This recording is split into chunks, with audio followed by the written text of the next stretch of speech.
Stopped now, but he was yelling. I was being yelled at by a Burbank squirrel. So anyway, welcome, ladies and gentlemen. Oh, he's yelling a little bit. Whatever. Anyway, fuck this. Take forever. Hold on. All right, there we go. D, do that thing you do. What's going on, everybody? This show is for educational and entertainment purposes only. You have to be 21 and over to be here. If not, you have to get out. Get out. That's pretty much it.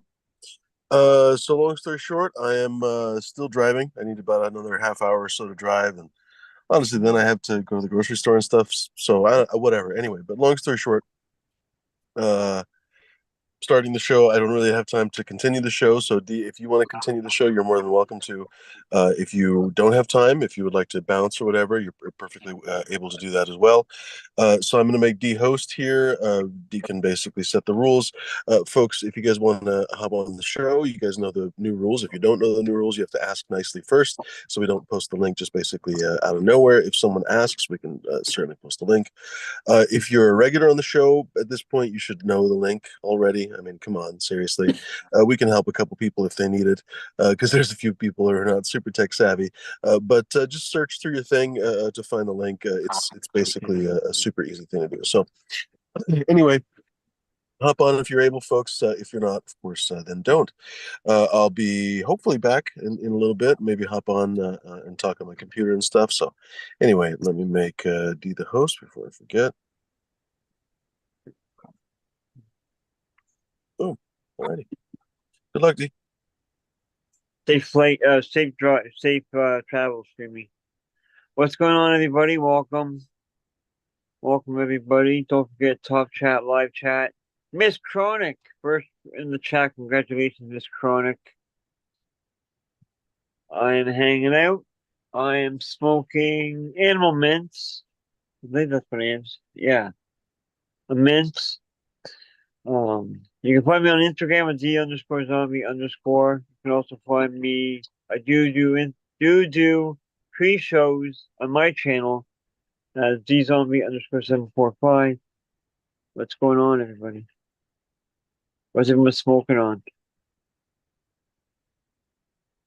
Hope everyone's having a great night. I'm gonna be here for the next couple hours. Crime More second, followed by Mr. Green Fingers. Oh, Smash stepped away. So let me just. Oh, there he is. What's going on, Smash? No, just hanging out.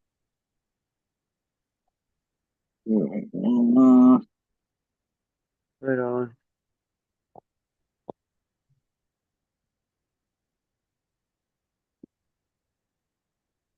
MK Ultra sounds good. Oh, I'm Primer. That sounds good. I haven't had MK Ultra in a while.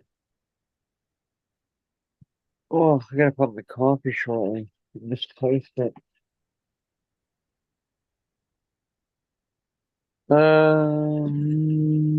Yeah.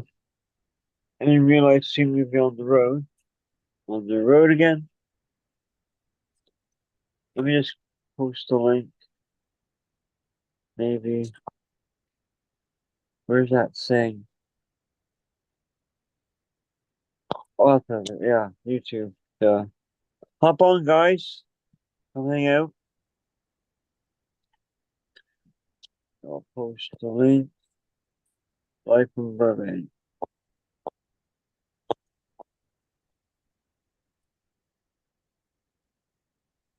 There we go. There's the link. Don't forget to check out. Where'd I go now?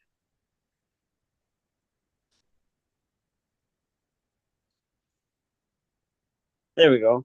Don't forget to check out Fumadoro and fumesgolden.com. Get yourself some awesome preservation kits. Also, some awesome merch. Really fine, nice t-shirts and stuff like that. Use that coupon code BRAINZ, BRAINZ, for a discount.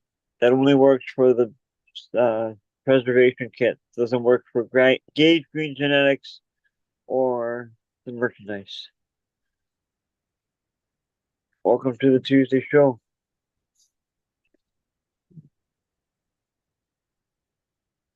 Green light Um, from Big Trouble. Sorry, Flash, go ahead. Spent all day, well,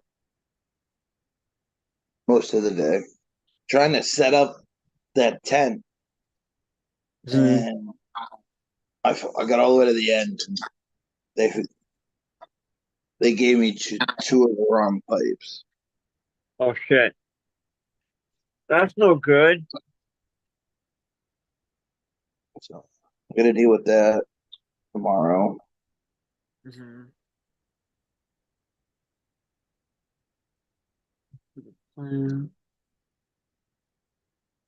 Oh, fucking, I don't know, stressed out. Yeah, man. No doubt you're the event holder. You're like the man. You got lots of stuff coming on to go. Who else did you speaking of Robert, Captain 420, we speak your name. Where are you, Captain?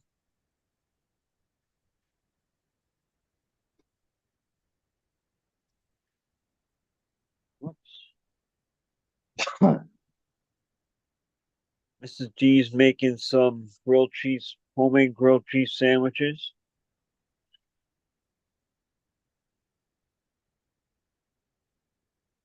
Don't. I ordered Chinese food.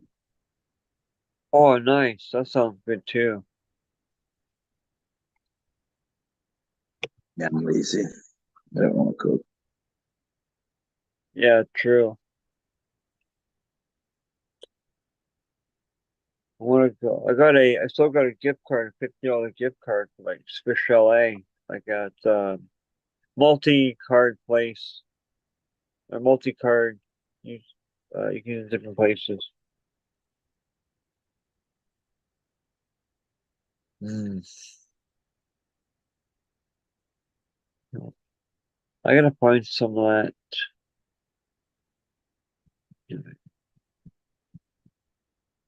Right on. All right, before my battery gets too low, we're gonna go. We're gonna try to find my coffee. Maybe we'll play some hash hockey. I got the little hash hockey guy up.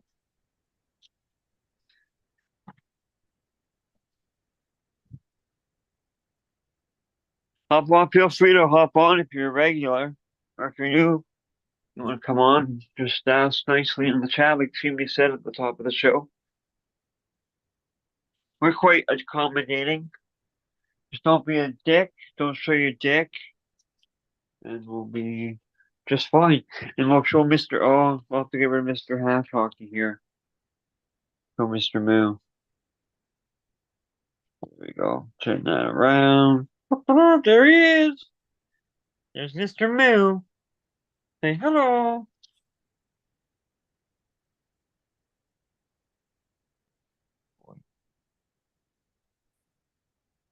I gotta collect coffee. See the freaking water jug?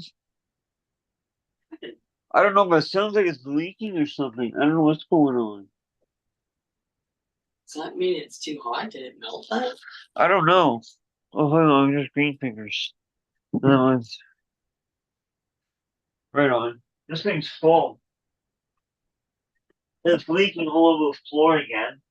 So I don't know what the hell is going on. I'm gonna have to take this off later. There's a big puddle.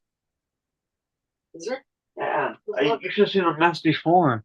Anyway, I'll tell you later about it. Not working?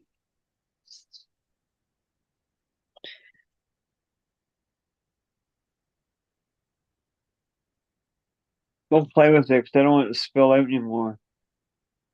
I don't know. We'll just have to drain it. Cheers, green fingers. What's going on, buddy? Look at my coffee. Oh, it's right there. Oh, right on. You're the best, Mrs. D. I I got the coffee. rolled up 16 pre-rolls with Keith on them. Nice. Right on, Smash.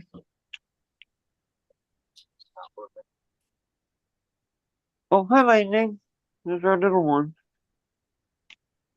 Let's go kick the boot. Oh,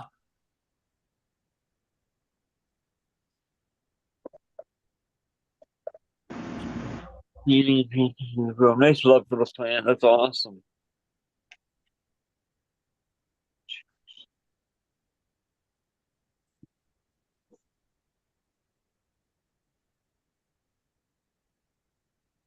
Hi, baby. Where are you? I can't see you without glasses on. Hi.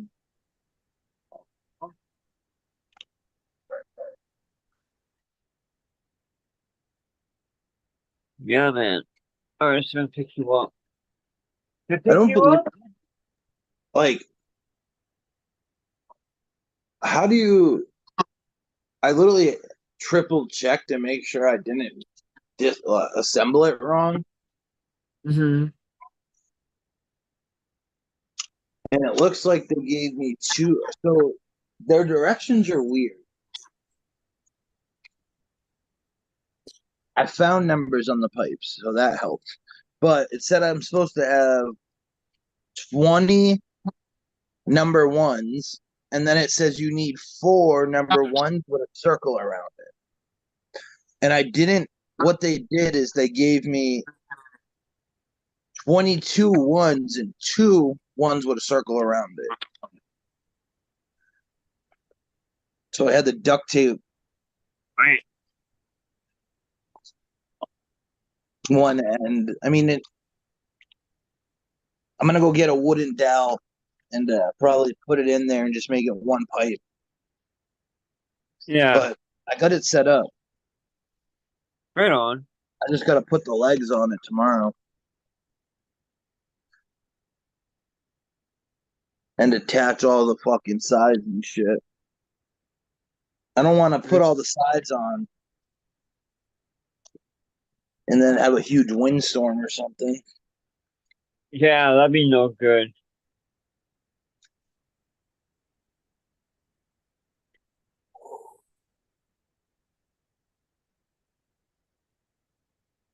It's a bird. It's a plane.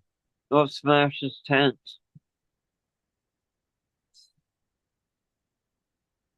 Yeah, that would be good. No, they gave me ropes and stuff to tie it down. So I'm probably gonna Kinky. put this. I'm gonna probably put the roof on and stake it down tomorrow. Just if it does rain, it will keep that area dry until Saturday. Nice. Good thinking.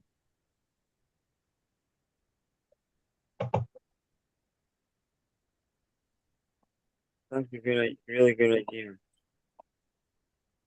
It's a pretty big tent. It's 10 by 30. Wow. Nice. Holy shit. That'd be a pretty big grow tent. That's what I was thinking. Yeah.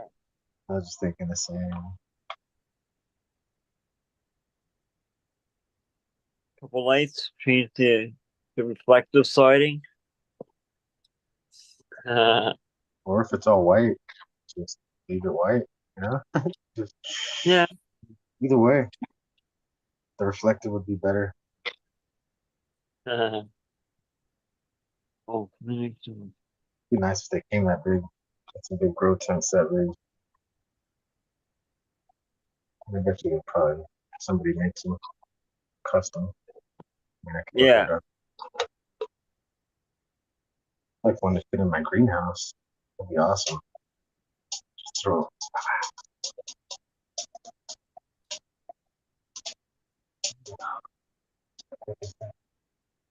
Right on, Operation Annihilation.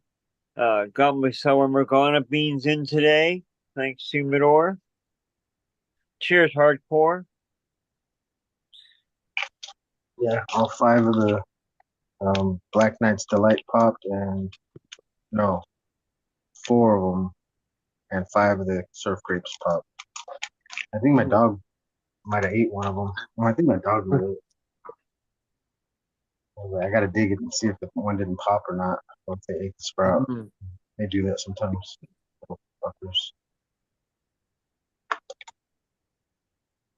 Can't stand it.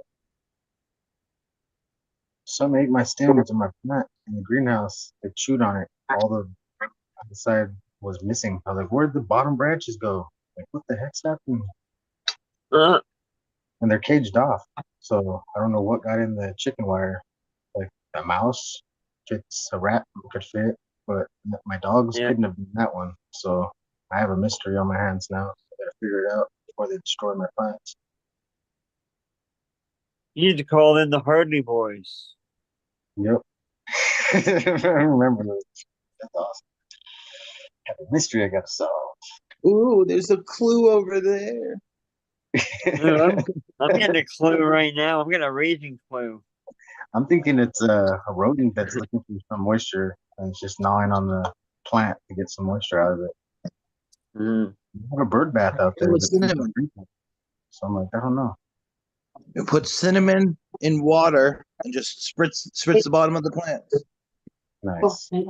Yeah, I could probably do that with sulfur too. Nothing's gonna want to eat no sulfur. I mean, nothing's gonna want to eat that shit.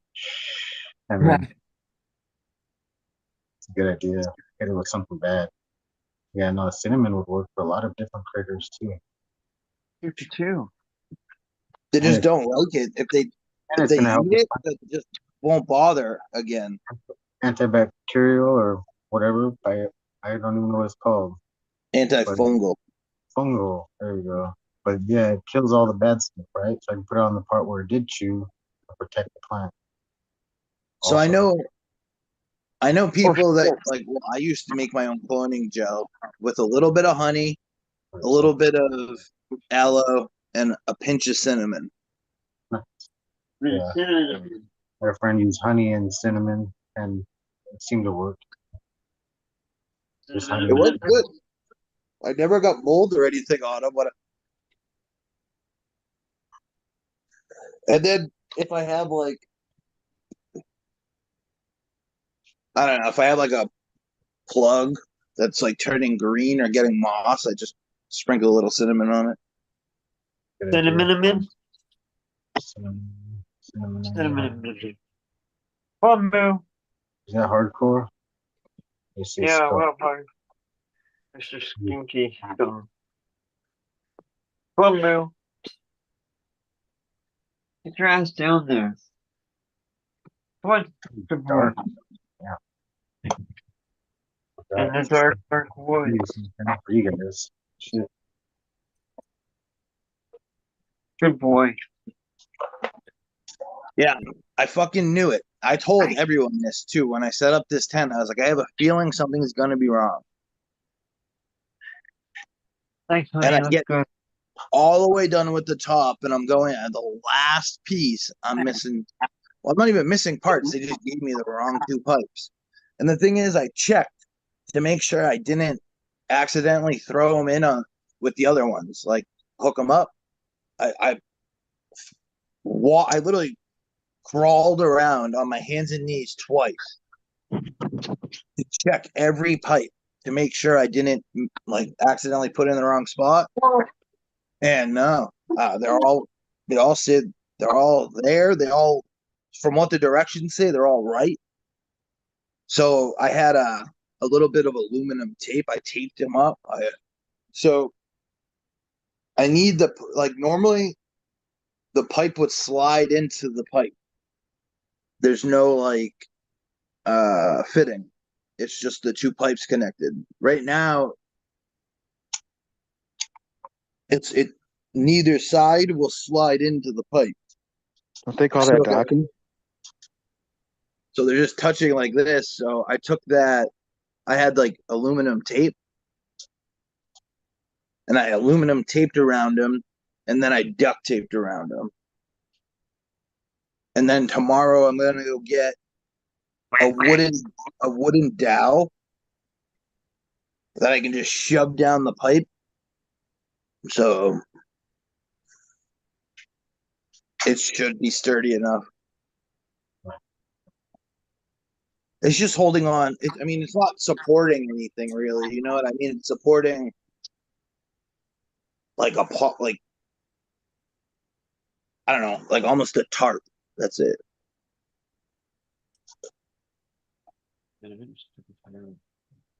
Oh.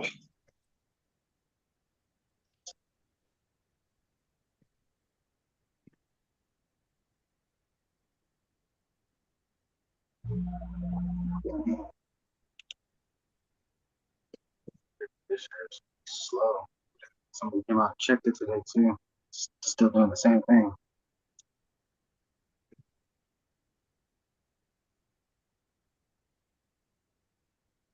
Eat now. We'll have them before I get the munchies from you guys. From all you guys talking about food shortly or whenever. Make me starving. Moo. Yeah, I'm hungry. I gotta eat dinner still.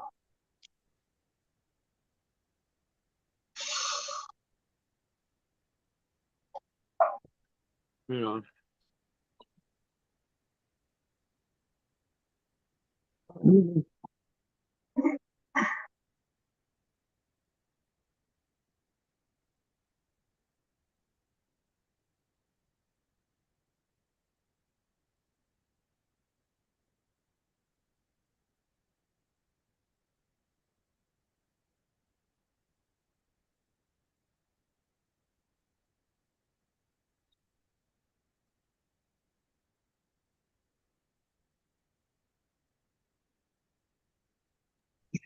No one talking. I got a mouthful of food. No, I was I tripping on the air conditioner, making all this noise. Freaking yeah. I live in the desert. Air conditioner is important. I'm like, I live in the desert. This shit's important. We had somebody check it today, and it still sounds the same. So I'm not happy. Like, damn it, it sounds exactly like it did before. They just barely left like an hour ago. True. Cheers, Jones and the Grow. Operation Nation. Man, I need more water. Move it. Let me get the water.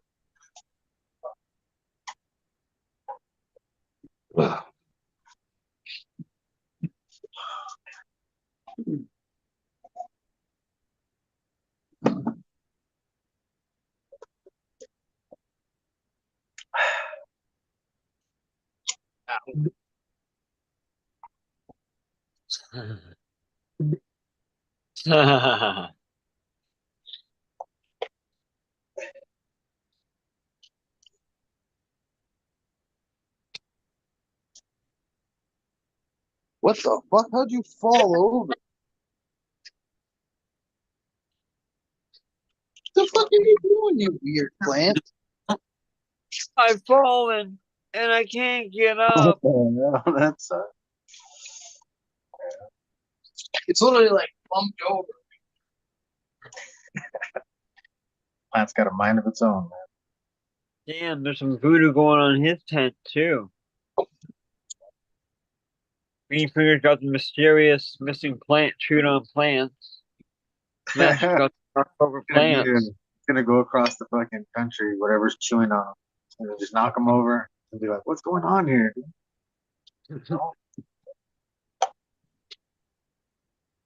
Be a plague, plant plague. I hope it's not a rodent because I just got one the other night, and then today that was all ruined, and I was like, "Man, that he's mad that I got his lover or whatever." It's like he's pissed. He's like, "I'm chewing everything of yours, motherfucker. Got my friend." I didn't think the trap was gonna work. I seen a lot of poop in the corner. I was like, "No, this rat's done. It's gonna fall Yeah. for it." Finally, dude. I thought it was gonna be the end of the destruction, but it's not. So it just got worse after. It's crazy. Mhm.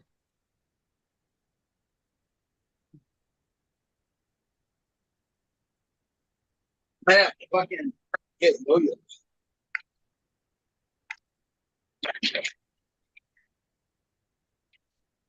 What happened? See, that was delicious. Huh? Joint? Yeah. Here you go. Hang on. Yeah.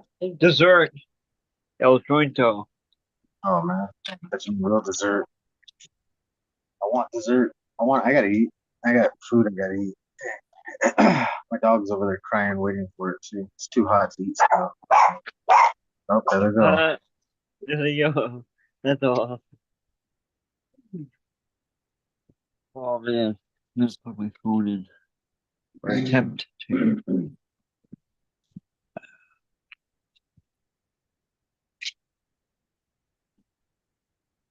It didn't work.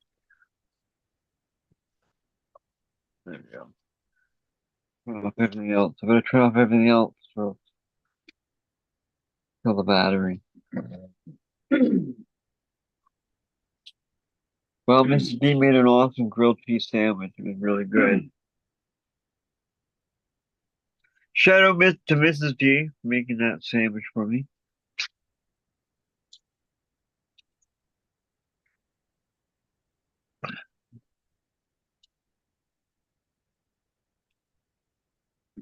Just a quiet show today, folks. Feel free if anyone new wants to hop on, just let us know. Chat. Well, more than happy to give you the link. You can shop your garden. Any grow question? Fire away.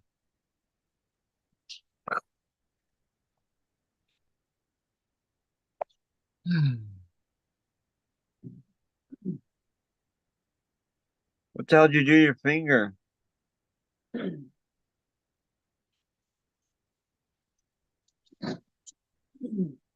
This Like, plant was just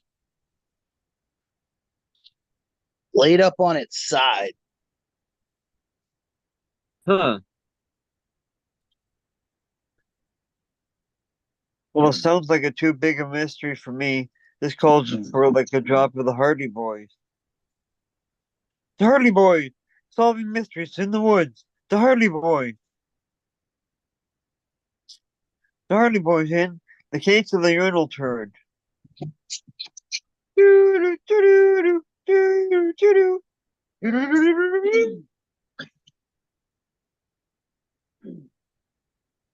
Oh, waterfall in basement.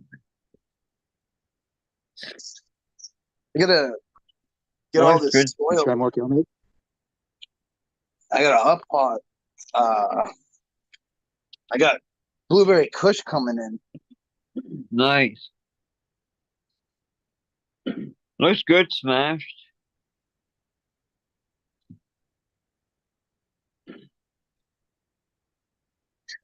Yeah, Okay, let me spotlight you. Never mind. I'm Never gonna. mind. Some of those ones I just showed are blueberry fritters. Here you go. Right on, I missed it. Thank you. Thank you, come again.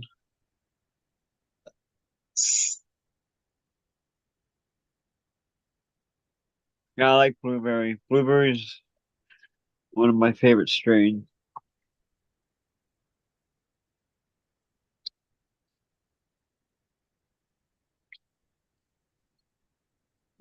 I'm gonna have to get some yo-yos and tie this plant up. Yo, yo, yo!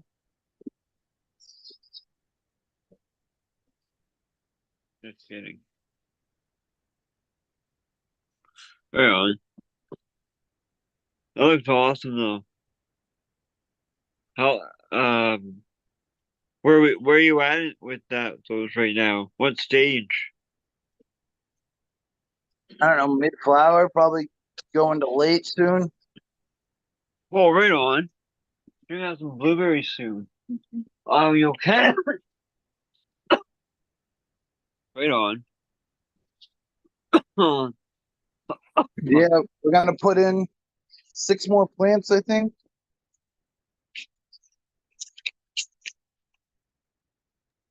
Maybe Right 7. on. And I gotta pop more seeds. You know, that's what I call perpetual. That's Trying. awesome. I want to harvest every month and a Right on. because I don't know. I watch Miranda Family Farms. Fucking, he technically has to harvest every day. Holy shit. Kid is always chopping plants down, and then he has to wet trim because he uses that machine. Yeah. Well, makes sense to have some kind of trimmer. You can't hand trim if he's freaking chopping every day. Oh no, he hand trims. He just dries it with a machine. Oh, okay. Cool. That's dedication. That's awesome. That's how I would do it. Hand trim. I think I'm gonna. I think I'm gonna buy some new soil because this last run with the soil I have, I've been. I don't know. The plants weren't that happy, so I Oh, think I'm gonna put all the soil back into the big tub, add some worm castings and barley, and just kind of let it sit for a couple days or couple weeks. Keep it moist, let it process stuff, and then I'll up pot. cool.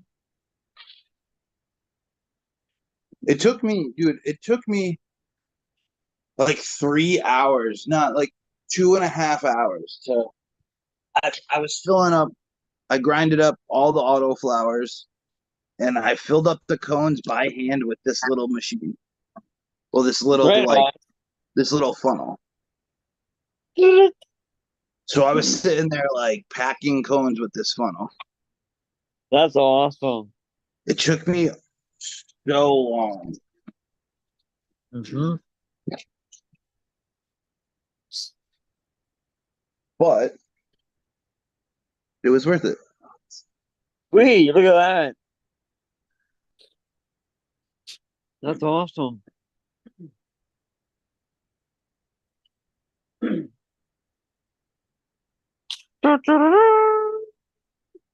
So there's Keef inside and Keef on the outside. Oh, right on.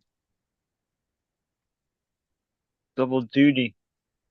Heavy duty. Nice supercharged joints, cones. That's awesome. Yeah, yeah.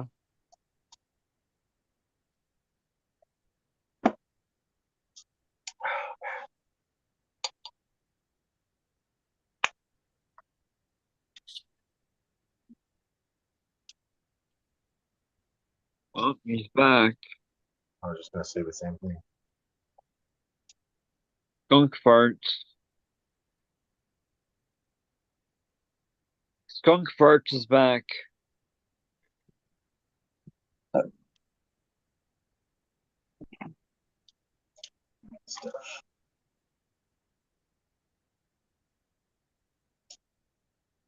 What time is it?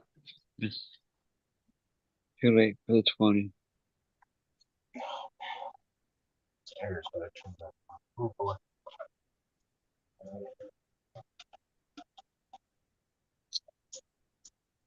You're still okay. Um, Dude.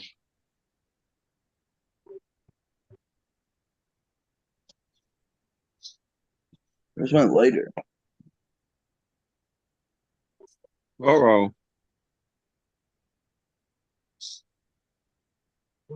There you go. Ooh, okay. I'm coming. Thank you. Placed an order. Was it today or yesterday? You just ordered an ounce of animal mints. That's what I'm smoking on. And the driver threw me 2 grams of hash.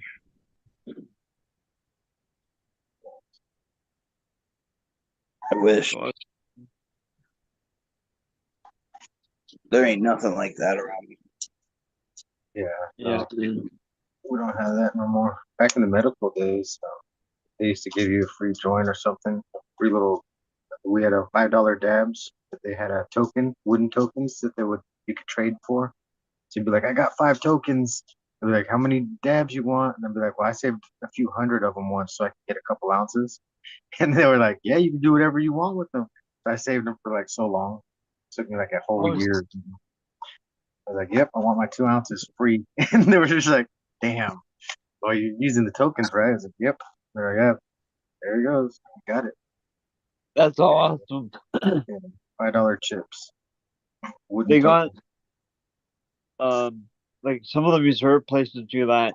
They have like a buy so many ounces or whatever, and you get a free. Even when you buy cigarettes, there's one place when you buy cigarettes, they'll give you a free stamp, which is pretty dope, and they give you a free pre-roll or a free gram. So I'm like, okay, I'll take a free gram. Yeah. Yeah, some of these Like, places still do the card with the stamps. You come here 4 times, you get to fill the card up, and you get a free pre-roll or whatever you do.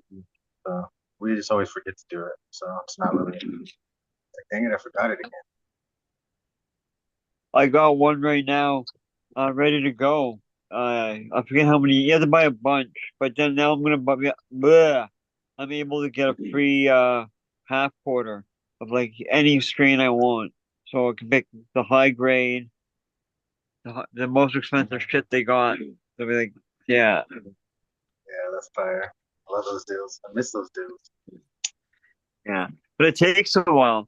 It's because my buddies, my one of my best buddies' moms, she uses the chocolate bars, shatter bars for bedtime. She'll take a square, and then she'll cut it in half, and then she'll break it in half again. So whenever she's at a chocolate bar, she gives me a call, and I hook her up and get that free stamp. Heck yeah. Yeah, man.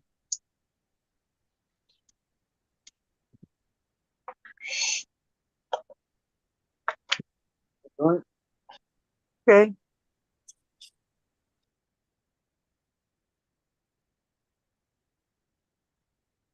Supposed to be 86 tomorrow. Nice.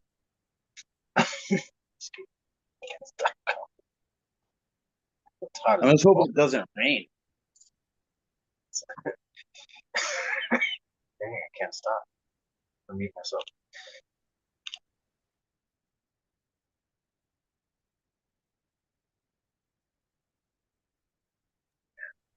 105 right now. It's almost 8 o'clock.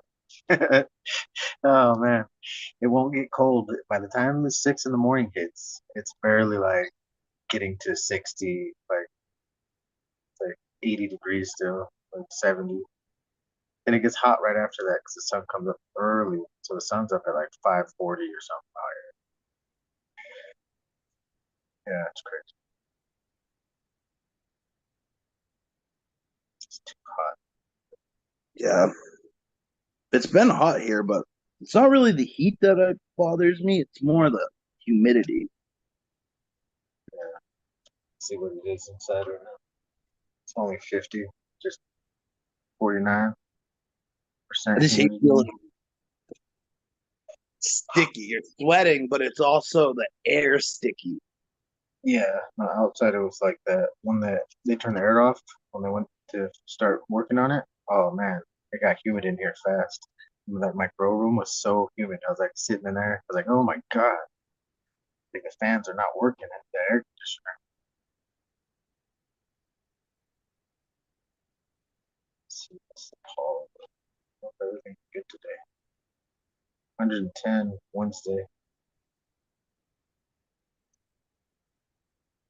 Oh, 111 is the hottest we're getting. Oh, no, 13. I lied. 113 Saturday. Sunday. Can't I read? Jesus. 82 is the low. Damn.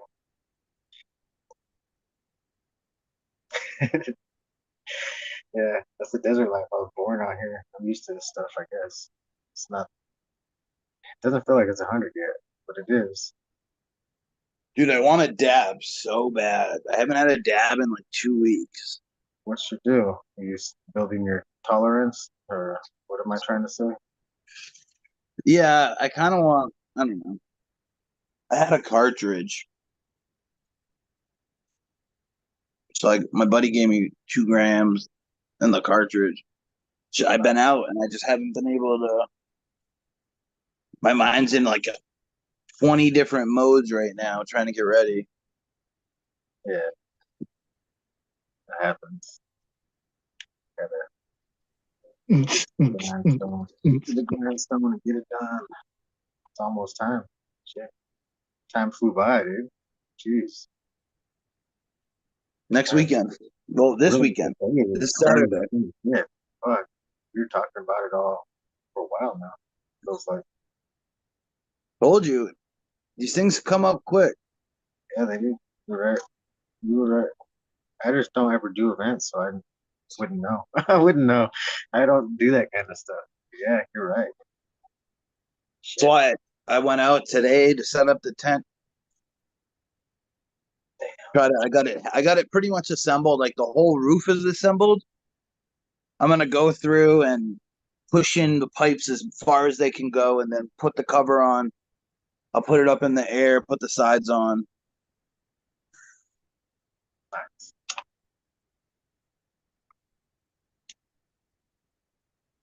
Yeah. If they didn't fuck up and give me two of the wrong pipes, it would be way better. But I still only paid like $89. They're like Thought a it was, rental tent? I Was thought that your about returning it after. you bought that tent, or that's just like Yeah, I bought it for the party. that's awesome? I thought you were renting it for some reason. I don't know. That's pretty cool. I just wanted to make sure if it rained, we would be good. Yeah, that's awesome. And you can make it a different atmosphere inside the tent, than it is outside. Yeah, I got the fire pit that's gonna be going. Nice. I got the grill. I got an outside table with an umbrella. Right.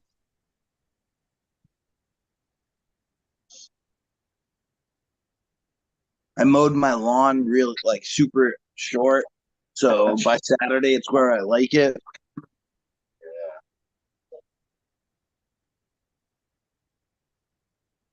I got a couple plants outside that they're little guys. They're just starting to take off right now, which is perfect because I'm just making seeds with them.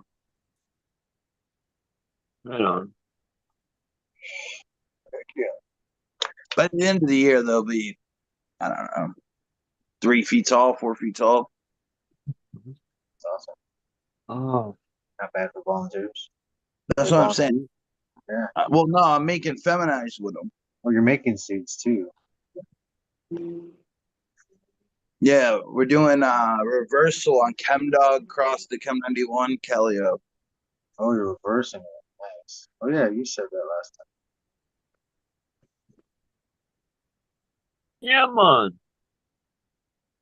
Hey, you do got a lot going on. That's why you're all scatterbrained, like you said. Yeah, you're all over the place, man. You got a lot going. It's good. Good to be busy. If you look at my Instagram, dude, I put a quote up. I was like, just keep this in mind. If you think you can last one more day without watering, you probably need water. And my plants, 2 of them are just wilted. Yeah, no, I Because I get was that. like, they should be good for the night.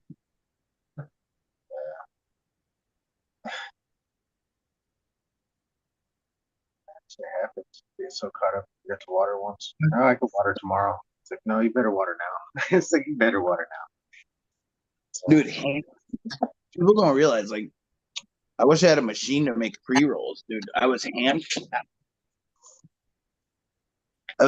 grinding with this grinder, and I did like a whole ounce of weed. I'm not used to holding on to something that big.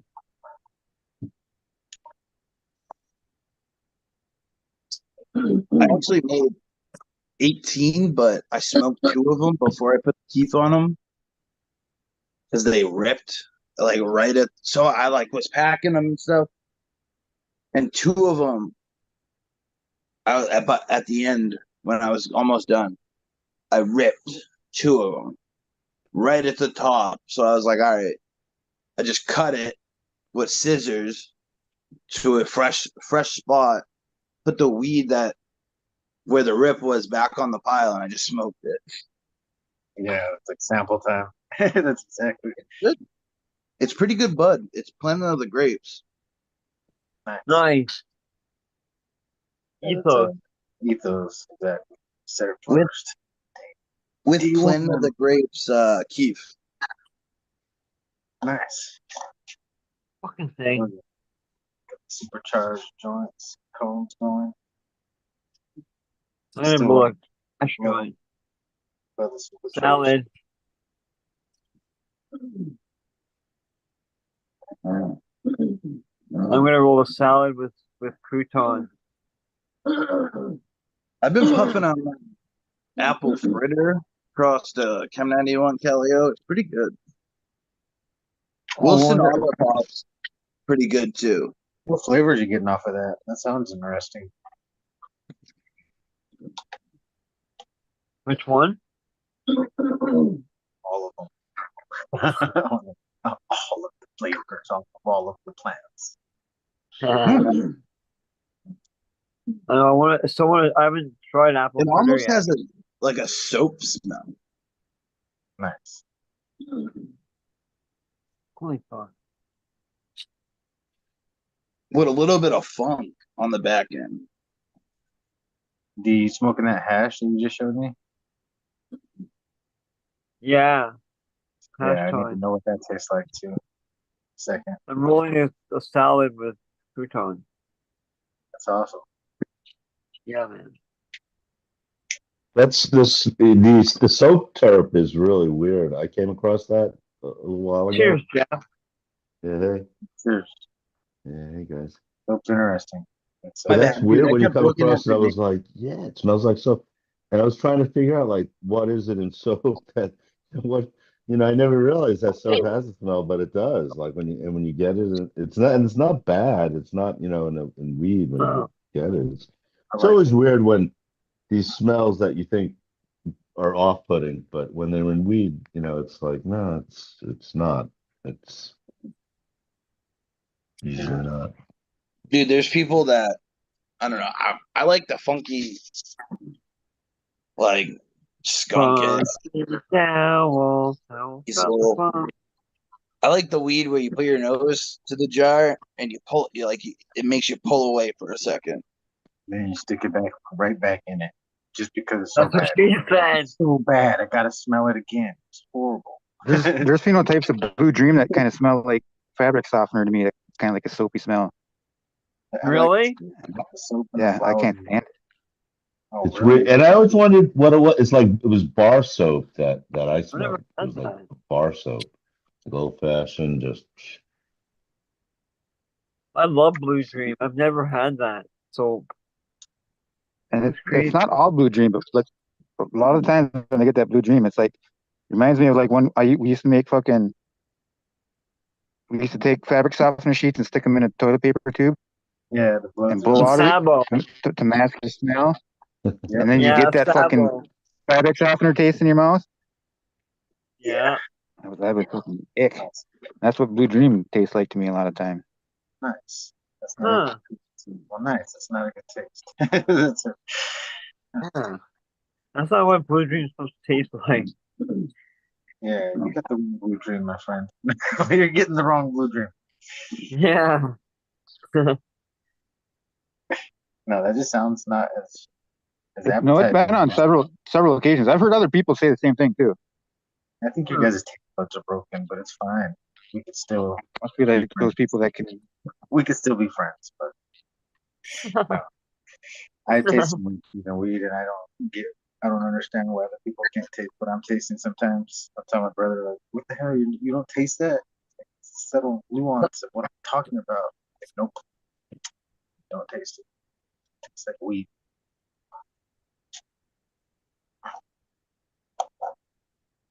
Cheers, everybody in chat. Cheers, Doctor. Leave me alone. Pet G, Doc Diesel, Southern Vintage, Oh shit, Primor, Southern, you better and come Saturday. Primor Grows. If you don't come Alright. Saturday, Southern, we have to fight next time we ever meet. Ooh, somebody's catching a fade. It's like, you gotta catch a fade if you don't show up. You gotta come. Make Marshall come too. I told Marshall I'll give him gas money if he needs it. Oh, that's awesome. I just want all the homies to come hang out. That sounds like a deal. Awesome time. I'll come if you throw me gas money. It should only take like $1,000. Yeah, I mean, might as well just get your plane ticket and then fly you out. Yeah, right. That's a whole lot less. It's like, You can sleep in my shed. hey, you can live in the shed. Don't ever offer me a shed to sleep in because that place is like home. So Boiler room. Put me in the boiler room. Cheers, I that missed Mike, BB333. in a tough shed for 2 years. I didn't have to. I chose to because my grandma didn't let me smoke in the house. Of course, I could smoke in the shed. I could smoke in the shed. I'm gonna go live out there. Take him to the woodshed. Actually, did not mind if I do what you want in your shed. Don't do it in my house. Cheers, Miranda Family Farms. My God. I can't see chat, so you guys gotta tell me what they say. Yeah, I'm not reading it either. I should probably turn it on. If you can't, oh shit. If you can't, come Saturday, I will be live. So come listen to music, come hang out. I'll probably be live most of the day, most of the night. Miranda Family Farm just finished his playlist for Saturday. So he'll be spinning some shit. Let's put the word on the street in.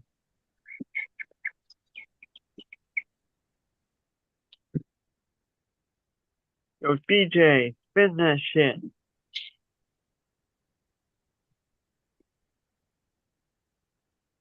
It looks like there's gonna be a pretty good turnout. Right on.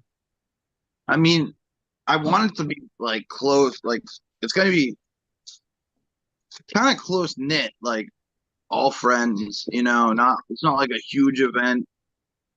But that's what I wanted. I wanted something small where we can all just hang out, smoke, chill, eat, and listen to music. I've been looking for a spot to like hang out and throw like a weed night.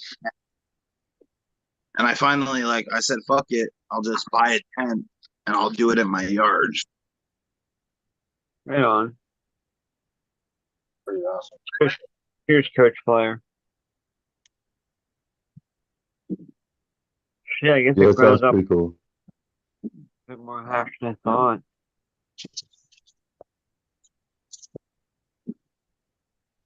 In the joint it goes. I'm getting ripped off of some of Jay Fizzle's hash still.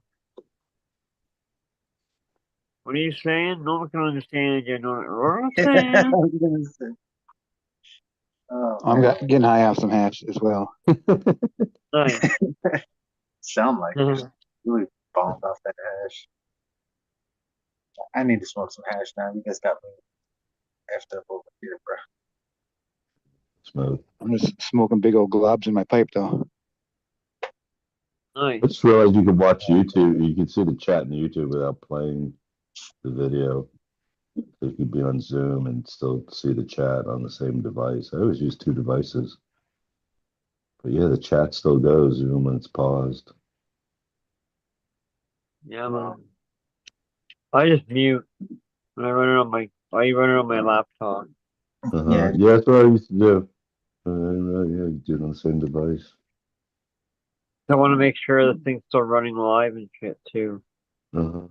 Right. Yeah. Yeah. Then you can watch it too. Watch the video. Yeah. Like, That is probably great. I guess the text funeral. The better. J5 is still alive. Hello, J5 in the house. Oh, J5. Hash pipe still got some in it. Let's see. Sweet. Tons of smoke.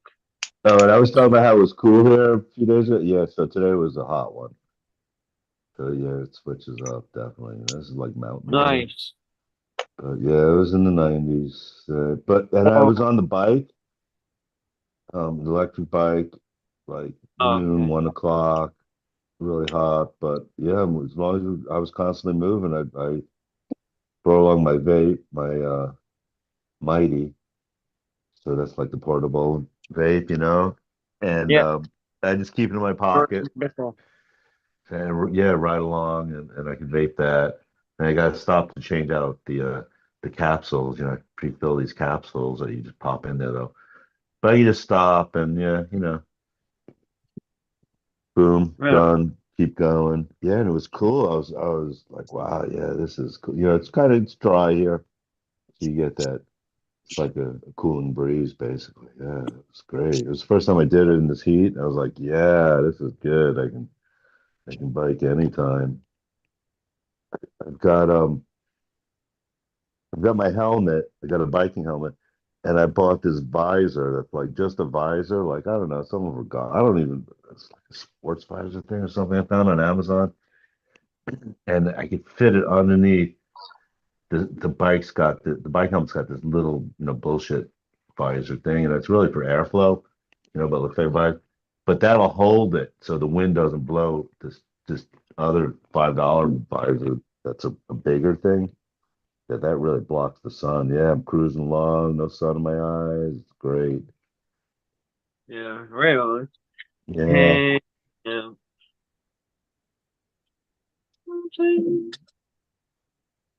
Cheers, Seymour Cannabis. J5 in the house. Coach Flyer. Horse Smash 20. Rocking it.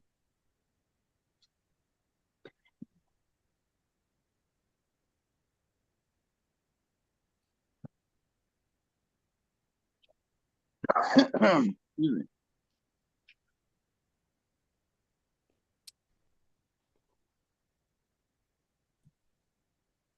Um,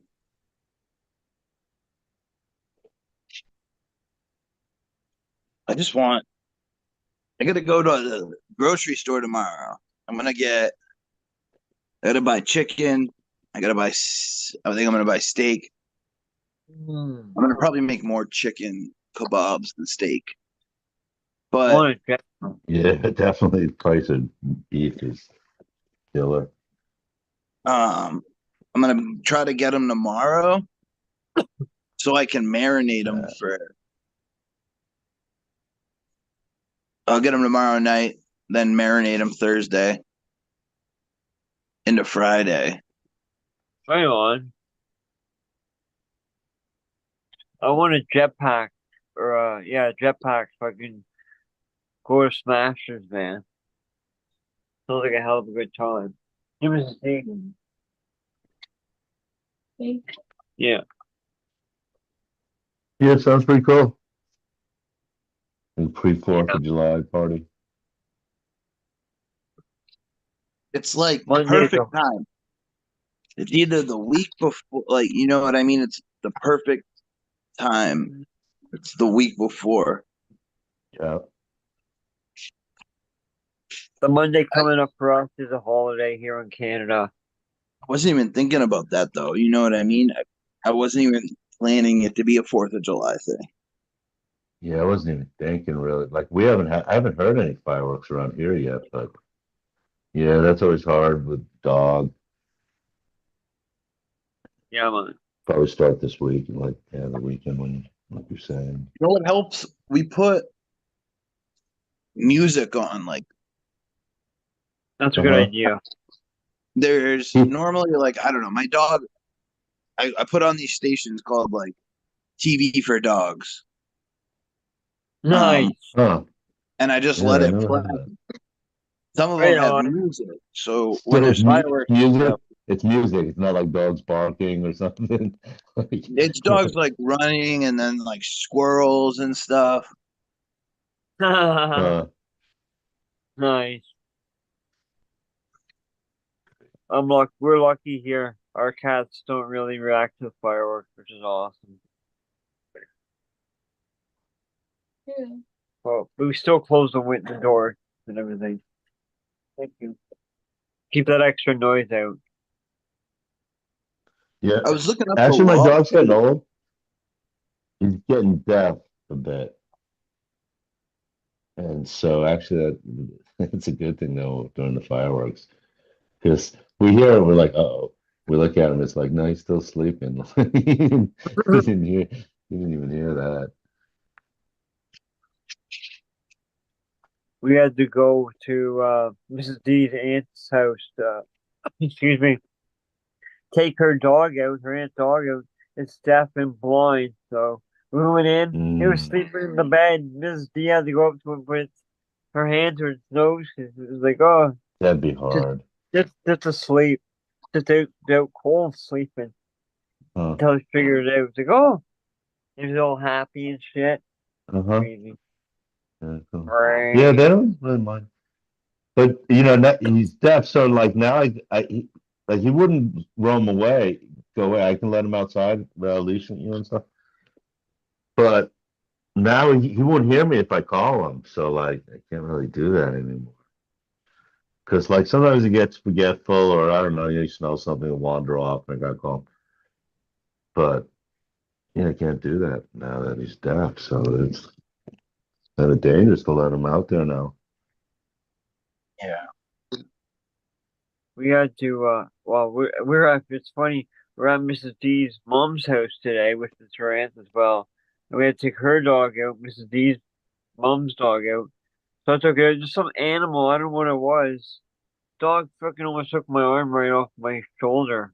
Just yanked it off. It's a little tiny cocker spaniel cross or something. But it's like just so fast. It's like holy shit. Rabbit or raccoon or something. Uh-huh. I have to ask Jeff, what's that background? Is that just like a picture or is that Yeah, like, no, that's from nearby. I took that picture from this lake nearby. okay. From like June 3rd or something. So yeah, it's because of all the snow. It was like after we got rain, but they just got snow up there, and I was like, whoa. Like, here, let me take a picture. You can see I'm snow in gonna get July stuck. here too. I've Um, seen, but it's just it's kind of cool. I yeah, didn't realize till I moved here that like the snow can last so long, and people talk about how hot it is. Like you can just go up in the mountains and you can go hiking in the snow in summer. You can go all summer long these glaciers. Here you go. okay, Rankins. Thank you. Yeah, snow doesn't. I don't think there's like unless you go up to Maine or Vermont, we don't see much of that. You know what I mean? Snow, Uh, even our you're long. mountains here, they don't last that long. You want snow, come to Canada. We got plenty of snow all I year wouldn't round. mind, I wouldn't mind like snowmobiling again. You know what I mean? Like I love snowmobiling and stuff, four wheeling, Uh-huh. snowmobiling. I'm not a cold weather activity person. That's I the grew winter up in time is called keep my ass in the warm house or my warm see, igloo. I grew up with it. It's called a mountain, but it's like 100 feet over the threshold of actually being a hill to a mountain. So it's like, yeah, it's like a small ski resort. Awesome. It was like pretty much in my backyard. You could take the back roads to the house to the slopes. Oh, that's cool.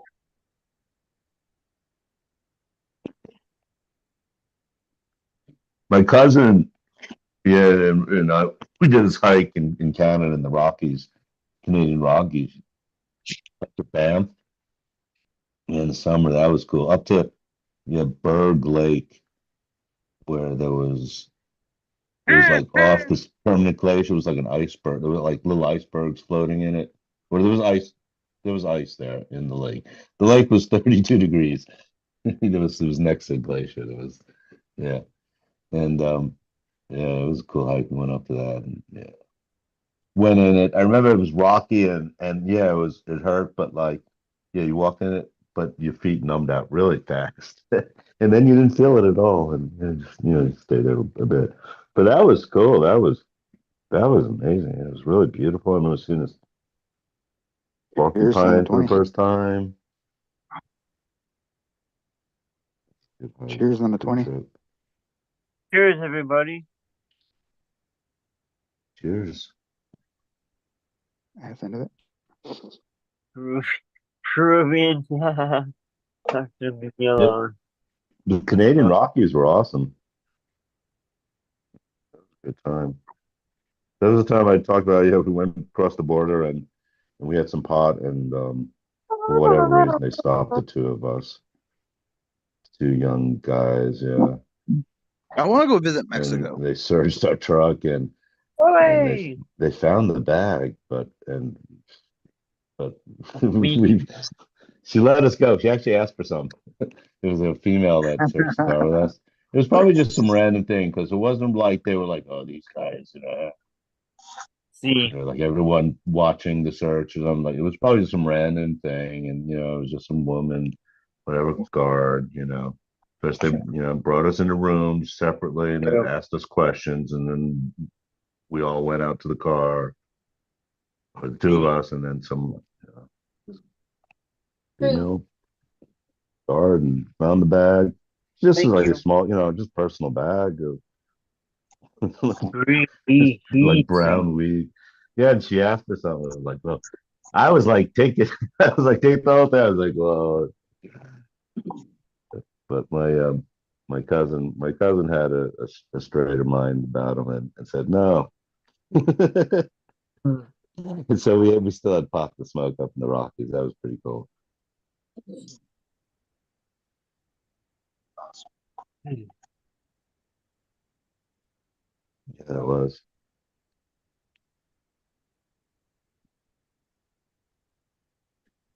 Crazy that doing that and getting caught. And like, yeah, probably if we had it down our pants, we would have been fine too, because they didn't like strip search us or anything. Like, and but we just had it basically like in our backpack behind the seat. We thought we were just gonna drive through the border, but it was like, oh, yeah, okay, pull up over there. Young and stupid. But that's how you get smarter, I guess, too. Pretty cool. Take things more seriously. Yeah, that was a good trip. Yeah, that made the trip even better. Got through the border okay, and still had our bag, and yeah, good trip. Killer hike.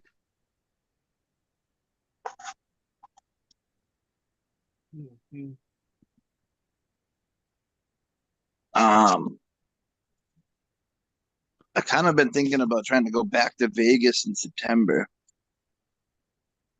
101. Marina Family Farms is going out there to see Wu-Tang.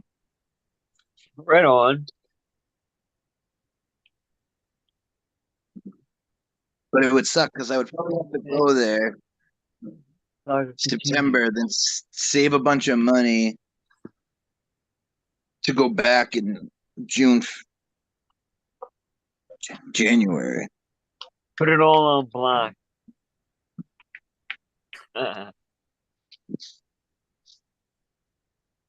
I hate that I can't online gamble in Massachusetts. That's crazy. Maybe that's a good thing. I was gonna say. I can sports bet, but there's no like like digital casinos. What the thing? Oh yeah, I spelled it wrong. Shit. Supposed to be the saga continues. I think it's supposed to. Do you have cheap flights to Vegas from Mass? Um, they're not that bad. Like maybe I'd say like 120. I would be Yeah, a couple hundred maybe bucks. something like a couple hundred. Yeah, like because Not like too wherever I bad. like in Arizona or California, yeah, they used to anyway. They probably don't anymore, but it would But like be like California. like 59, 69, $79, something like that. 69. I can get to Florida for like 50 bucks. Wow. It's a Yeah, pretty big really flight cheap. though to go to Vegas from here. Yeah, I could see that. But maybe, yeah, just to get people down a draw. I last time I went, I booked with JetBlue. And I booked my hotel and flight all through them in one bundle. Hmm. And I think it was, I don't know, a little over $1,000 maybe. That was just the flight, or No, the flight there and Yeah. back at the hotel. yeah, the flight hotel. Yeah, so yeah, that makes sense. I stayed there for 5 days. Really, actually, flying really hasn't increased that much in price compared to the way it used to be. It's still pretty much about the same. I But also made yeah, like it's you not. can get It a hasn't really increased like two or three times, like four times, like other things. You can go into Europe. Europe. We go to Europe. It's still like you get a flight for about $600. We just got one. Yeah, you gotta get a kind of maybe it's the right time, like kind of early. Maybe you gotta be a little flexible. So it's like I don't know, Wednesday to Wednesday or something, whatever the cheap day. But that's still good. To Denmark, it's like yeah, $600 or so, and it's a good flight. Like one layover, like one stop, maybe one change, and I wanna take a okay. cruise. I don't think Mrs. D would be into going on a cruise. It I looks think she's so fun. there. Yeah, I know I'd be down, but I don't think Mrs. D would be into that. I mean, you probably have less odds of dying on a cruise than an airplane. Not like it's the Titanic. You're not gonna have to run into a iceberg. Oh, wait, too soon? No, you're 100% right. Like, what is there other than storms and Pirate, waves? Pirates. pirate. Not Pirates. really. Yeah, come Arr, on. If you're going to Somalia, maybe. Captain Hook. Arr, arr. Give me all your booty. Yeah. Arr. I want the cracker.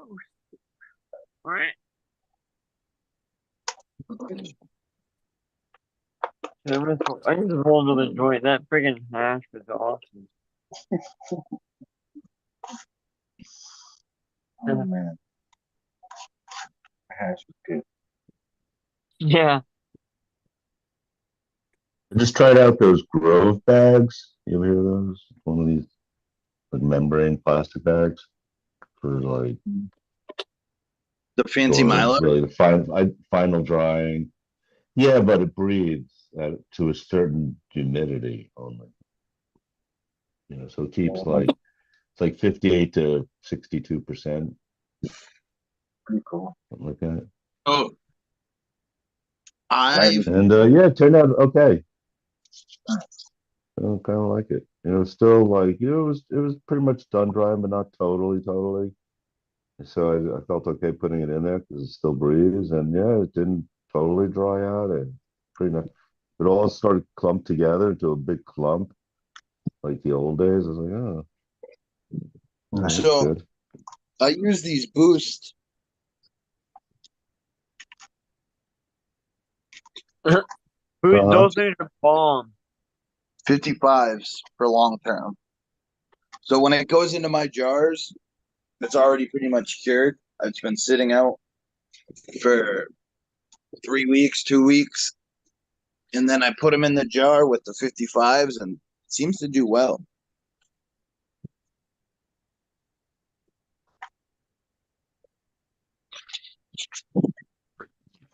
You know, I never thought, but dude, I lost so many lids of jars. It's crazy. Yeah, me too. You get it, you do collect them over time. Like, and now I've just switched over to the ones with the spring loaded, or not spring, but it's compression basically, and got the metal clamping mechanism. I So wonder if you let's took get some pressure on it. like one of the ball jars with one of those caps that have the vacuum hose line to it, and Mhm. you vacuumed out all the air with your weed in there, and how long it would stay. Yeah, Right on, pet it G. might like dry out though, or know. Well, I would probably leave one of those 55s in there. Uh-huh. You take out all the air, it's going to want to then, you It know, ain't puts pot in the door. evaporate and aerosolize. So, um, yeah, it's gonna lose stuff. It's gonna lose all the volatiles. I'm looking up cheap boosters.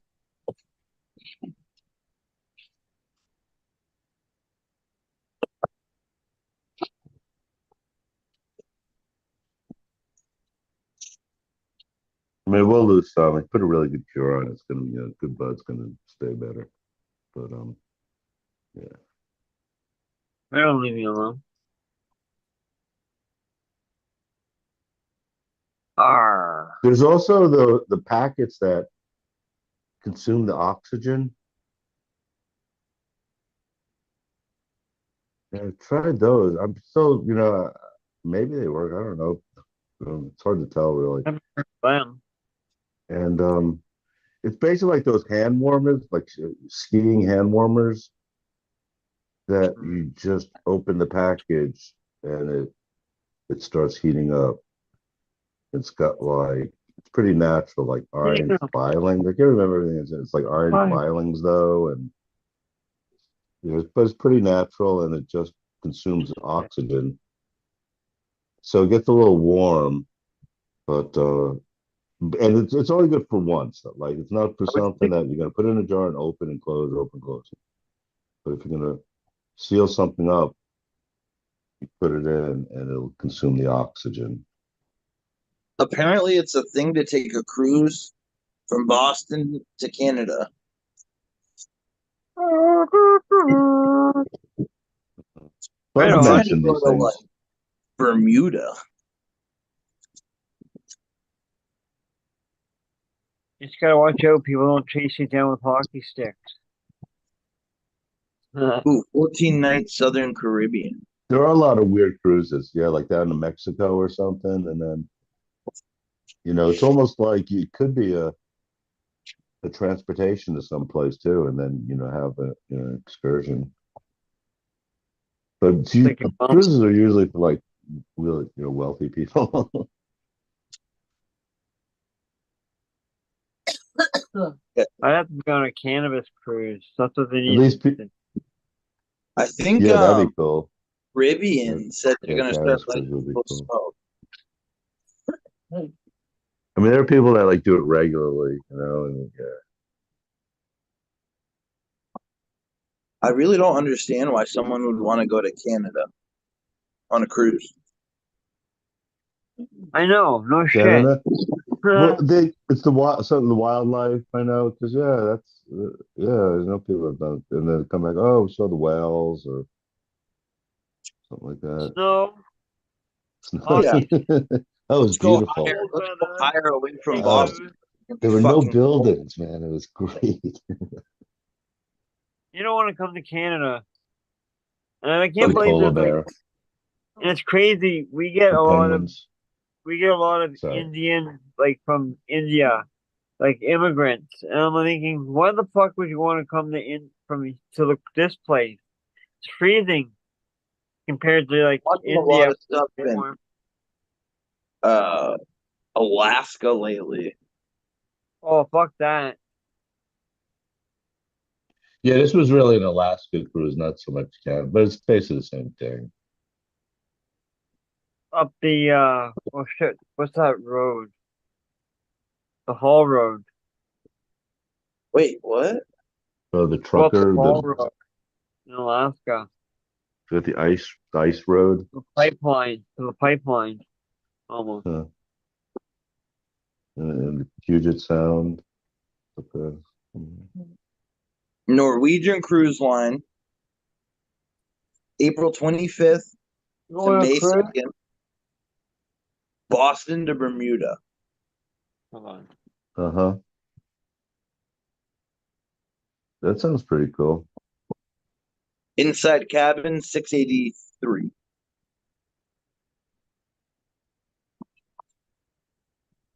Bonus offers, free at sea internet package. Wait, what?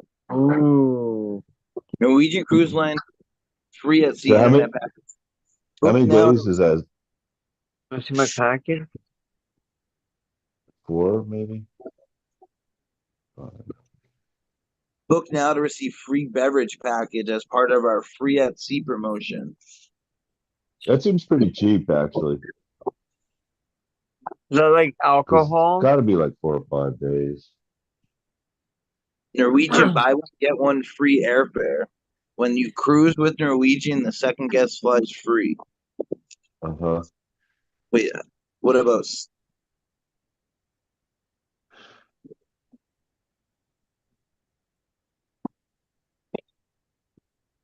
How much did I spill over here? Bring your friends or family because the cruise will sail free as part. Just book a third or fourth guest. Huh. And I didn't do any cruise. We did ferry cruises, like I from want to Denmark to do. Norway. We've done that. Have you ever seen the Nova Scotia is a big thing around here, and you can take like it's like a cat. They think they call. I Uh-huh. abolished. Catamaran. No, it's like a super. I can't look at this. Trips to Nova Scotia. Mrs. D's sister just buying a place I think in PEI. Pretty crazy. Yeah, the Where's cat, that? the What's ferry that? between Nova Scotia and Maine. Prince Edward Island, Jeff. Huh. It's a boat's kind of Okay. weird.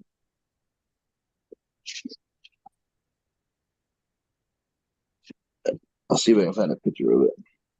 Does Canada have a lot of islands? Um, yeah, we got Newfoundland, we got Labrador. You got the big one, but yeah. But Um, does that like Denmark actually has like I think it's hundreds of islands. These little islands, I don't know. at least like you know I'd have dozens. to look at a map. That was always one of those. I don't know. I've seen that commercial on my TV since I was 5 years old. Take a trip to Nova Scotia. It's only a couple hours by ferry. Uh-huh. Yo, But what would be up there to go see? I guess it's just beautiful. lobster. But Like you then were you got saying. lobster. Sorry, Smash. No, go ahead. But I was gonna say they have lobster there, but then you got lobster in Maine, so nothing I think new. it's just, I think there's a lot of like scenery. And they have funny accents too, guys. By the way, What's the best island to go to? Like Bermuda, Caribbean. Bermuda But Triangle. Bermuda's close to Mass. What Uh, shit is that? People boat from Florida to the Caribbean or Bermuda or Yeah, whatever. yeah. Oh shit. You want to pull it up. Uh, shit. Uh, there's a really fancy island for boaters. What's it called? It's like where all the yachts go. Cat Catarina Island. Oh, Catalina There's some, Island. That sounds. Louis I don't know Island. if it's. I've heard of it. I don't know if it's Catalina. good. Amityville. Like Bermuda's Amityville. off of like Georgia. It's pretty far north. Not Amityville. I don't know. Like it's way more north than Cuba. Place where Jaws. They found Jaws. That island. I literally have to look at a map right now. Yeah, I'll pull one up and then let me see.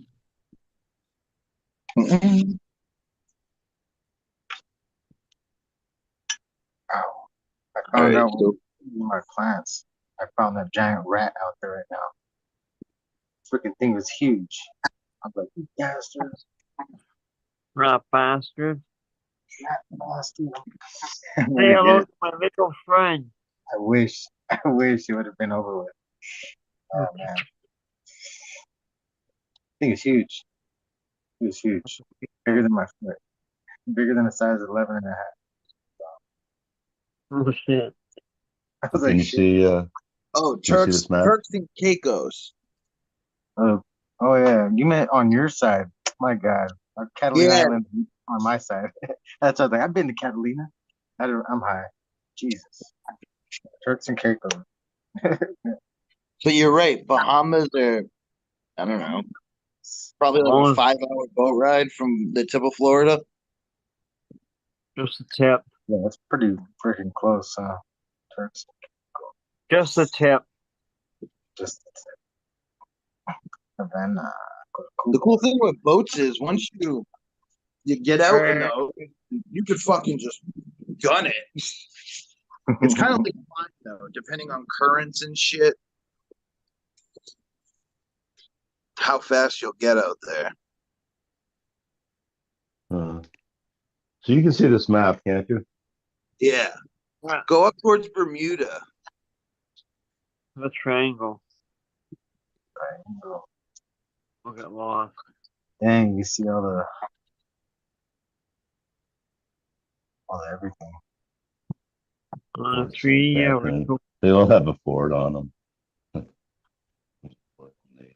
How about a 3 hour tour? All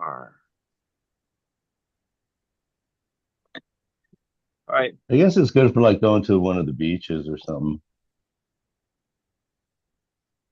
I You know, wonder, that's get some food. That's what would do, you I need guess. a passport to go to the Bahama via boat? Yes.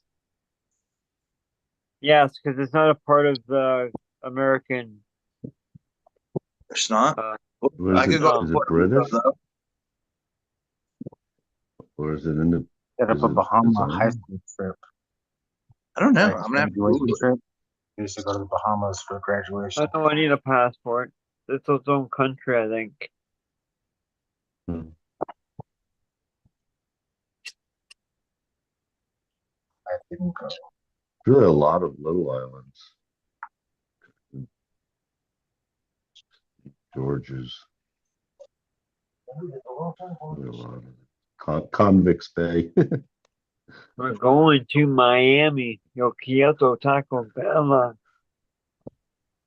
I want to go. I want to be rich and go boating off the tip of Miami with all the rich people. That's what who is it? Is it Shaq? Yeah, I think that's Shaq and what's his name? Steve Harvey. They're best buds. They go boating every year. They have their own yachts. They go like Ever all over. seen Conor McGregor's yacht? It's a Lamborghini. It's a Lamborghini boat. That's not. Fucking Hey, thing is insane. It's probably a lot of rich and famous people that have a house on Bermuda and different islands.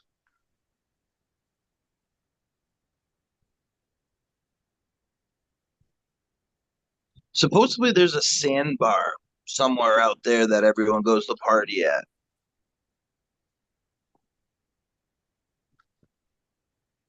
Hmm.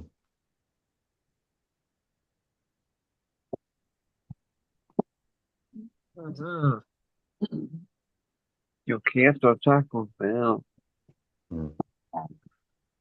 There's actually a lot out there, but it's yeah, it's just in the middle of nowhere. But look, it's like it's off Georgia basically. Yeah, but So if you go down, look at how close the Bahamas is. yeah, yeah. Bahamas is nice. I've been there.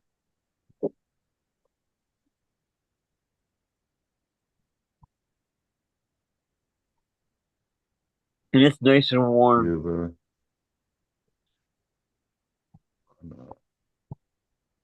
A lot of packages. Oh, Cancun.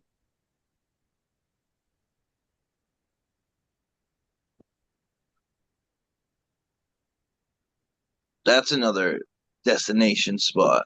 It's cool that you can boat from Miami to all these like places. I don't know. I Not love far. boats. I the ocean scares me, but it doesn't scare me enough to like not ride in a boat. Jamaica, man. Yeah, man. Those Hey, the blood Blue clots. Mountains. Hey, Those zoom in, blood man. clots go. Hey, you can see my plants. Welcome to the island of Jamaica, man. Where's all this blood clot ganja? Look, it's all green. It's ganja. I'll turn your blood clot to a ass clot.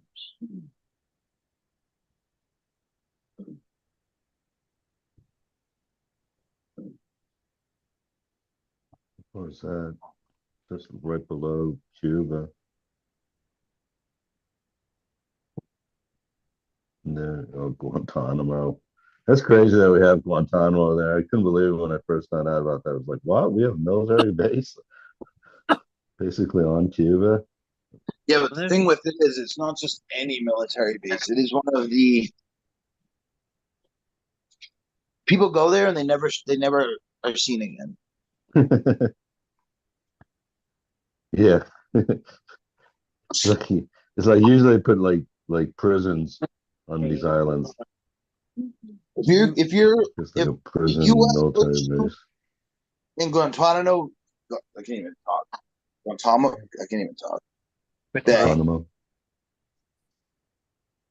you are probably never gonna see the outside again. That's where they Yeah. bring people to fucking torture them.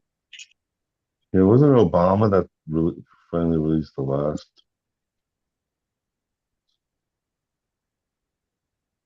Supposedly, you don't really, we don't even really know.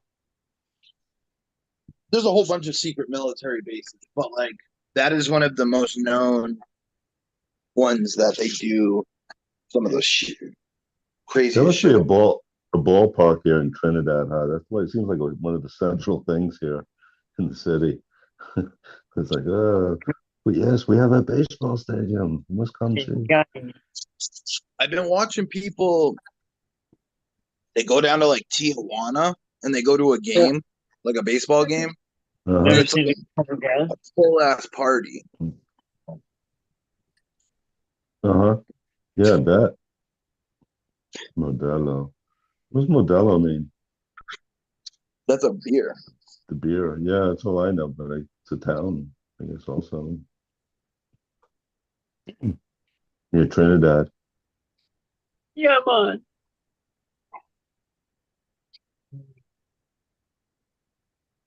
Pretty. Uh, Cheers, everybody. That'd be cool too to be able to go to Cuba.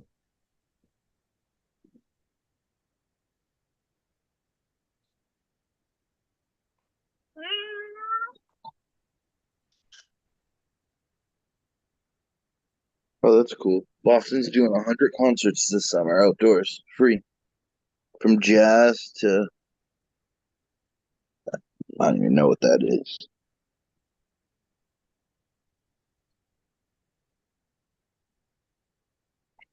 Oh, The Keys is wild too. The road that goes all the way out to Key West. hey, what are you looking at my house for? Oh shit! AC Infinity just dropped a air conditioner. Oh, right. They're building everything. I seen the heater. That it's really the heater they have is really small, but if it's efficient, it might be worth it. I've been thinking about putting a diesel heater in my basement,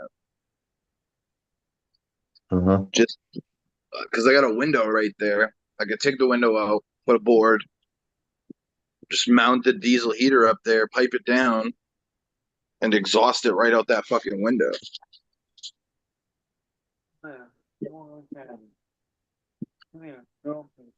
Really, I'm talking like one of those RV heaters or something. Propane. Propane, prop. Yo, Yeah, yeah, yeah. I okay, but remember. the only problem with having propane in your house is that it's a gas that it will go into like a corner of a room and it will stay there, and then you have a spark, and then boom, Yeah, your that's if house you have explodes. heat. Yeah, it could be bad. A good idea to But this use was is like diesel, huh? no oil Uh-huh. or Coke. Coke is a good one too. Yeah, but it's easier to get propane or diesel. Yeah, but then so gets that leads to possible carbon monoxide poisoning.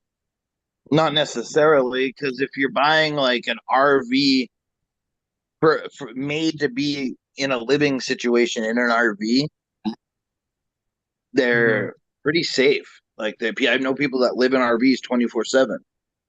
Okay. You Yeah, could buy a carbon monoxide detector, yeah, smoke that's a detector good from. idea. Introducing here, Jeff. You're on your computer, right? The Yeah. Terraform 7 from AC Infinity. Uh, Supposedly it heats and cools. What the fuck? This thing is crazy. It's got 4 tubes coming out of it. Sangman says dehumidifies too, and heat a heater too. Cheers, Stangman, by the way.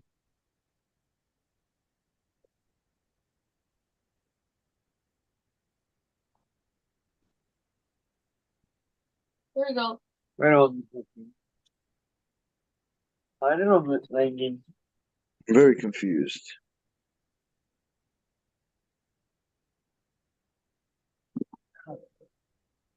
Well, they actually started at the house with home, Oh, fine. HVAC stuff.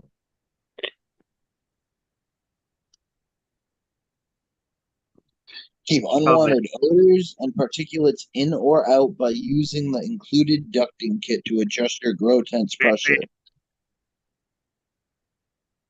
You can go to their site.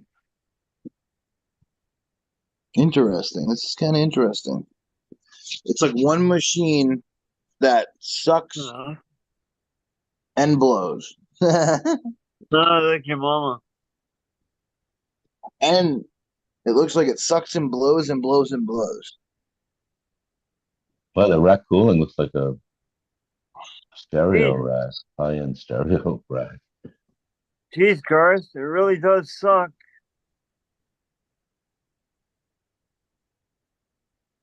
Hmm. Yeah, it's got cool, heat, dry, and fan. 10 level speeds. Motherfucker. I Hmm. need to look at, I want to see how hot it gets. Look at all their products. Holy crap. So, but it's a cooling air conditioner. I guess this is it. Oh, Terraform series, yeah. Oh yeah, it's pretty serious. Oh, it's only a one hose though. No, the one I was looking at had four. Oh, okay. Okay, yeah, Look, this right does there, have. that one's got four attached to it. Yeah,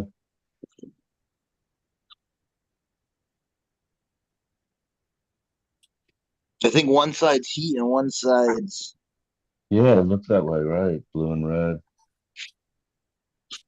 interesting. I wonder how which hot it makes gets. sense. I Oh, mean, so that's pretty cool. So it's like to be outside of a tent, or and so it could be outside of a tent and circulate the cool air, you know, without being in the tent, and then you could blow the hot air outside, you know, bring it in from outside and then throw it back out outside.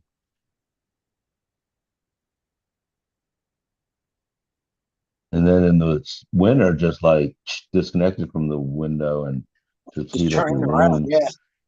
yeah. Pressure regulation. Oh, can create any pressure configuration. That's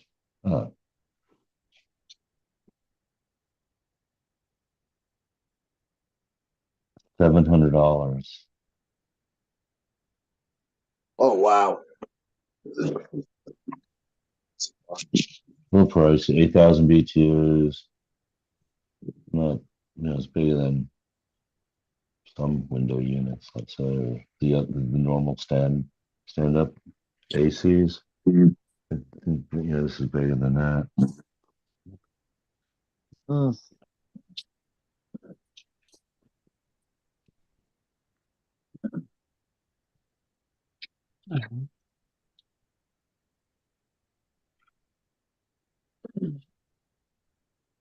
Yeah, switches between cooling, heating, dehumidifying.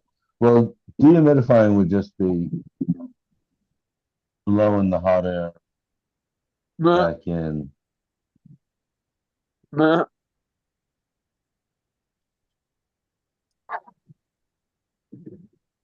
The forward, I don't know what they mean with the positive pressure, like this. I don't know how you can get like the cooling you want and have pressure control. But sounds, sounds like they're trying to amp up the normal thing. Yeah, that shows it. Yeah, it is pretty cool for a tent like that. So then it doesn't have to be in the tent. That's a So lot of money. that's pretty cool. That's the only one I've seen that does that. Maybe there's probably some other ones. It is a lot of money. I mean, if it works and everything, you're getting a AC heater, DQ, and a fan all in one. It's kind of like a mini split. It looks like a heat pump mini split built into a box. There he is. What should I Hmm. smoke? Looks pretty good, but yeah, that's pricey. Papaya chemo, apples and chem. Oh, hem dog the chemo. Look at all the products they sell. Kim. Even like Harvard bowl trimmers. What the bowl trimmers are. I believe AC Infinity's a But Canadian company too. yeah, like I said, they were in the business, before they got into selling the growers Well, yeah, they were to selling for like computer. homes. And what was that? They were selling computer fans. Uh-huh. Yeah, and powered like ducts that you might put in your house, ducting, so that there's a fan on the outlet, like a booster, like built into, they should probably have that here. They show a picture of it. Yeah, ductwork. It expensive is These are inline fan. heaters. Yeah, this was pretty easy for them. They have filter boxes. This might be cool. So it looks pretty cool. Looks pretty nice. I mean, I haven't heard anyone really complain about their products.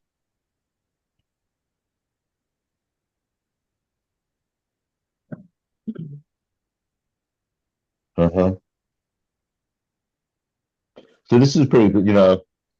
You could make these, and that's what we always used to do. But this is pretty cool. So if you're taking air from the outside, you can filter. And this is the way to do it with just a normal standard house filter.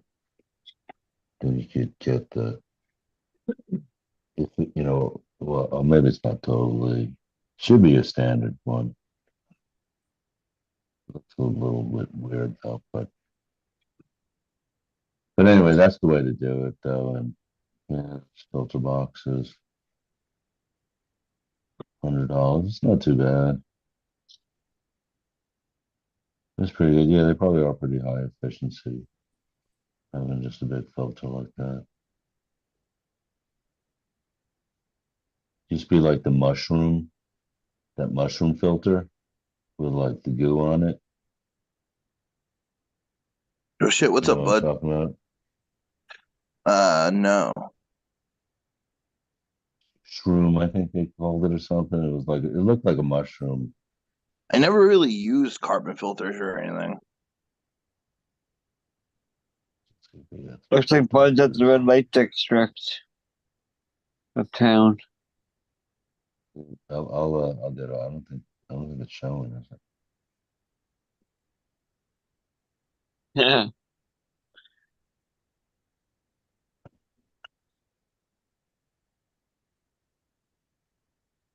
Oh,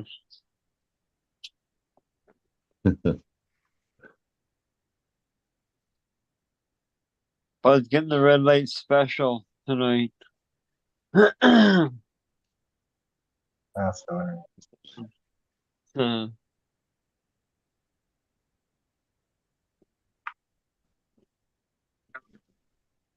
Oh, lost Oh, it. Yeah, maybe that was the that charger. was something I didn't. It wasn't something I said. It was almost like it was perfect timing. Yeah, I think he's. I'm pretty sure he'll be back. He looks like he was. It might have been. He was driving, so he might have been in a dead area. Yeah, I know all about that in his mic, California. his mic was out. Dead spots in California. It's crazy. A lot of But those. AC Infinity's Yeah. pretty crazy. I can't believe this. They actually that was some nice stuff actually they had. At least they are trying to amp it up a little bit for here and there. Not everything, of course. Give it up. And I'm trying out some of their stuff, just some of the Uh-oh. little plans and Let's see. Move back. So funny. Oh, sheeps almost fell. yeah, they'll probably make like some kind of BHO extract machine next. Already got the harvest trimmers. I think their next thing's going to be a still air box. Or like a vented air box or a hood for mushrooms. That's their specialty, is HVAC kind of stuff and airflow and temperature. And they seem to know what they're doing.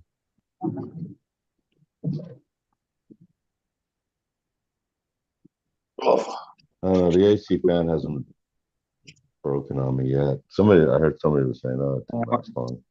Their fan. Hey, bud. Hey, bud. howdy. What's happening, everyone?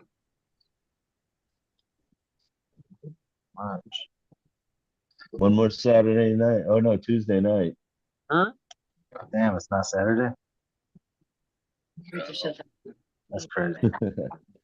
I lost track. Last week was I feel like it's Saturday. quickly. June's almost over. June is almost over. 4th of July is coming around the corner because people are already blowing up fireworks in the neighborhoods. I've seen some pretty good shows over the weekend. Yeah, I can't stand it. My dogs all bark. I'm like, stop doing that already. You know, I was thinking the other day. Yeah, I'm kind of over fireworks. I've been over for years. Yeah, kind of me too.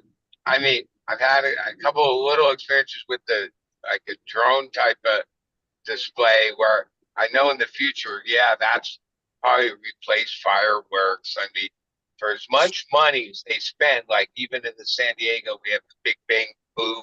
It's like 4 barges. I don't know the numbers off the top of my head, but it's a huge amount of money the city pays this company to do this show every year.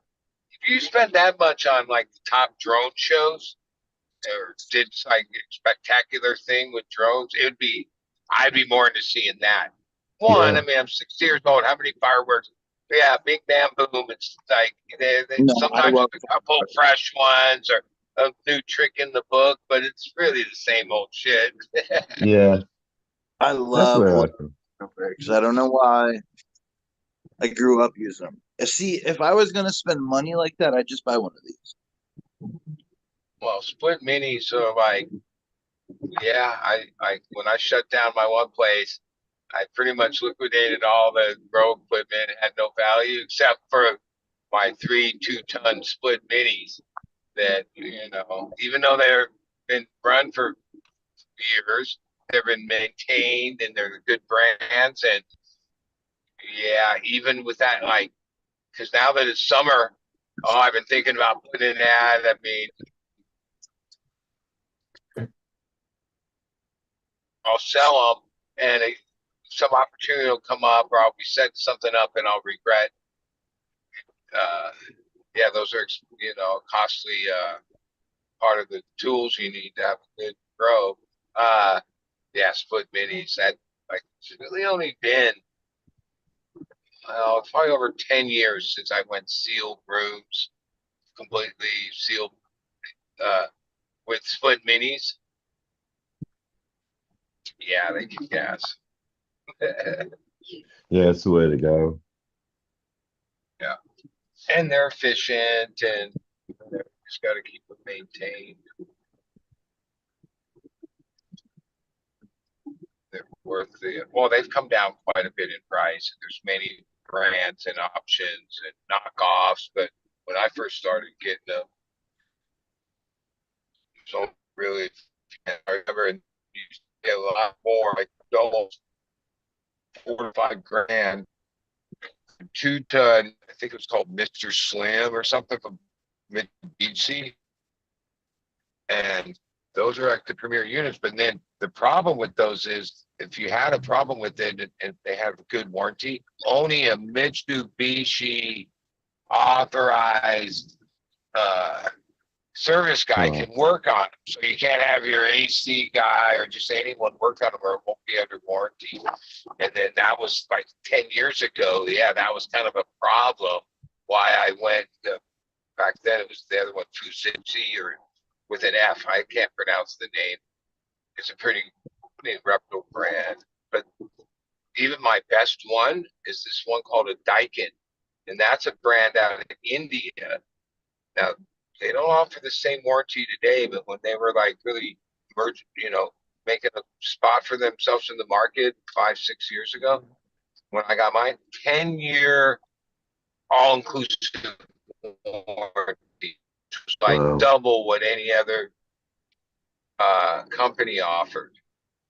And my AC guys like recommended it, and I never heard of the brand, but workhorses, and I've never had any problem with it. Which yeah, when they offers 10-year warranty, it's probably because they back their equipment. You know what I mean? Yeah, But yeah. yeah, 10 years is long. Yeah, and it's a lot of them you can install yourself Well, with ultimately, the if you electrical really part, do this but long enough, and even though I'm not so sure myself when it comes to the pressure, all the different things. Yeah, it's still, even though it's easier to hire out AC guys, electricians, all the different jobs. Like, what do they? There's a saying like, "Growers a jack of all trades." And back when yeah, I was first doing it, yeah, that was it. Like, it wasn't that you didn't have the money to pay to have somebody else do it. The situation was that was a weak point. You try to stay secret unless you had a real close homie that happened to be one of those trades. You're pretty much having figured out yourself. yeah. Like even But there they was used to this advertise pamphlet be like a book 2 inch hole. That's you all you could need is buy the 2 inch. at Home Depot called Basic Wiring or Basic. It's like 8.95. I must have bought that book like 25 more years ago. Myself like I can I I've done enough electrical shit.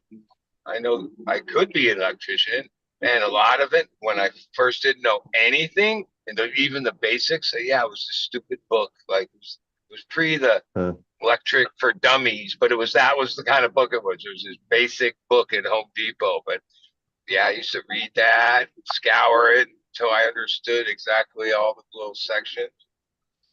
Yeah. Something like that for growers would be handy where it just specializes in like how to do all the electrical stuff growers A do. little plumbing, a little electrical, and HVAC or whatever. That like, oh, you can go and take like a whole course and get certified. It's not the hardest thing to get.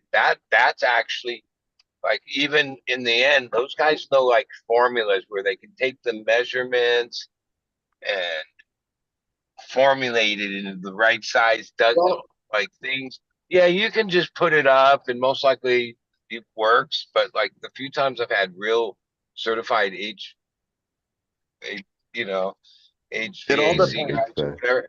Yeah, they teach them some stuff when they go through that school. When I was doing like plumbing in high school, the apprenticeship actually changed to you could be an apprentice. Um, you could just go get it and then find a journeyman or a master to be under. And then while I was in school, they changed it. You could be an apprentice, but you had to have a master already there to be an official apprentice, master plumber. Um, Same thing with HVAC. I'm pretty sure you have to do a whole apprenticeship for years, and then you become a journeyman like for years, and then you're a master HVAC because you work with freon and stuff that's not very healthy, and you're doing a lot of plumbing too in HVAC, plus ducts.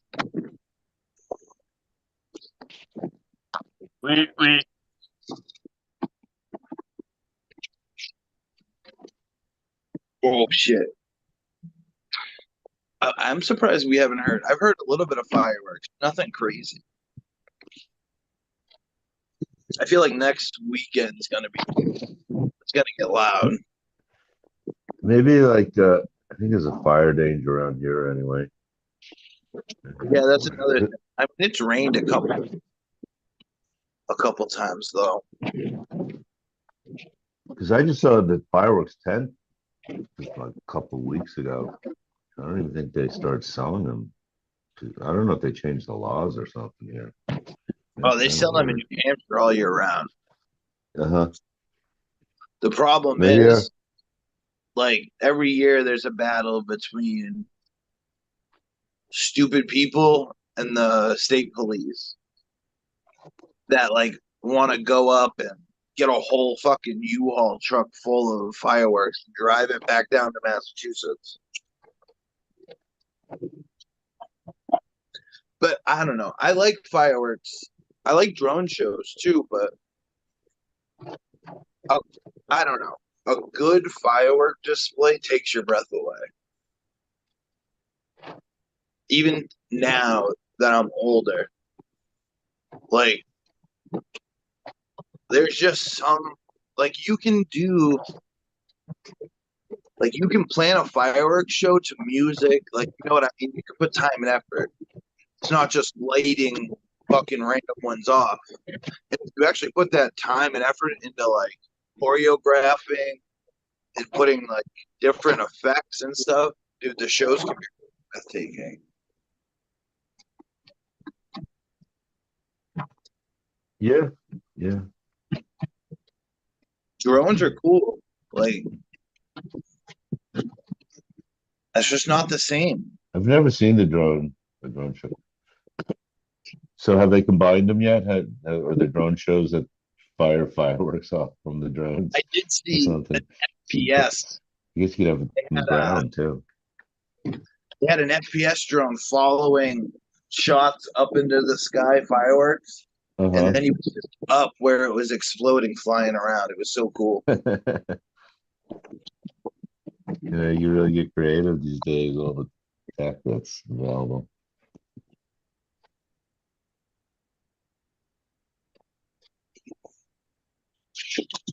Ugh.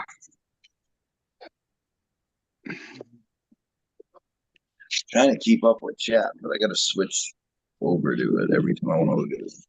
I gotta fill up this bowl again. What's up, Oh, Midwest? what time is it? Oh yeah, almost on the 20. It's just So like there's two natural people in Feel chat. like internal clock. I might be an expert in electric cars. So, well, a month ago I had a Tesla for 3 or 4 days, and then since Friday, oh, it's been this ordeal. First, it was a Genesis. That thing was so badass. And then Saturday morning, all of a sudden, it had like a fast leak in the rear tire. And it was this whole ordeal where when I called my guy, he says, "Wait, here's your choices. We have a contract with Discount Tire. You go there to get it fixed, or tomorrow you could bring it in here and exchange it, or airport 24 hours a day." I got to Discount Tire at 5 minutes before 5. They were accommodating. Turned out that the leak was on the sidewall, so they couldn't patch it. Oh, they put a tire on it, but they have to do this thing through Avis and whatever. And because it was already past 5 o'clock on Saturday, oh, I would have had to pay for the tire and then try to get reimbursed from Avis. So then I'm like, oh, fuck that. I drove down to the airport and exchanged the car. Now, see, my boy hooks me up where I just have like the Econo, whatever the cheapest rate is, he books me that and then upgrades me to whatever. Well, when I'm at the airport without, the juice card, they're like, well, we can't give you a Genesis, but we can give you, it was a Ford Mustang or Mach-E or something it's called. Okay. Which, that was a step down. I'll definitely say that. Tech-wise, functionality. And then, see, I guess it was on. Oh, so I got that Saturday night. Sunday was fine. No issue. Saturday, I went to meet a customer in a Tesla at the charging station in Carlsbad, where they also had EV. So I was charged up. I filled that car up, set the fucking hour and whatever. Had a donut, and then when I pulled out of that parking lot, all of a sudden the flat tire thing or the sensor goes off. I pull over, and it wasn't even a question of a leak. It was like flat all the way, right? I could push up Avis in the thing. 9/10 of a miles in Avis Place at the Carlsbad Airport. So I'm thinking, all right, let me think. Maybe I can limp it there. I might have got 1/10 of a mile on the road, the busy road, Palomar Airport Road. where, oh no, the tire was coming off the fucking rim. I like aborted. And had to call the 800 number, wait fucking an hour for the tow truck.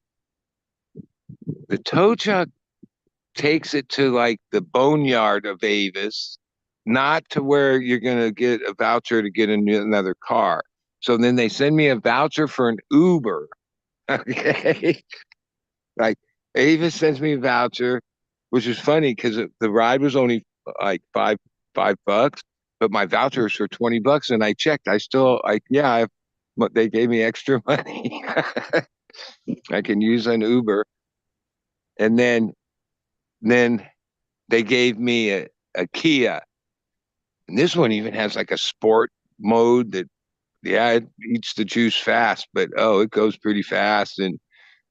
But I missed the Tesla because the Tesla had the best tech. And the charging station, that's a racket.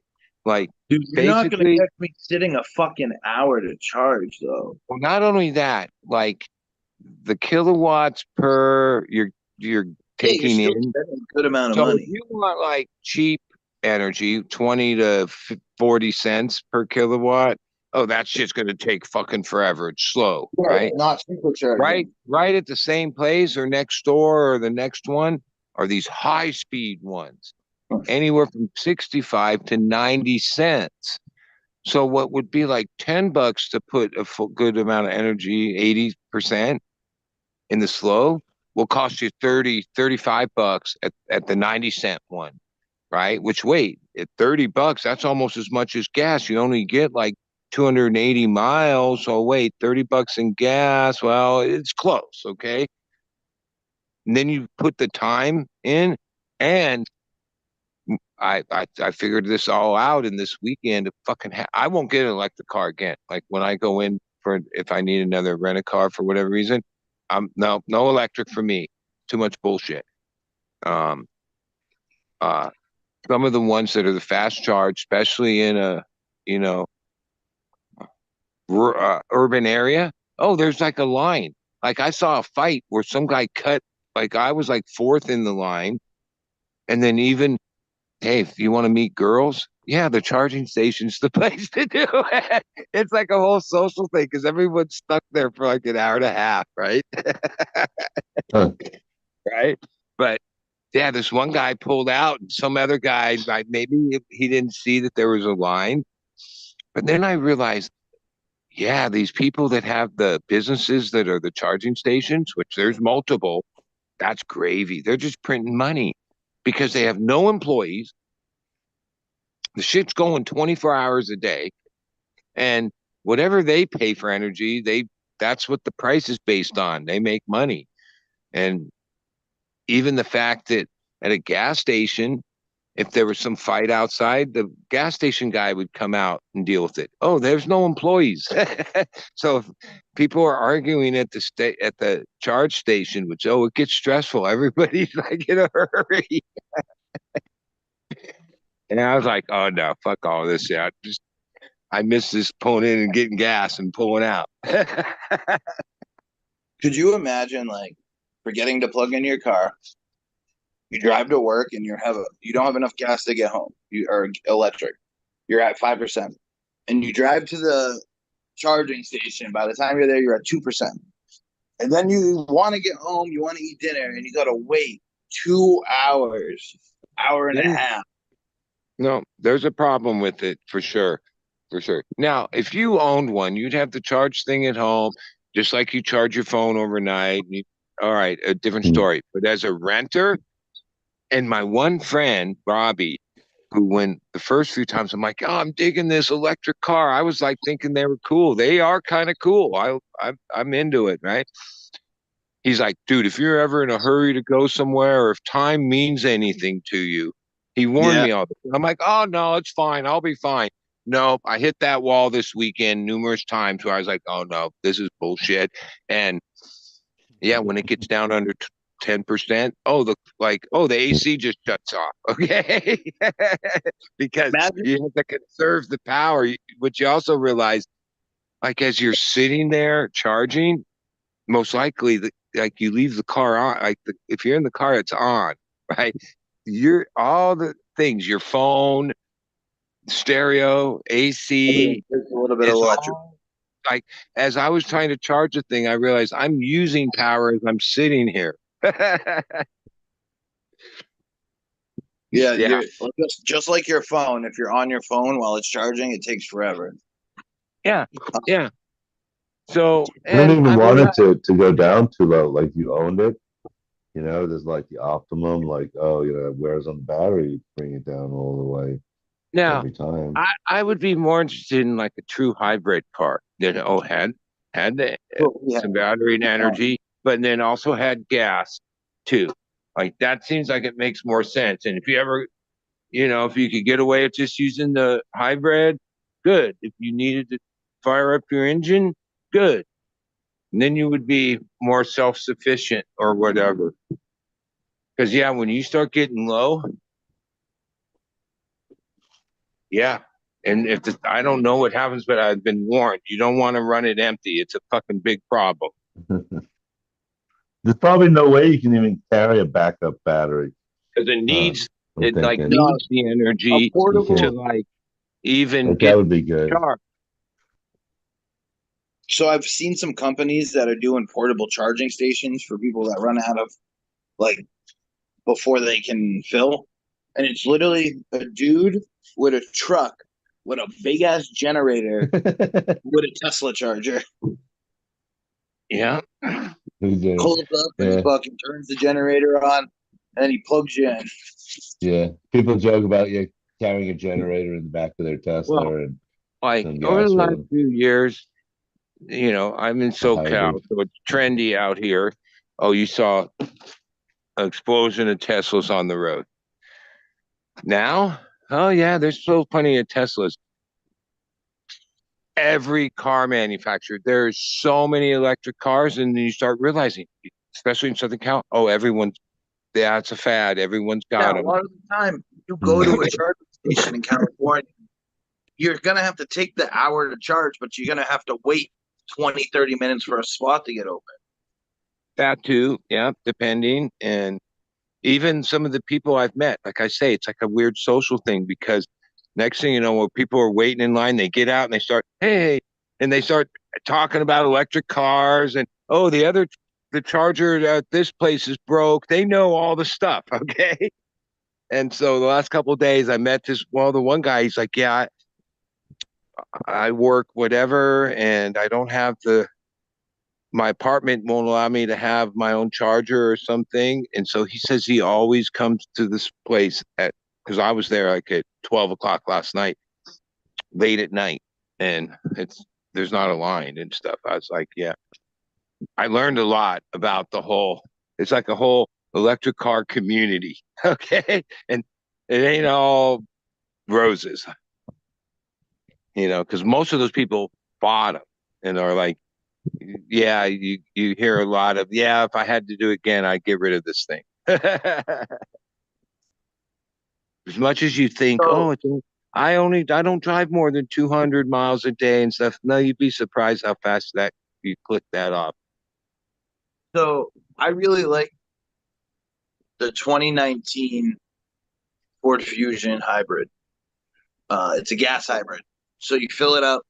If you fill it all the way up, it takes like 13 gallons. You can get almost, I think, almost 600 miles on a tank of gas. But we we've been on the highway, and there's been points where I've gotten it up to 45 miles to the gallon, 50 miles to the gallon, just cruising.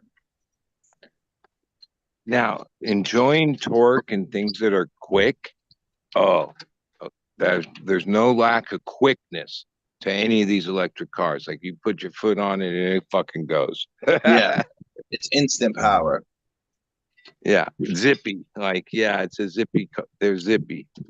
All right, And like I say, like, oh, Tesla, I could see a lot of their stuff. You could tell they had a See, lot of dirty software people in their company over the years, and yeah, they just have all these little things, the tech that really works. Where when you get in some of the other brands, oh, they don't have the camera that tells you if the lane is clear, or some of the sensors that the Tesla has. And oh, if you hit this one thing in the Tesla map, it will tell you exactly where to go, all this information.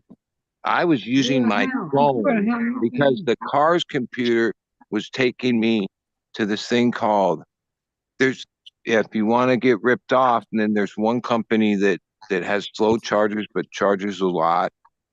And then that was the one that came up, like it was already, you could tell, pre-programmed in the software to take you to, I think, Electric America or America. I don't know. There's all these names for these EV companies, where Tesla has their own whole thing. That which, yeah, this I would, but like the Genesis, I didn't ever know what a Genesis was. Somebody told me that's the fancy brand of Kia, right? That thing was badass. It was like luxury.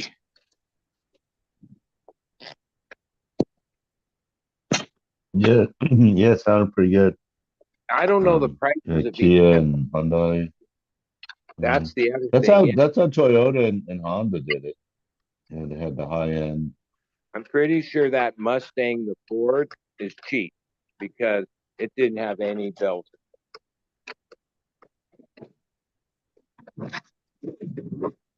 And yeah, I haven't been in. I've seen them at the charging stations, Audis, BMWs, Mercedes.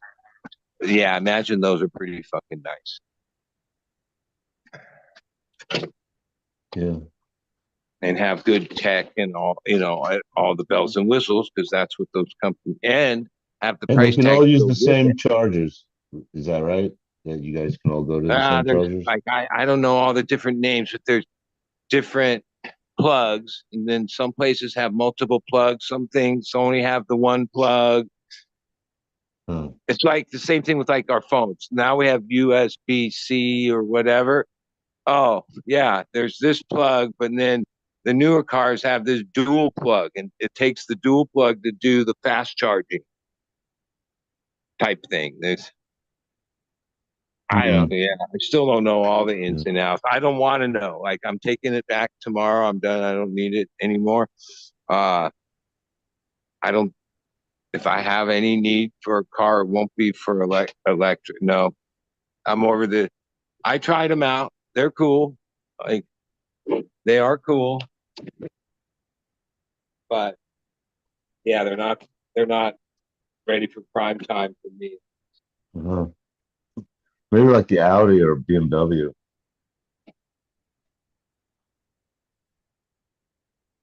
Because that they're coming from a car. And so maybe like, well, the car, like the aspects of what's going, driving in a car be a lot better. Whereas, Tesla's, the tech's good, but maybe like the Like seat's not around the best. like 50,000, probably low end. And yeah, if you want to spend over 100,000, oh, there's options. Well, if you're spending that much on a car, I'm not so sure you'd invest, because that's more like an investment, right? When you get $100,000 car more, it holds its retail value a little higher and stuff like that. Uh, yeah, I don't think it would be a smart play to get an electric car. You'd be better off with like one of the gas models that Yeah. I'm not so sure these cars are going to hold their value 5 years from now when the tech is totally improved or the whole thing improved. There'd Yeah, the be a lot of, batteries, the right? There'll be a lot of these cars that are from the first generation. battery's supposed to be like a third of the cost or something. Yeah, finally they're going to come up with like whatever. And to be honest, unless you can shorten the time of charging on average to be like similar to what it takes for a gas station, I don't think they're ever Yeah. be popular. Like it's not like a road trip car. Oh, if it's going to get groceries and take your kid to school or whatever, okay, that that might work for you there. But if you're like take road trips at all, even just daily weekender out on a couple 100 miles. No, you don't want to like because it seems like on average it's about under 300 miles is like what they get out of it with a full charge, right around there. It's not like someone came out with one. Oh yeah, it's 1,000 miles for a full charge. Somebody's going to though. I mean, the bottom line is this is going to innovate so fast now that there's money flowing. At least that's my experience. If it isn't Yeah, happening in your area, oh, Southern California, that does set trends. I don't know what percentage, but it's growing of people that are in electric cars.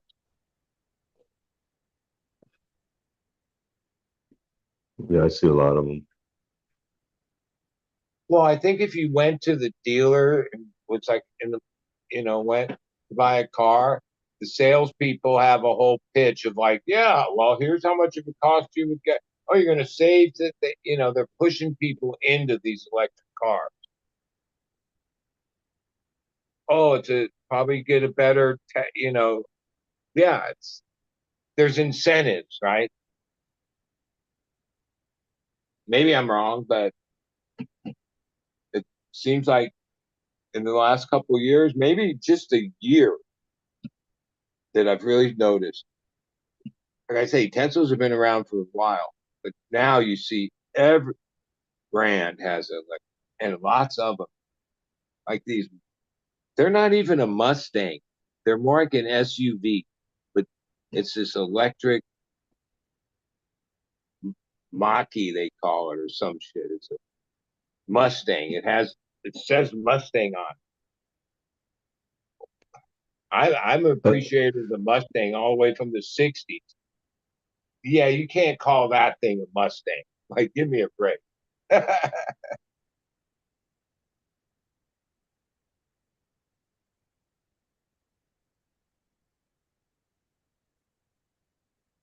yeah, I've seen the electric Mustang. Yeah. The one I saw would look good.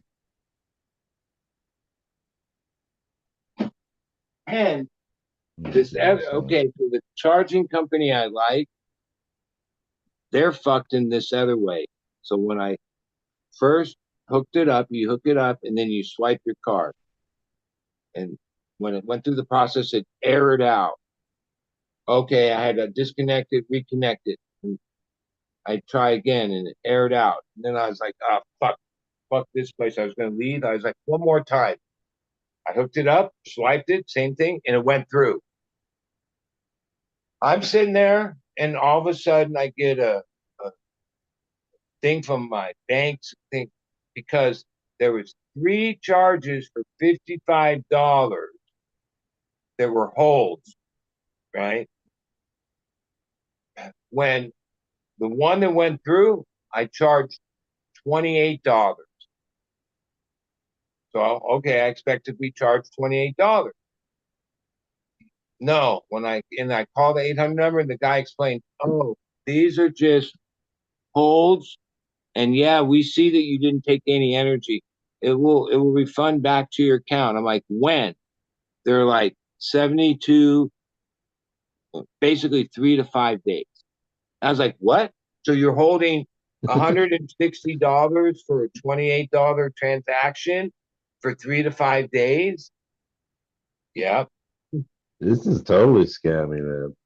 That's a lot Yeah, of money. well, That's that's like California I think pricing. like I They're like, remember oh, we'll some just. friends pitching me on some of these startups, like, oh, if you would have invested a few years ago in these companies or these things that have It become sounds like there's something charging there. stations, oh, that was a sound investment. People are making money.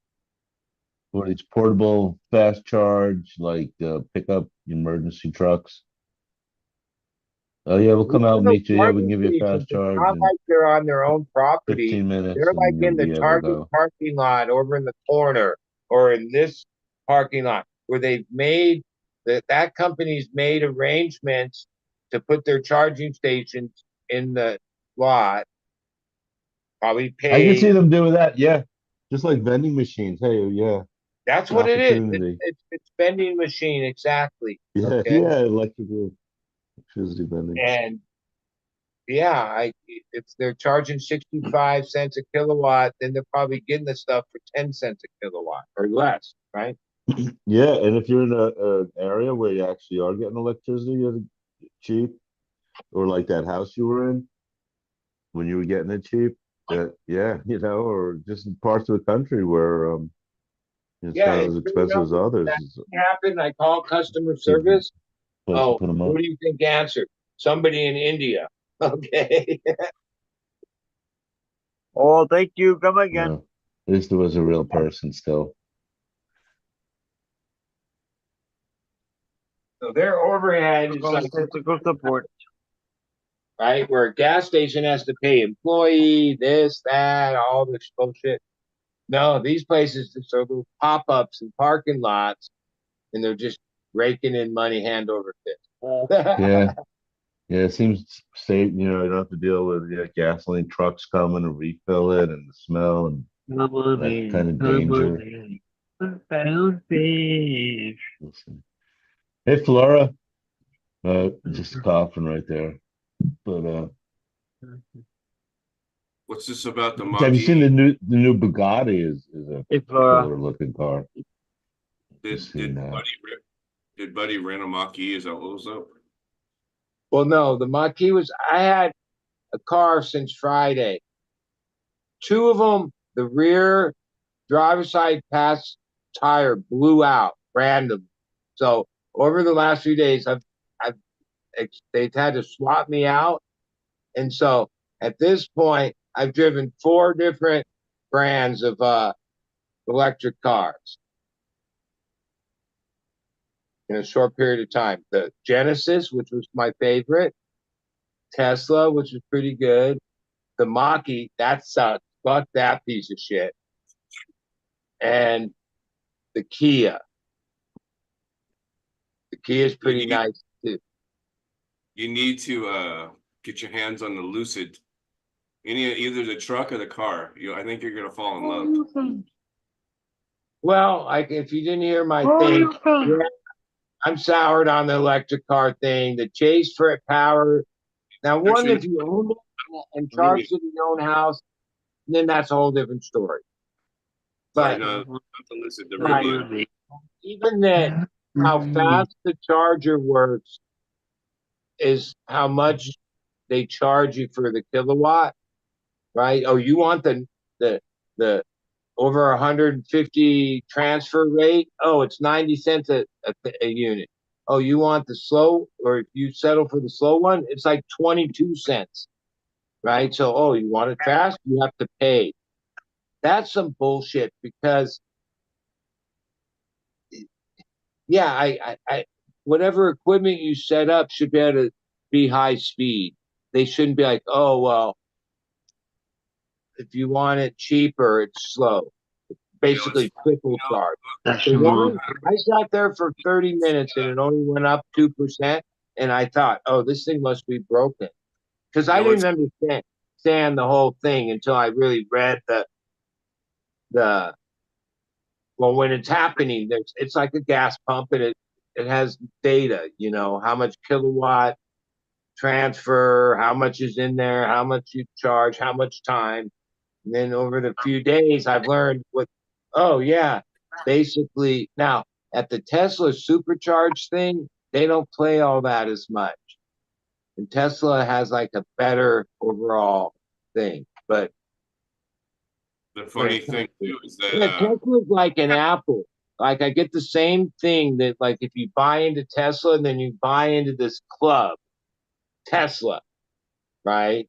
Where, okay, I was in that club for a few days last month, the Tesla club. It was all right. I get it. But then the last three cars I've had were either Ford, Kia, Genesis, whatever, the other kind of brand.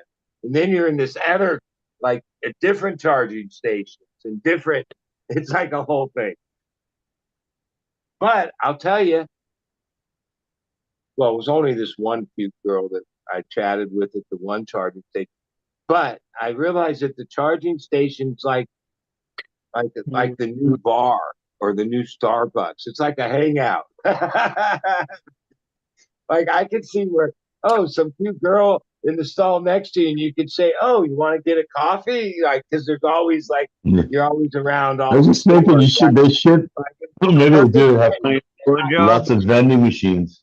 Like what people said, like the best place to meet women in the past was at the grocery store. And sometimes I see that. I'm like, yeah, that's a again more opportunity there than a lot of other My places, cucumber's right? bigger than your cucumber.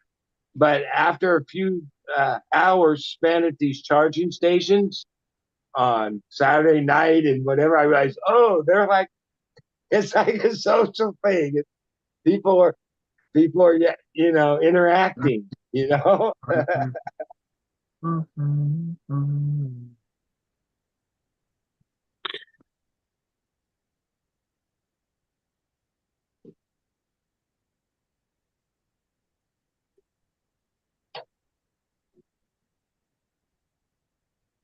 So the Rivian's electric too, isn't it? Yeah, the Rivian is the king, I think. It's like the Rivian is like it's got all the creature comforts, right? It's like super luxury. Is where like Tesla is like super boring, lots of road noise. The fit and finish yeah, is exactly. The way the car's built's not. Mm. You can tell they're like some of these other companies have been building cars for fucking 100 years. You know, maybe, the yeah. with their Like the suspension and brakes and the way they have an edge on Tesla to slap this thing together. how That was how was the Genesis? I bet that was was nice. badass, I have to say. I mean, it was all leather. It had every comfort. It like yeah, it was. Now it's like, oh, I could easily explain. Oh, miles per gallon. We all understand that. Yeah, there's a thing of how much kilowatt per mile you're spending. And yeah, the other two cars are much lighter than the Genesis. It's like a sedan. It's like a Cadillac, basically, right? Yeah, it's heavier. Oh, get way less miles. Like a full charge in that was like only 265, where some of these other ones are more like 350 and shit. But that doesn't mean you get that many miles. Okay. Like that's the other thing. That math doesn't like somehow you're like, wait, I hardly I drove. Why am I already down to 35%? Well, Yeah, because you had the AC on and the like, yeah, yeah. you're in SoCal. Like, how are you gonna not run AC? You have to run AC. Everybody at the charging station, you just leave your card, right? They're in Yeah. the car, and it has the AC on. Okay, so like you're Oh, like basically it's like the same thing if you're charging your phone while you're on it. It's Actually, a not going bunch of to them. charge as fast. what's funny though too is that like I believe they're using like commercial power, right? It would have to be right to because there's Yeah, usually yeah. like a No, but what it looks like, they have this little transformer thing, and a lot of times when you plug in, you hear a fan go on in the not the unit that you plugged out of, the unit next to that. That's really where the power is for the whole thing, right? You hear these fans go on to cool that. Yeah, they're just probably tapped into a thing and they're selling the power. They pay 10 cents a kilowatt and sell it for 65. Yeah, yeah Rivian Did you just ever did hear of this canoe? Canoe now. Yeah. But Rivian just did a deal For today with Polestar? I've seen Polestars. starts Chinese Volvo. But Rivian just did a deal today with Volkswagen. I guess they're gonna share some tech and stuff, but like I have a like strong feeling that Rivian will probably get bought by like Apple or Google because both of them said they want to have electric cars. And the Fisker. well, I could see where you need, like, where Ford, you could tell, okay, they know how to build a car, but they're not that Yeah, tech savvy and it showed in the car. Where Tesla, they might not know how to build the best car, but they definitely know tech.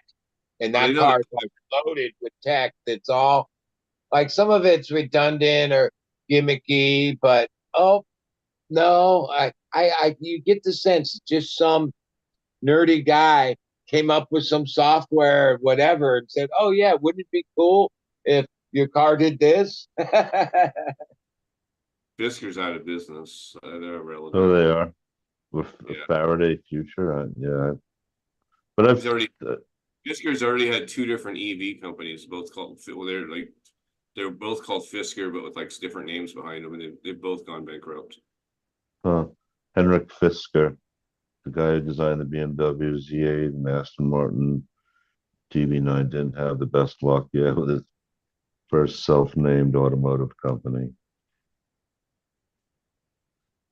Henrik Well, I mean, Fisker. for years I followed that Super Blondie page, and now she has her own auction company and all this. And holy moly, when it comes to like whatever you call those hyper, and some of these are electric and some of these are hybrid.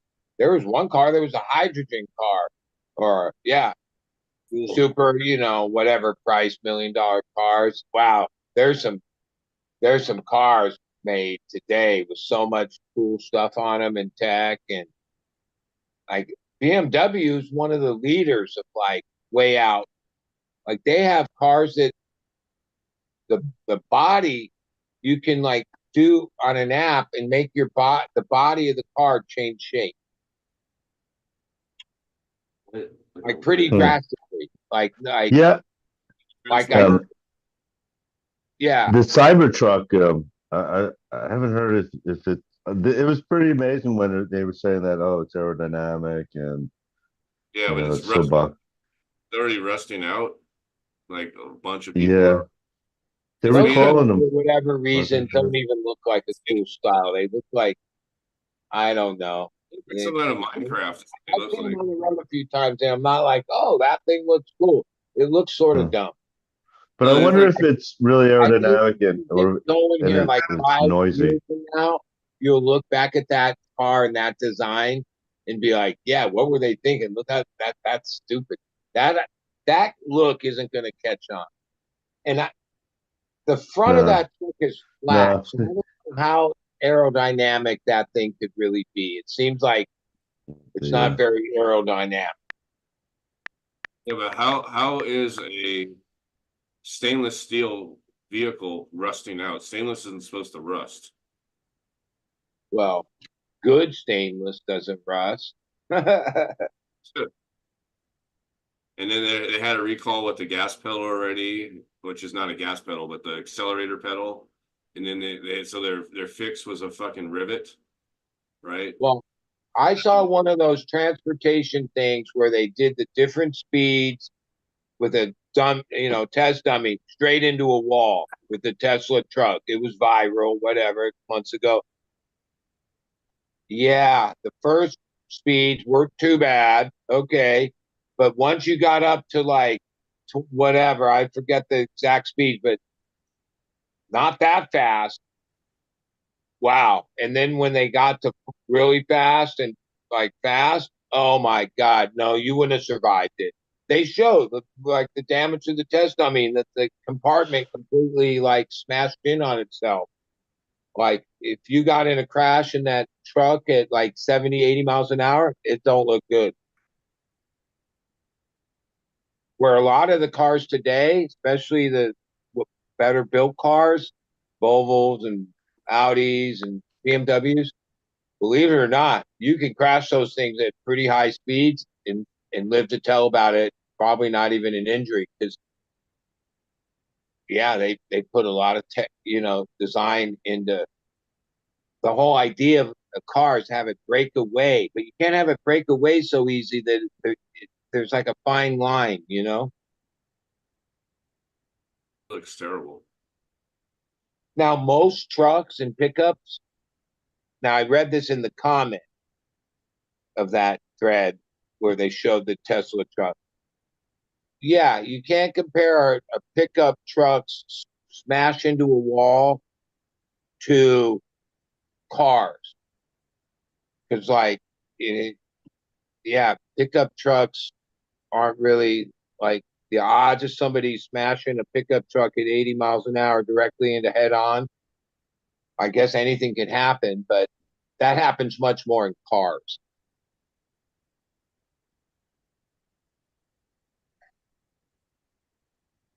But pickup trucks don't really fare well in high speed head ons.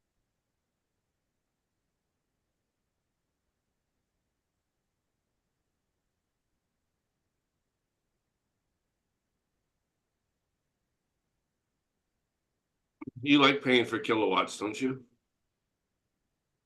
You know, it's really weird is I had free power for 10 years, right? So I don't have anymore. Not stealing power, free power. Yeah. God, I should have had it. I should have been the first guy getting an electric car, right? Like way back. Because, yeah, that would have been like no problem. It's probably equivalent to one light over 12 hours. Would be probably way less than that. A grow light probably is way more juice in one day, 12-hour cycle, than charging your electric car full. No, no, no, not even close. Because a grow light's only gonna you're only gonna use 1 kW, right, per hour. It's 1,000 watts. Yeah, as much as I sort of understand that, when you see it all in this one, when you're charging your car and they put up this graph where they have all the data, right away I got the sense it's like one of those billing things where they don't really want you to understand. Okay. Now on the Right? receipt, when you get it Yeah. charged, receipt like Yeah. break it. Well, they Yeah. don't tell you what the total is, but how they derive to that total, you have to kind of like you're on your own as far as doing that math. And They might even have like peak rates or yeah. like Well, certain times one it's more they're expensive. very regulated, believe it or not. You the gas Demand station price. can't just charge what they want for a gallon of gas. It's a this whole system, right? And I don't think there's that system. One, we go to like, oh, go down by the coast or go to certain places and the power to charge is high, way higher. When I was in Vegas, oh, it only cost so much in Victorville and Baker and State Line. Oh, but when I went to that one on the strip that was part of this one hotel, I forget wasn't it the hotel? It was like two hotels, whatever. It was on the strip, and there was a charge. That was the most I paid for Tesla power during the time I got Tesla, meaning each place can charge what they want. You know what I mean? Whatever they can. And ultimately, capitalism in America or the world, what there's a saying like when someone asks you what the price is, well, what are you willing to pay for? That's what the price is. So yeah, uh, I never paid more than 50 cents when I was in the Tesla. To get the other cars charged, I paid 65 cents and 90 cents for speed charging. That's a lot. Like ultimately at that point, you're almost like per mile, you're almost where gas is at. You know, that's probably driving more like a 15 to 18 gallon vehicle if you're paying 90 cents a kilowatt or whatever. Yeah, 90 cents is a lot. Because It's they say crazy. on the dashboard, like some of the cars got up to 3.5, and it, oh, if you gun it or race it around, it gets down to like 2.9, 2.8 per, like, yeah, that's how many miles per whatever you're getting. So I mean, there is a equation. I'm not into it enough to know like, oh, what's the difference equation between the kilowatt per mile and the miles per gallon, right? And I think they could probably make it that we'd pay a lot less and we'd get a lot more, but that they have no incentive to do that because they want to make money off this energy. Like they you probably could get 500 miles out of a charge, but why would they do that? You know what I mean? Just like they could make a car, they could get close to 100 miles a gallon easy, right? And still be pretty you know, agile. Unless they make some law to force those companies to do that, they'll never do that because the oil companies don't want them to do that. The whole thing, right?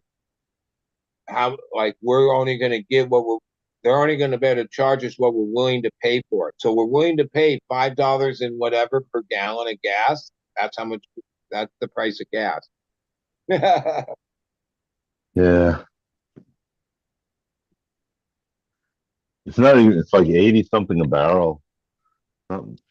It's high, but it's not Yeah. Well, I crazy high. mean, It it's was like probably 40 about for the most same of the time, and then in zero cannabis where in COVID. they're paying that wholesale they're trying to pay around 1,000, 1,200 a pound, but retail they're getting $6,000 a pound for it, right? So Yeah. it's that same kind of thing, right? I would think it's now at the point where like lowering the price might help increase the numbers, but it's probably not so much. It's like now it's like distribution set up and whatever. Like Yeah. even if you Well, lowered if the price was lowered, I places mean, I can't think there'll really come a increase time when there'll be this their flow reckoning like it used to inside be. the cannabis industry and the grow, especially the farming of cannabis, where yeah, they're gonna come together somehow and they're going to apply supply and demand, I mean, supply and demand economics to it, which, yeah, corn, wheat, avos, citrus, so many products use a supply and demand model. One of those, the main rule of supply and demand is overproducing hurts everybody, crashes the price for everybody. So the worst thing to do in any crop or any product is overproduce it. And cannabis seems to be ignoring that law of economics because whether you're in California, Michigan, Colorado, Canada, now Thailand, Germany will catch up and within a year be the same thing. Um, yeah, there's no one regulating or no one Yeah, keeping the pulse on the the amount where I just overproducing. it's going to be a huge flood. Yeah, like even that Canada and California has a huge number too. Different. They every year they put out numbers of how much weed they destroy, like that past the 1 year expiration point on. Right? That number is higher than the amount of weed that they sold in some place. Well, how does that work? Right? If wheat did that, if corn did that, oh, some years it does. You realize that some years they destroy silos of wheat to keep the price up. You know what I'm like? The supply and demand economics have been instituted into other crops through different means. Sometimes they have an association. Sometimes it's the commodity market that creates the market that keeps farmers in line. Like if some wheat farmer that only put out 20,000 acres, his share for all these years, then all of a sudden the next year he said, "Oh no, fuck that! I'm going to grow 75,000 acres. I don't give a fuck what it does to the rest of y'all." And that's kind of what cannabis is doing because a lot of these big operators seem to, when as time has gone on, their solution to everything is just grow more, make another facility, put 1,000 more lights up. Oh, can we even sell that much? Oh, don't worry about that. Just produce it. And Glass House here in California is the biggest example of it. Like at this moment, their company is really only allowed to sell weed in the California market. And even that they have 3 million square feet capability, they're only licensed under much smaller amount. And that amount is more than the California market in its whole entirety. So it's like, oh, wow, how does that work out? Like one place can produce more than the It's whole crazy. needs. Now they're obviously positioned to try their profits is more like they plan on producing weed and shipping it all to other states and stuff in the future. That's why they have 3 million square feet of canopy or whatever. Because Yeah, so now Germany and other countries are going to come online. I mean, it's going to be a whole nother level, man. International corporate well, I really think takeover. what the stall is up in Washington, Congress, Senate, and getting a federal bill, right, for domestic issues, isn't that's easy. They got that, like they can implement that. That's not the end of the world. But what's slowing them down is how that's going to affect and what the future of international import export is going to be. Because one, like it used to be called NAFTA, but now we take this fair trade, or what do they call it? Like, there's other terms for it. So like the same reason that there's no avocados grown in my area anymore, because they're all grown in Mexico, right? Um, so if weed's federally legal, say 5, 10 years from now, why wouldn't Mexico be able to grow weed and import it here like they import everything else and export everything else?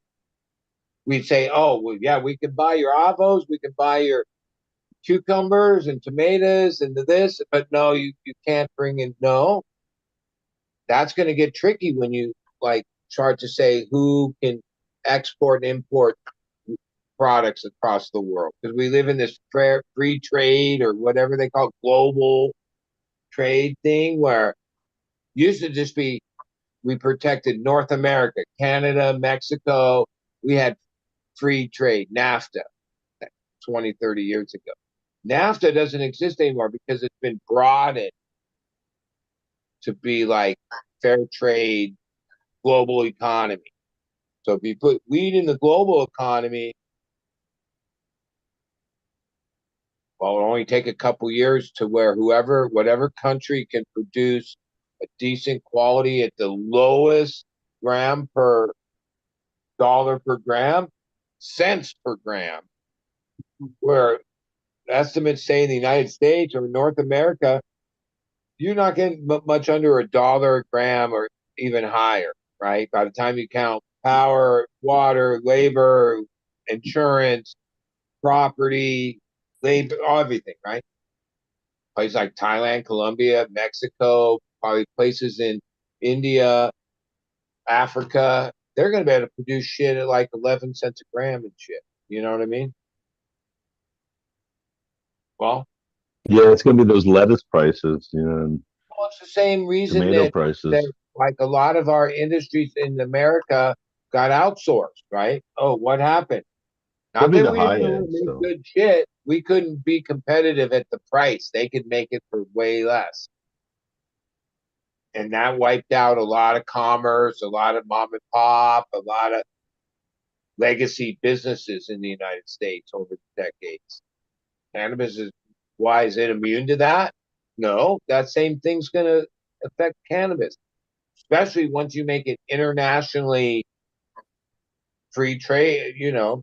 Some countries already, Germany previous to this, and they still to supply their medical thing because they don't have a licensed grows and all that yet. They buy weed from Canada, right? And other countries do the similar thing. Some countries will decide, yeah, it's just easier to import it. We don't need to. We can make a tariff on that, and then we don't have to use like even the thing in Germany. My partner's dual citizen. They've taken environmental conservation to a whole other level there, right? And some of the people there are fed up with it because it's yeah, and you don't use power. Everything is to conserve. You recycle everything. Like they're like they're like one of the leading countries in the world as far as implementing a lot of these concepts. But now that it's been in place over there for years, at least according to Gary, the average person hates it. It's just too much bullshit. I know. We're here, we're Yeah, the still prices. coming. Yeah, the Oh, prices you are high can there. cycle if you want. You could get solar if you want. You could, but like their societies, like from the government down, is much more like, oh, there's no more greenhouse gases, there's no more this, there's no more plastics, Hmm. there's no more that. They've instituted a lot of what's kind of like liberal ideas, but they're conservative people, but they've still, yeah, they have some like pretty intense environmental or conservation measures in place and enforce it. It's some weird. Oh, I think they were saying they didn't want tariffs on Chinese imports of electric cars because I guess then their auto industry was going to get hit in China. But they're the electric car industry over there was in the news recently too. I think like with China coming in. China has hundreds of electric car companies, I heard. Yeah, and I've seen a couple seem pretty chintzy, but then some of them are pretty good. Like in China, we have certain standards, safety standards, to better get a car sold in America. Yeah. Some of China's base shit doesn't meet our standards as far as like structure and safety and Right, all that safety stuff. Yeah. Yeah, definitely. you take all that shit for granted, but So the it's data impact behind all that collision shit has testing. saved like so many people's lives over the decades. And I mean, much some as of them I'm sure do, giant but bureaucracy of insanity, yeah. Same with the Food and Drug Administration. Like we take that for granted that you can go buy food and feel pretty safe that you're not going to get sick from it. Well, that's what that agency protects us from, right? Some countries don't yeah, have that shit, and then you have to be more worried about those protections.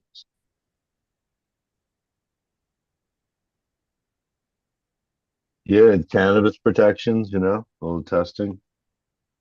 Some My of it's point good, is some of like it doesn't like make the fact sense. that in Europe they don't accept like a whole bunch of our products or stuff because we're all GMO or we use these dye, like they banned all these things that studies have shown are nasty shit, but somehow we're just still selling those when, yeah, I guess, I mean, to me, there's a reason that all of Europe pretty much banned a whole bunch of shit like that is made here. Like our snack food items and shit, most of them can't be sold there because they got weird shit in it.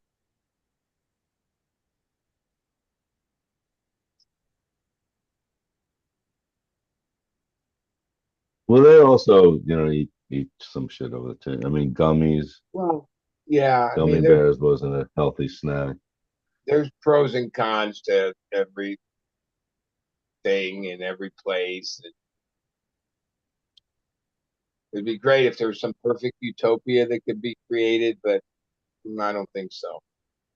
I don't think that's the No, nature of the beast of yeah, humanity, or the beast of life. No, there's high end stuff and low end stuff too. You know, yeah, the low end's always going to be crappier and more preservatives. Like the fresh stuff is always going to be more expensive. yeah. Bottom line isn't get what you pay Local, for. locally produced. Yeah, but and also nowadays, there's a lot more people growing too. So that kind of supply, that input to the whole supply demand thing is, change Yeah, things too. okay, you're right. A lot more people are growing, but the amount of food that puts into the thing is insignificant in the real reality. Yeah, I was in cannabis, but Well, even like okay, cannabis it still does, but over time, that side in the capitalist on that side, they're trying to drive this business Yeah. away. So that might Right. be the Schedule 3 rescheduling thing. I mean, I think that these big investors over the years have had meetings that where they've asked, well, wait, we should have been making all this profits. It's been years now. What, like, why are we still losing money? And the answer is obvious. The legacy market, like that's the thorn in their side. And Oh each yeah, state right, definitely. level of legacy market. California, which we have biggest state, most consumers have a huge legal market, but we also have probably the longest standing and strongest legacy market. You've done some damage to it, right? I've had a couple of my homies shut down over the changes that in the last so many years. But no, and so their true profits of that they predicted when they made this investment, those will never be realized until they get the black market out of their way. Yeah. They were just thinking they were going to move that whole Yeah, black market into, their yeah, market. yeah.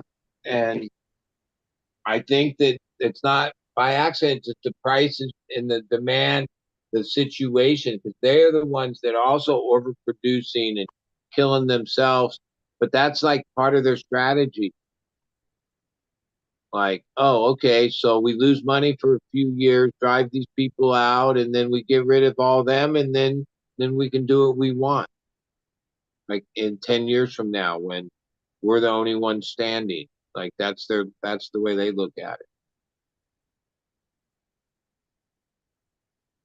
And all these business tricks and stuff, they've all been done before to like every industry our country built over the centuries have been torn down by this investment Wall Street shuck and jive.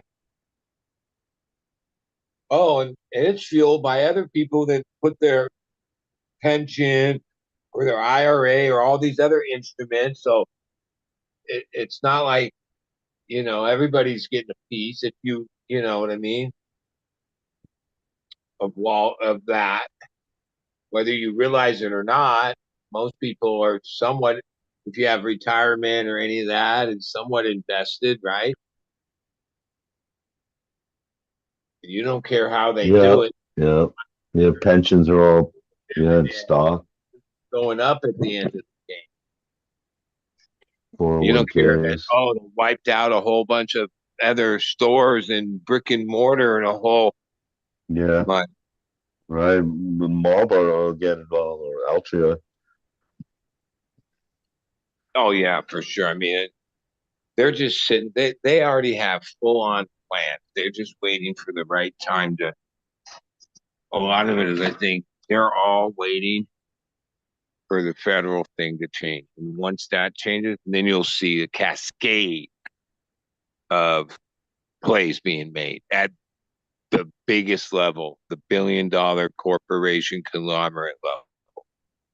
Those players are going to come to the table when they can Yeah, do interstate commerce. That's the the rescheduling yeah. Or will help even them that because it scheduling, doesn't have to be they just international want for to them. operate in like, National. set up in the cheapest state and distribute to all the rest of the states, Yeah, right?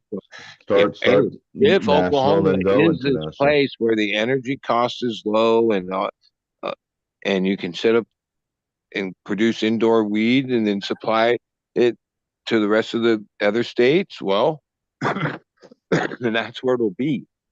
Yeah, Places that already they're have like doing it with tobacco, so yeah, they know a lot of the ins and outs already, and distribution and all that. all that. Yeah, Even when you look you at tobacco, can't compete with them. There's billions no, and billions of dollars have been accounted for in tax money with a stupid little stamp that they put on a piece of cellophane. Like each of those stamps are worth like $10, and they put them on every cellophane of every pack, and they pay that money. Like that stamp means that the money was paid on a piece of cellophane. Yeah, that's good. You know, that's There's like since alcohol, ancient put times. like It was Here's like different clay, clay a stamp or something. sticky tape over the Hey, cheers, over dude. the bottle top, right? 11:20. They put like the red whatever. That's their proof of whatever. And Paid your tax, paid the man. There's always been somebody. the thing is our government in the States, they definitely don't trust the cannabis industry. That's why they have metric. That's why they put all these uh uh rules and And things in it's place. no other Basically, they industries don't like that. trust you to just play it straight, right? Yeah, it's They like trust you were these printing money or companies, something. these Oh, like then these companies that have been cannabis. paying billions of dollars in taxes for their product for a century. Oh, well, they are trusted.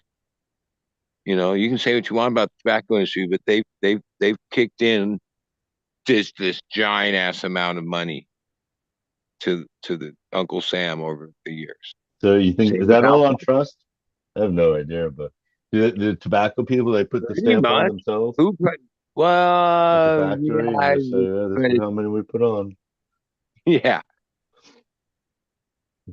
Maybe, or they got maybe an inspector, comes around.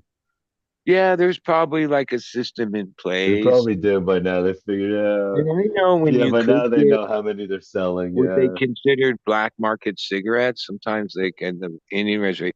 Guess what? They don't have that stamp on it because they didn't have to Huh. pay the tax on their cigarettes.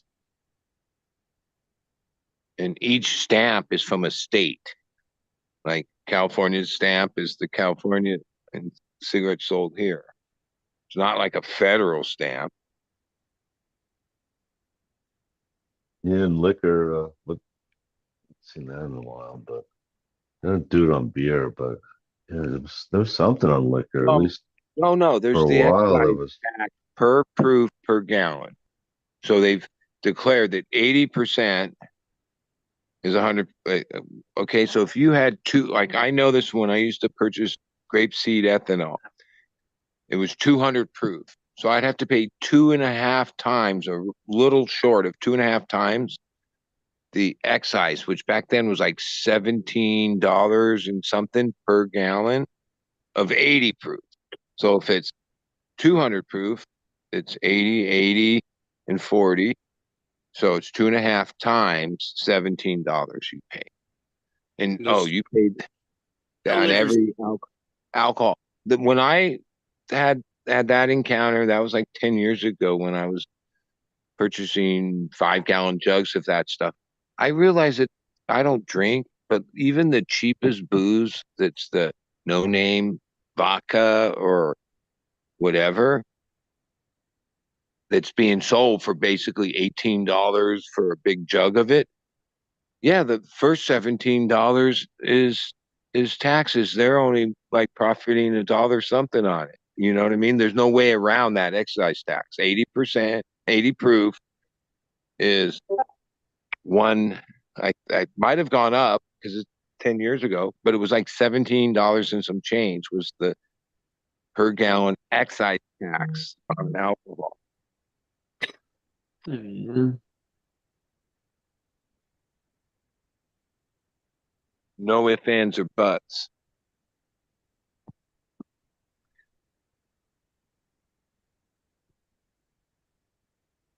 And when you compare that percentage to what 30 some percent on cannabis, oh, we're paying way more percent than they are. Now, cigarettes, it's the other way around because RJR has a thing where I think it was 37 cents. It's a couple years ago, but 37 cents is what they get per pack for manufacturing and selling cigarettes. If $10 is the average price, that's all taxes and tariffs, city, local, fed, all of it added up. So it's way more than 100%. It's 1,000% tax. So when you think, oh, they can't ever tax things more than 100%, that'd be doubling the price in tax, whatever. Oh, they can. And even if you read the federal thing about the Schedule 3, Fumi read it. He said it was 70 cents per dollar is what they were looking at. So if the states are asking 37 cents a dollar, and then the feds want 70 cents a dollar, that means it's $1.07 per dollar. Oh, and over the years, they'll just keep adding it because every locality, your local city, your county, your state, and the feds can put little 0.25s, and because every politician is going to have to pay for whatever projects they're trying to get through, and they will add taxes to these things. That's the way it works. And so taxes just keep going up and up and up slowly. Like when you see it 0.025, you realize, oh, that's not that much. That's only a half a cent. Oh, but if they do that every year, it starts to add up. And that's what will happen because that's Yeah, how it's a classic political trick is just yeah, do that's everything, how something slowly. You want to yeah. change something, yeah. We used to pay whatever percent in Taxes, sales tax. Now restrictions of any it's like kind. over 10% sales tax in our state. Which sometimes when I see how much I buy 20 some dollars of groceries, which I just did, but it was like $25 because it was like $3 and some cents fucking tax. Shit adds up. And the way they price it, like you don't realize, oh, you think you're buying this case of water, it only costs $3.99. Oh no, there's the CRV fee, to this fee. Next thing you know, if you look at your receipt, you actually paid $7, $8 for that case of water.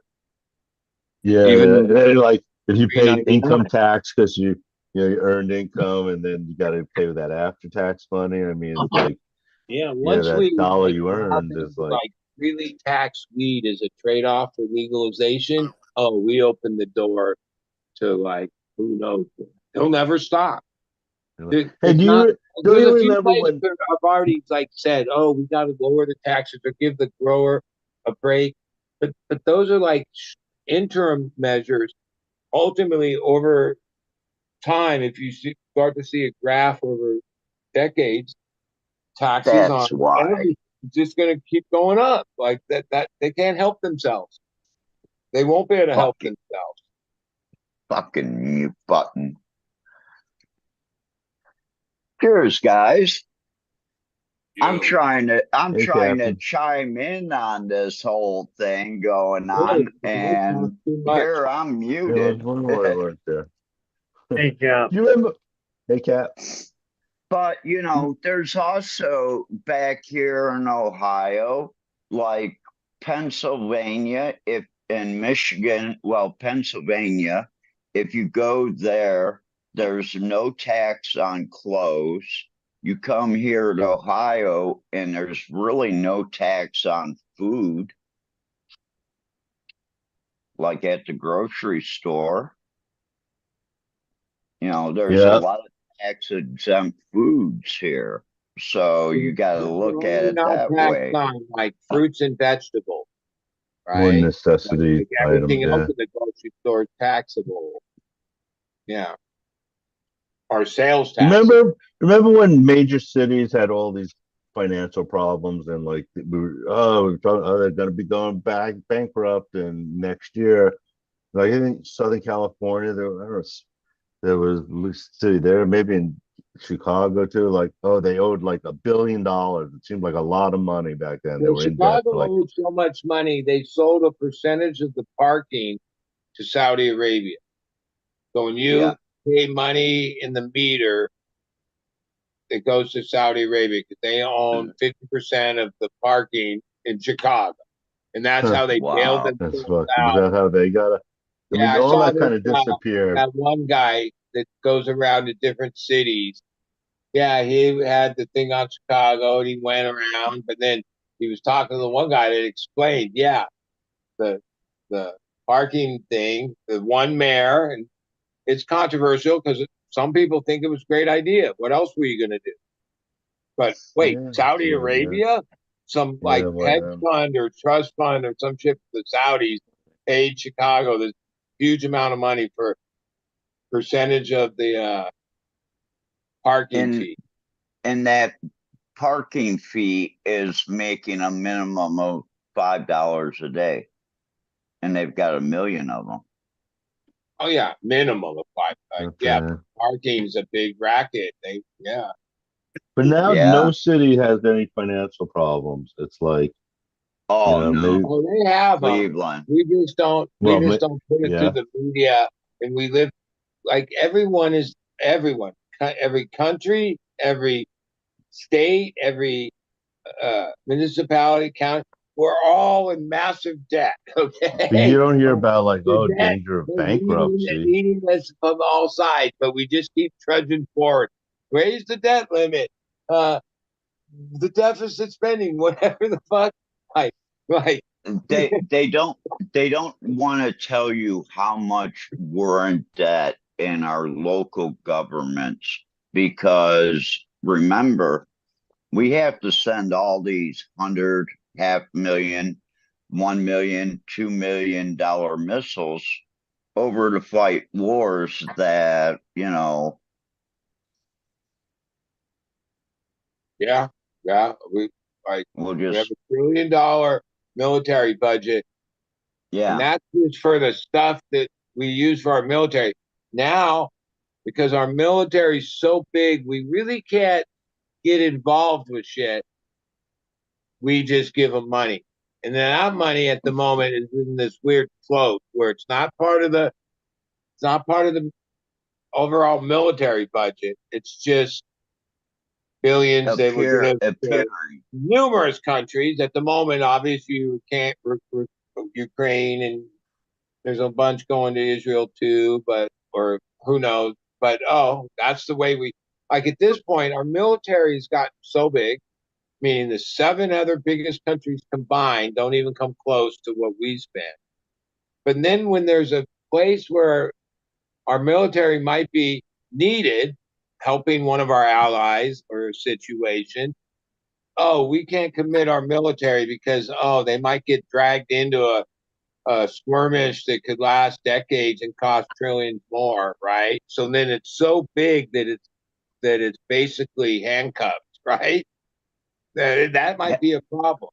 And if we're just going to give money to other governments and countries, Neutron bomb. then why do we need a military 7 to whatever percent bigger than all the other countries combined if it can't even really be a deterrent and use it? Like, to me, I'm not for war or anything, but no, like I sometimes things have to be handled. I'm not thinking that. Well, it seems like Ukraine and the Putin thing would have been a thing, and his military turned out to be in shambles. And well, wait, instead of giving the Ukraine money, why didn't we just go in there and squash this motherfucker? Oh, well, wait, he's got nukes, and we're threatened by this, and you could do that. Yeah, well, fuck all that. When push comes to shove, then it's time to get busy, right? But no, Drop an atom bomb. Boom. well, I mean, that's where it's like, we don't escalate. But then that should lead us to a lesson in this industrial military complex of the last 100 years that, yeah, having this giant military isn't really a thing. Because you ultimately wait, like, and even countries that are adversaries, China, Russia, they have we're we're not even able to handle them, and they only spend like a fraction of the amount of money on military that we. Now, if you were a congressman or a current public official, Washington, if you even mentioned anything about cutting military spending, I don't care which side of that, you're out. No, neither side will say that, dude. You know what I mean? Because yeah, that's a big no-no. We're not going to even discuss that maybe we should only spend like 400 million a year on military instead of 900 billion. I mean, 400 billion instead of close to a trillion, right? Like, oh, and use that money for Feed all the infrastructure, hungry people. medical, social services, so many things that get neglected because, oh, where does all of our money go? All of our tax dollars. Oh, wait, it isn't even our tax dollars. It's deficit spending. So we're just like have this credit card with like 30 some $1 trillion on it to pay for a military that we can't really actually use when push comes to shove because we might get sucked in. Like, I mean, isn't that the story? Like, I might be, you know, not missing some parts No, of it. it's Basic been that story. story since the mid '90s. You Okay, know, that's why. Well, okay. actually, ever since in the I brought it up before. One of the best movies is Charlie Wilson's War. You know, here they had to move U.S. guns or another country's guns through like Turkey to get them to Afghanistan to fight the Russians. And here's the Russians getting shot down by, a missile, a rocket, and the guy at the end, after he shoots down the Russian helicopter, is yelling, Taliban, Taliban, Taliban. And this movie was made in like, I forget when they made it actually. I'm high as fuck, by the way. I got some really good pot, and it's light depth, but it fucks you up. How's everyone doing today besides politics? Yo, let's get high.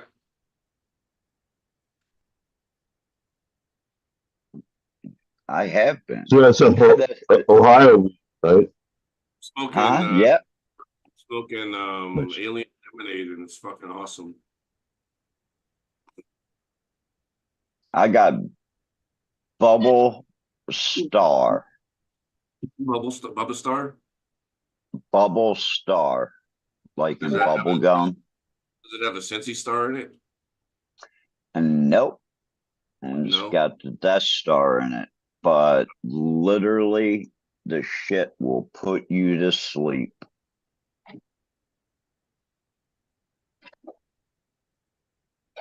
It's really narcotically heavy. And I am so happy to have it. And it was outdoor, but it's really, really good outdoor.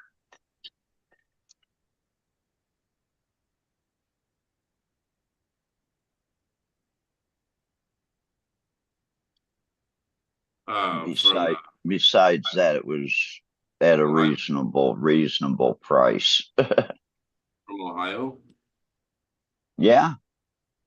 Ohio's got good weed. Ohio has as good as weed as San Diego or San Francisco or Humboldt. Yeah, I didn't say they didn't. I just was growing Well, outside. wait a minute. Wait. Okay, in some pockets there might be some things comparable, but overall, I don't think so.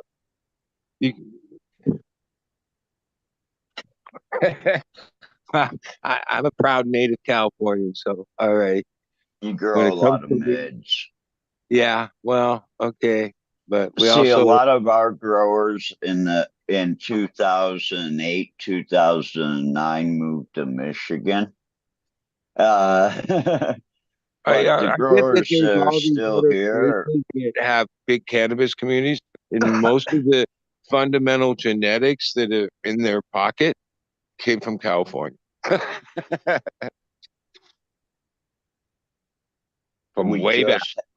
We just had no. I mean, bottom line is every state's on like a certain time trajectory of their cannabis culture, and California probably got the most established one out of our country. This is 1995, and I can guarantee there's no California strain in here. These are Ohio genetics.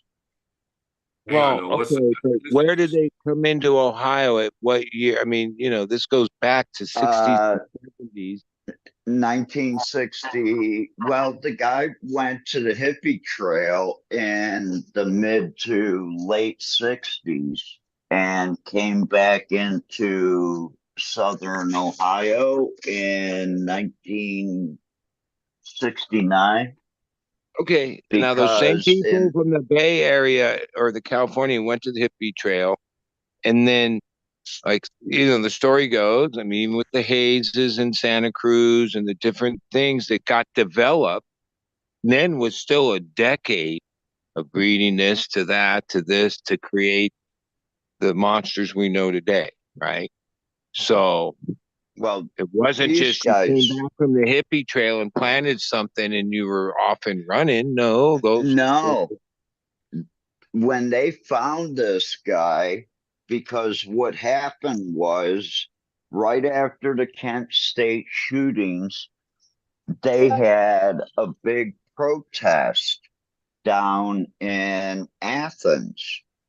And there were 6 or 7 agricultural department students that were kicked out of college.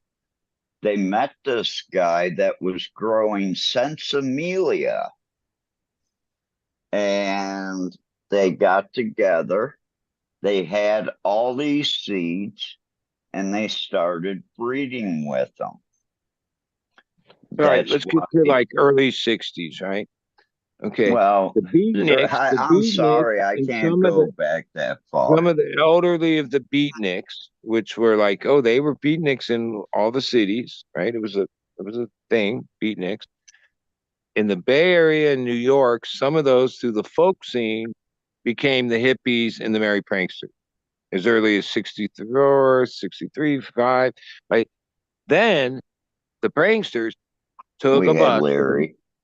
a bunch of fucking acid and spread it across the country. When they would find themselves in these cities across the country, Ohio and everywhere else, well, there was like, it was as square could be, right? Well, Like, yeah, but Timothy Leary was only at the Millbrook estate. He wasn't that far from he Ohio. spent a lot of his years out here in California and in what do you call it, Laguna, and he had his history out here.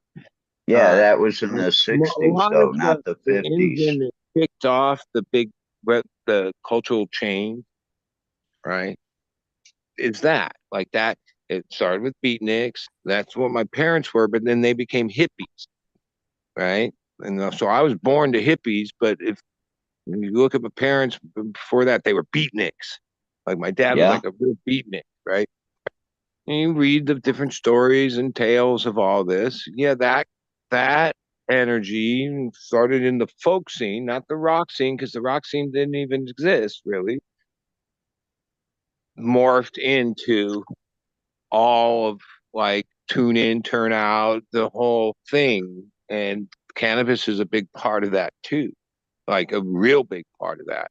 So Yeah.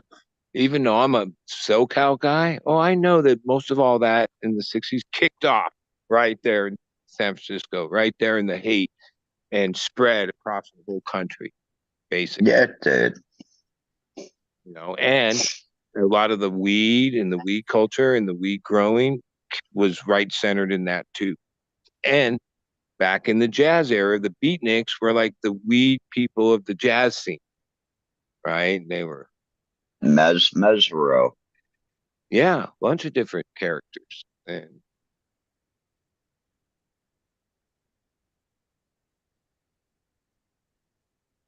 And what carried the weed scene before that were the black musicians and the Mexican immigrant workers. But most of like there were times in our not so distant future that our country was like squares. Okay. Like the 50s were pretty square. The 40s were even squarer, you know? Hey, since I got a couple of you guys on here, Uh, like to make seed packs to put into like stores and shit. Should I go with like a box or should I go with like a die cut mylar? Mylar with one of those type of containers that go inside, like a Well, tube. I'm gonna put a container inside of it, but I could do a plain box with printing on it, but that's a little bit more expensive than a mylar.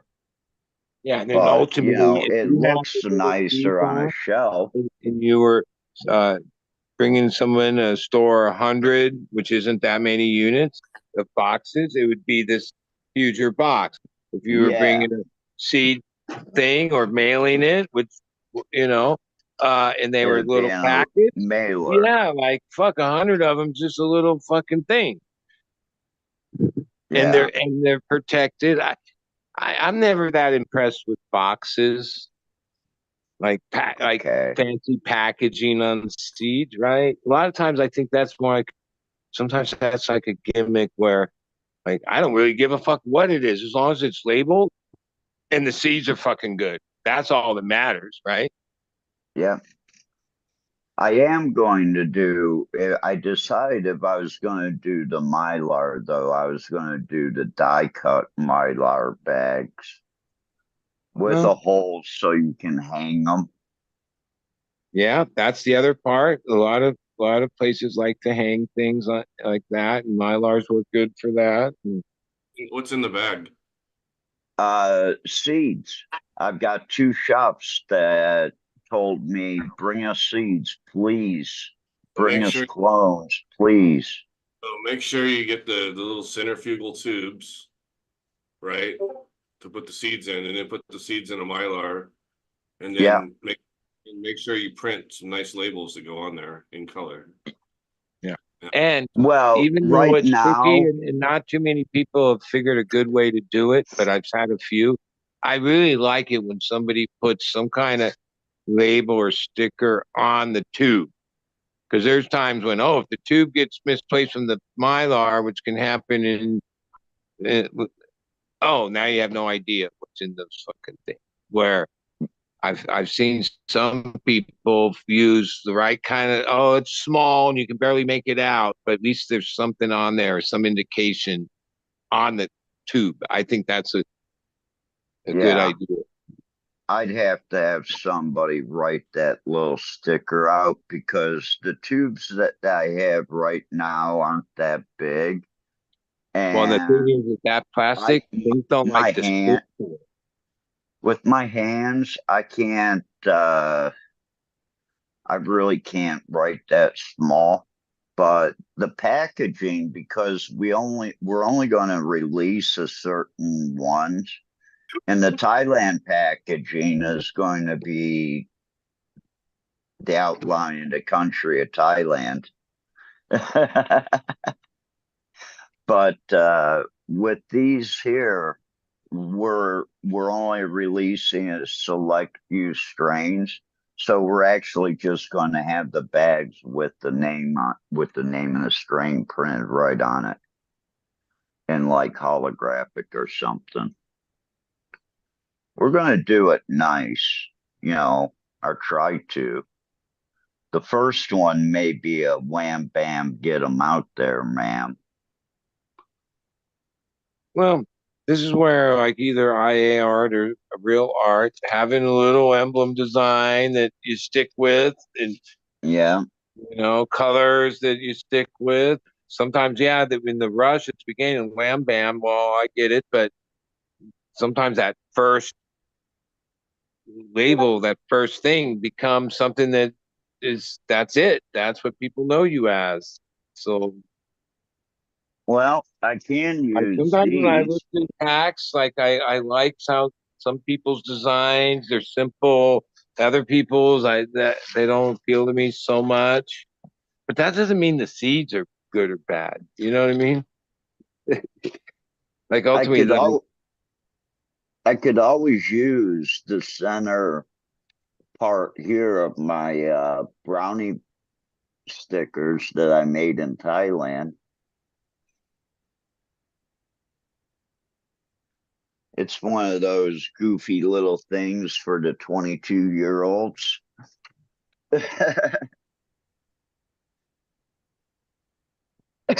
Somehow I found this box. I knew it was there, but when I packed it up months ago, I taped it shut. And I haven't opened it, whatever. It's just well, it's a large priority mailbox with bags. It's all like it's my seed collection. And I forgot all the ones I had. Like even that I'm trying not to crack anything. I don't really want to. But now that I have them right here in front of me, it's going to be hard not to. 'Cause, oh wait, I forgot I had that pack. Fuck, I better crack it. Having seeds, like even this box now, it's probably a year, two. Some of them 2 or 3 years old. Some of them just less. Yeah. Next thing you know, 10 years go by, and oh, your germination rates fell through the bot. Like seeds are meant to crack, not save. You sure that box didn't have a free seed t-shirt in it meant to come to Yep, me? right here. Yeah. Your, your Okay, that's stickers my in. box you got into, people. Your t-shirts in my box. This collection is my collection of a lot of stuff for a lot of years. Even in this, I just pulled out Mark Emery seeds from the 90s. They don't germinate. I've tried a couple projects with them and no go, but Can I try them? I'll give you. I have like 10 different packs. Like, oh, they're all the ones from. You can pull up his old menu. These are like the '90s menu. Only need a couple of each to try. Yeah. Well, good luck, because I tried a couple packs a couple years ago, and yeah, no go. But they're like 20 some years old. They were left in a garage for a long time too. Uh, yeah, should happen. Seeds don't last forever. I mean, Flora must know that. Yeah, Well, Like that I baby. find it weird when people show collections. Oh, it's nice to see, but no, like sometimes they're like, those, oh, they have packs from whatever year, and these packs from whatever year, and sometimes they even get auctioned off, and people pay this large amount of money for a pack that's like 10 years old. And Ooh, I don't nothing like. pops. they're not Or even. yeah, Most of the like. time, they're not even stored properly. And I, Yeah. I I have a few friends, not just current breeder ones, but friends from past. They told me that like a percentage larger than you think of people that purchase stuff from them, their customers, aren't We'll aren't even never open them. just collectors. I'm like, yeah, that seems like I get it, but oh, and they think that certain things are going to have a value like in the future because I don't know. Like, do they really? Like a 15-year-old pack of something that might have been the greatest thing It's ever when not it came out. not wine. You're gonna pay thousands of dollars, like premium price for a seed pack that old, like and Yeah, no, guaranteed. you'd have to Like store even if them you were selling really it to well. somebody, you couldn't say, "Yeah, I've had it for 15 years." Yeah, you'll have great germination rates. You would have to be realistic and say, yeah, you might want to go to in vitro or like James was telling me, oh, it's a lot of money. But if you really had a seed, oh, and they don't give you any guarantee like that. No. They're not like, oh, 100%, we can just crack it open in vitro or whatever that's called.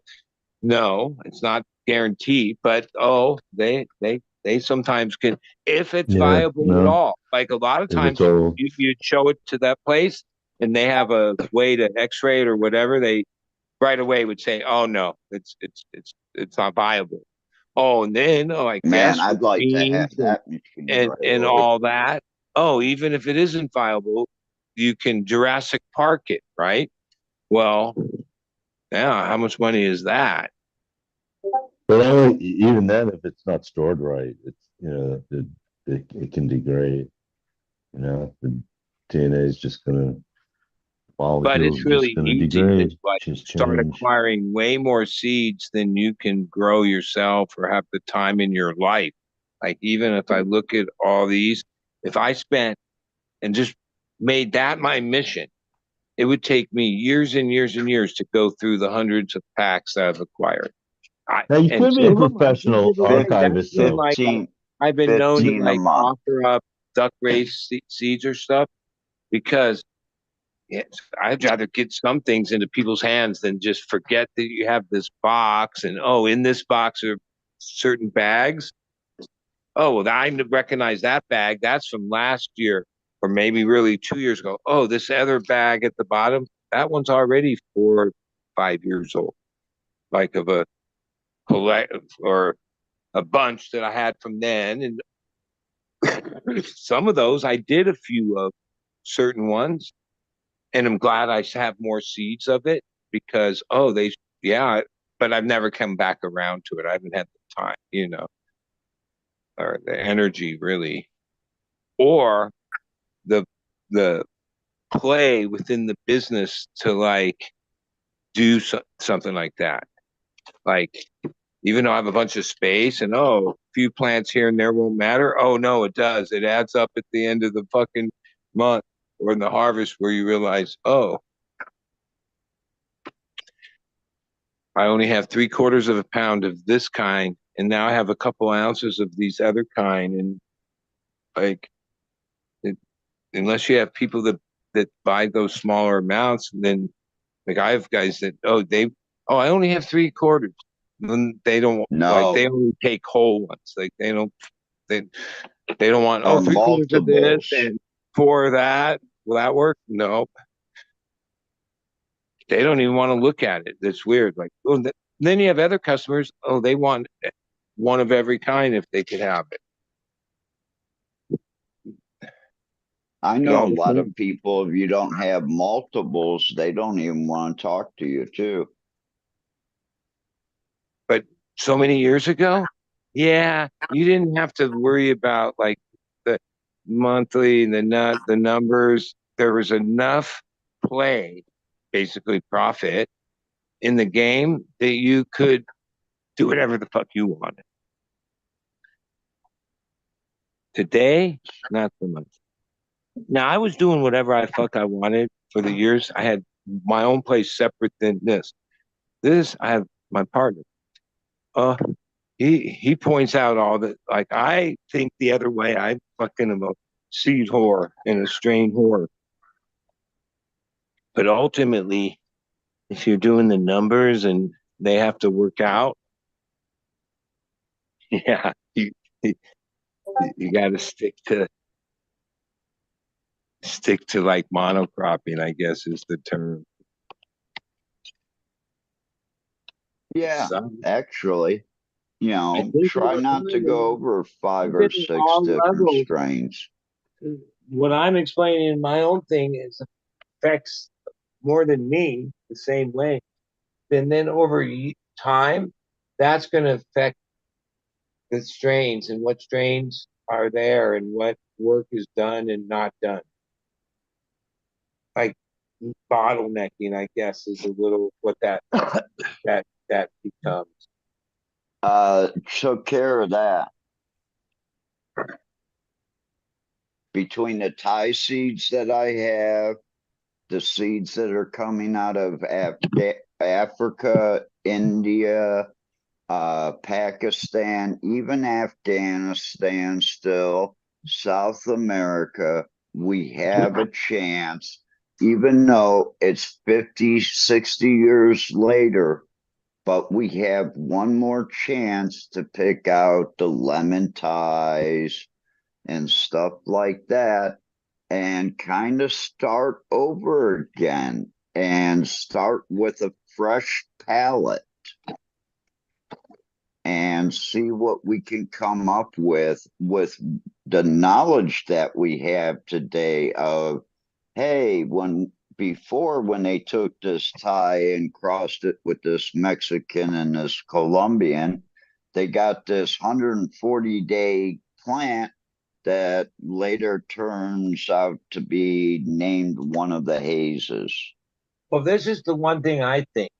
When a lot of these things were created, the prohibition was so intense that I'm not so sure they had like plant counts near what is happening in today's world, right? So they selected and still got so many great things from a much smaller thing.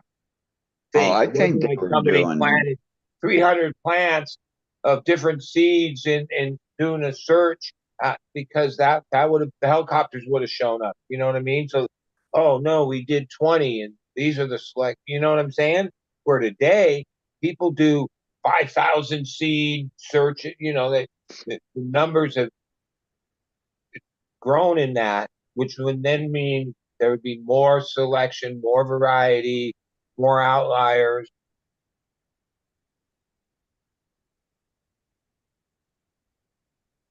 I mean, I never was into breeding or any of that, but I was growing in the 90s.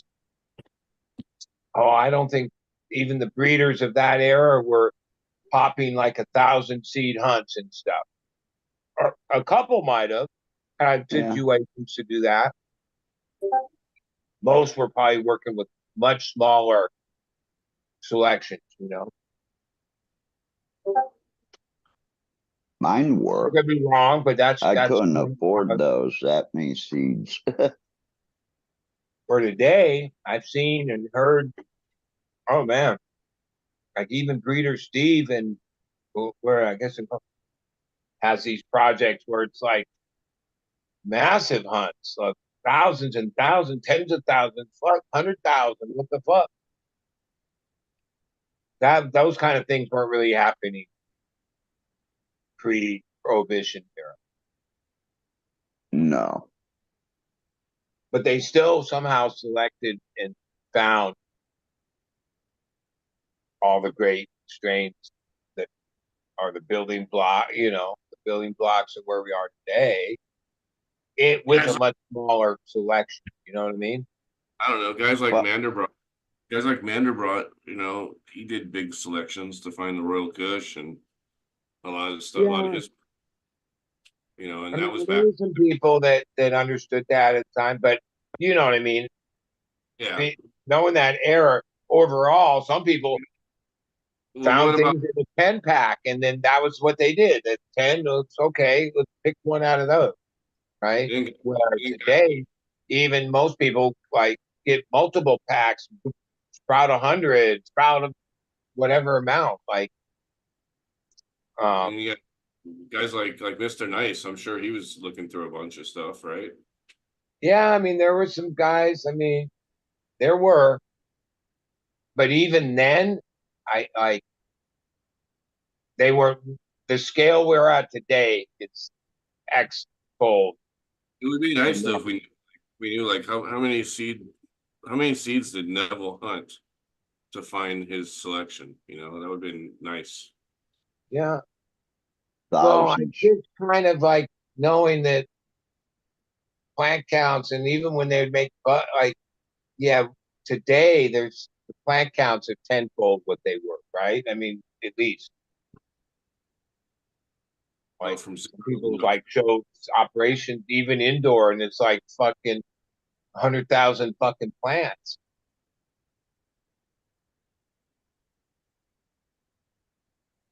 Yeah, where 4 years ago you opened up the door and there were 10 plants. Like 50 or 100 was a big thing.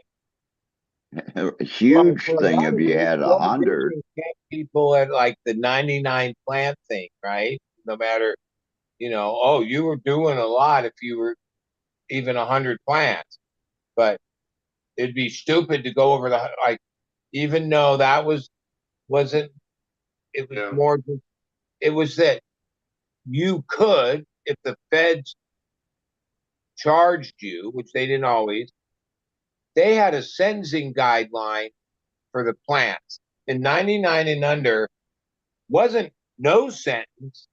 it was a pretty low sentence. And then once you went over 99 to, I think it's 1,000, it's a pretty stiff sentence. And then I think it's over 1,000. Oh, it's like a fucking life. It was like a life sentence, right? And yeah, that 99 plant thing was a thing. Like met during the medical era in the early stages of legalization. Somehow, even the doctors would write you a thing saying, like, whatever plant limits. Uh, so you'd kind of be taking an unnecessary risk, even in the prohibition days where you're already taking a risk growing two plants, one plant, uh, going over 99.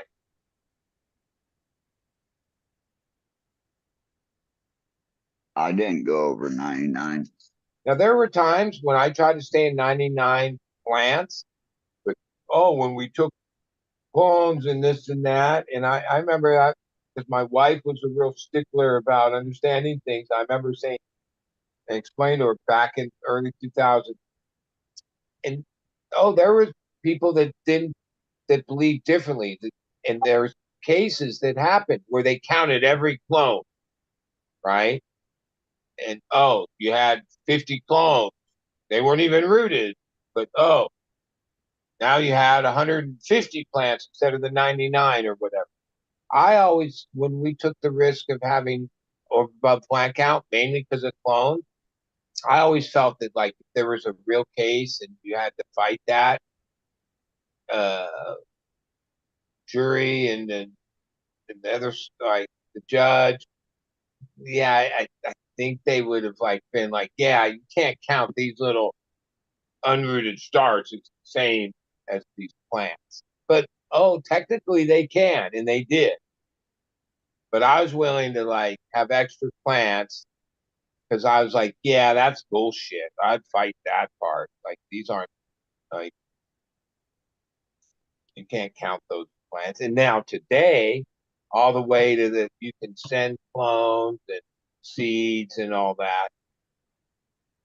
I think those laws were on the books back then, the same idea, because when you got charged with possession of cannabis or sales of weed or whatever, it was THC that was what was illegal.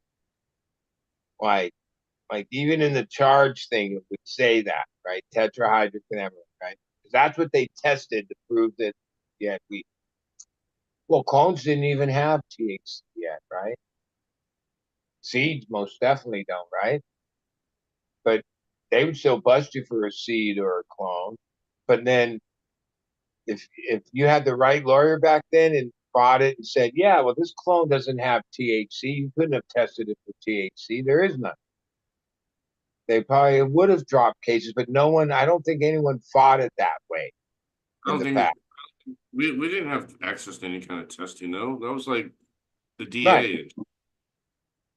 I mean, a couple times they never arrested us, and we were like in our teens still, got pulled over, and they found a seed in the floorboard of the car. And like that was all they found, right? Because so and so ate the roach or whatever the fuck, and we got pulled over.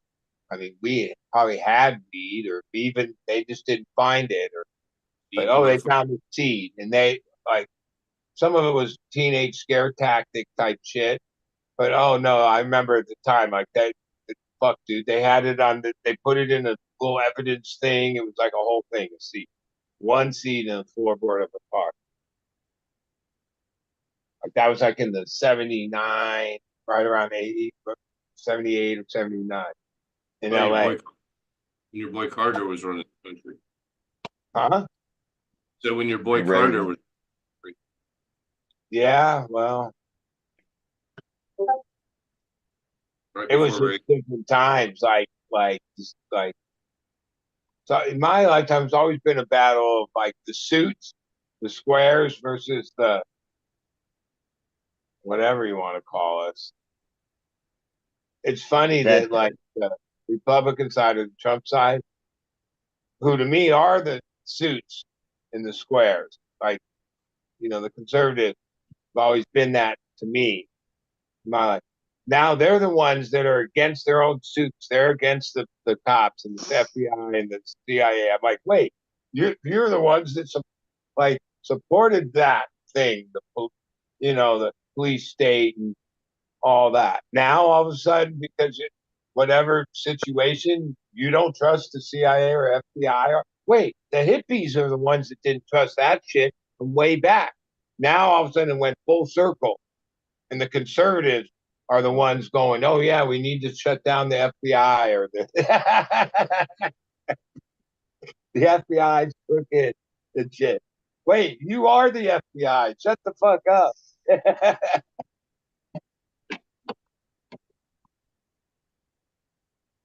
That one I don't understand, but like somehow but then amongst the cops and the FBI, oh, they support them all the way. We live in some crazy ass shit, dude.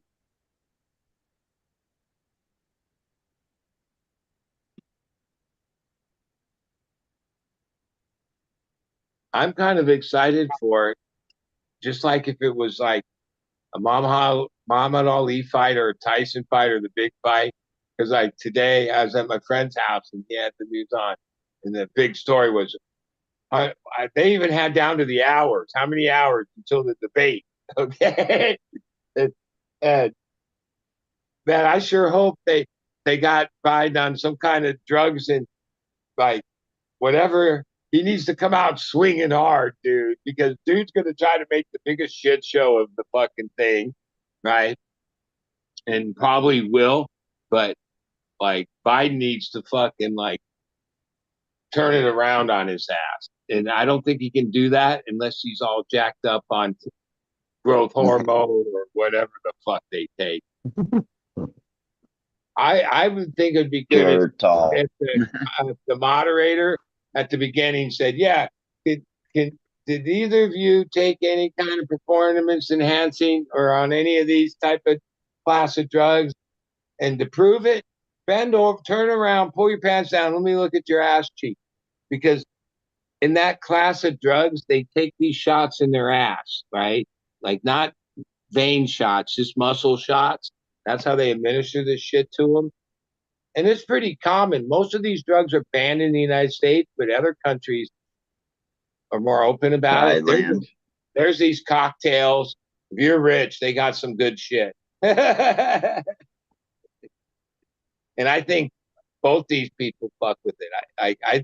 It's one of those things I've always thought, whatever Trump is accusing somebody else of, it's the thing where if you're pointing your finger one way, three's pointing back at you, it's usually because he's guilty of whatever he's accusing someone else of. I've noticed that. And so he's like saying that Biden's on cocaine and Biden's on drugs. If you see him at this, like pointing this out, I'm like, yeah, that's because you are on the shit. You already know that shit helps because I've seen you in debates or in different circumstances or all jacked up where his mouth was all fucking like reptilian and shit. I've been getting high my whole life. I can recognize when somebody's on something. Okay. There's been times where he's been fucked up. Okay. He's all railed up. Adderall, whatever it is, whatever they got. I'm sure there's all kinds of drugs I don't even know the names of. They're good ones though, because they can take like an 80-year-old man and like make him fucking seem alive again for a few minutes. I'm sure the crash on that wasn't pretty.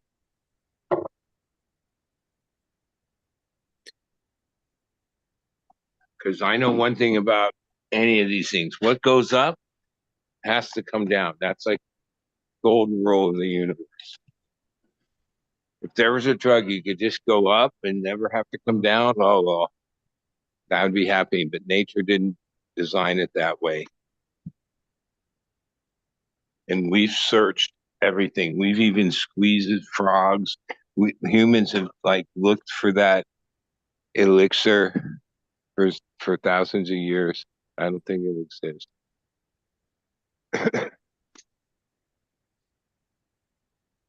Have a good night, everybody.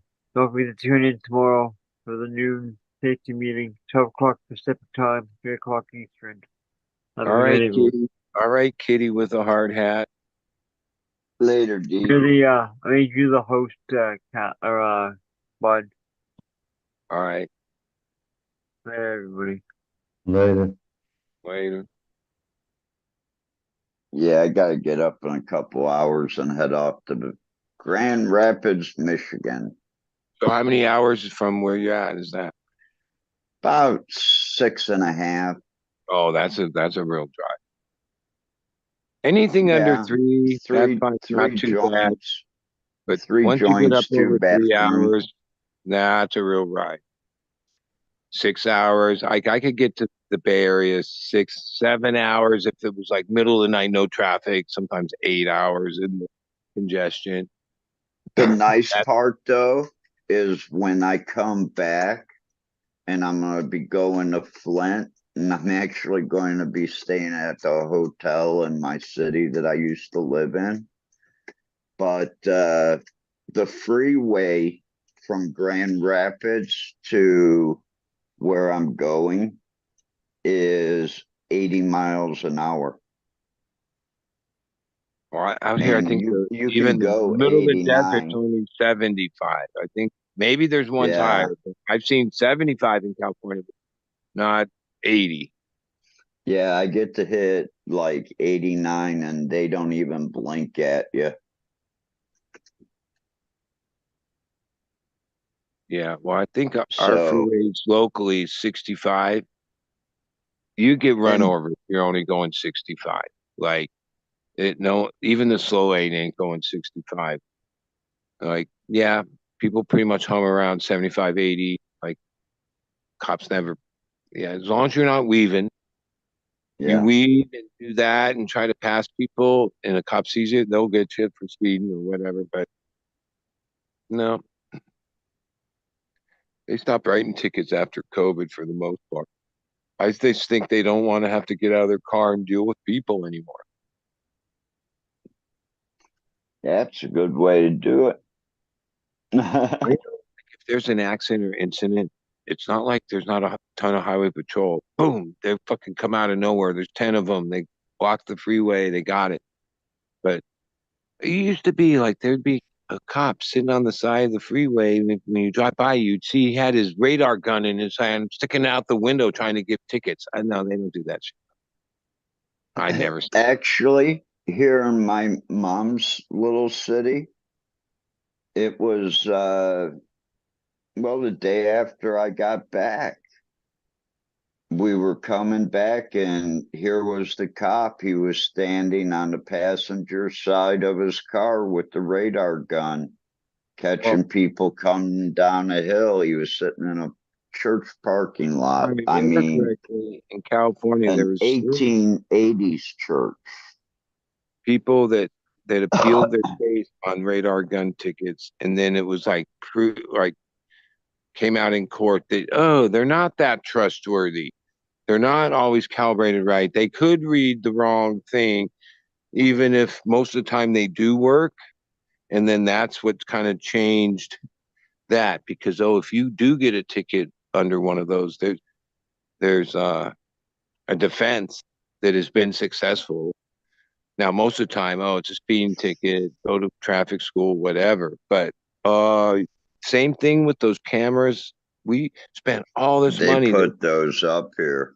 and all these lights and all this, and then something happened. Someone fought the thing and won, and then nope, none of those are active anymore. They just abandoned all that investment. The structure and the cameras are still there, but no, because you used to know you go through there, they flash a light or whatever. You knew, I'm busted. They got me. One time they got me like that, and they sent the picture with the ticket. It was like this little black and white picture thing, and there was my wife sitting there, and there was I like smiling or something, like talking to her, but like all animated. It was like, oh fuck, there's no denying this. There you are. You're there. That's it. Yeah.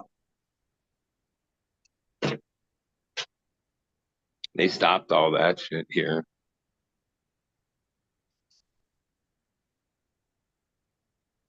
Yeah, I even changed my dad's Easy Pass over into my name.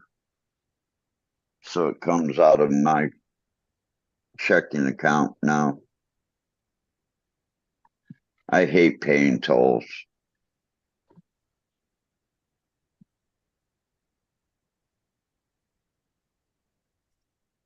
But yeah, I'm gonna probably do about 1,400 miles in the next, 48 hours.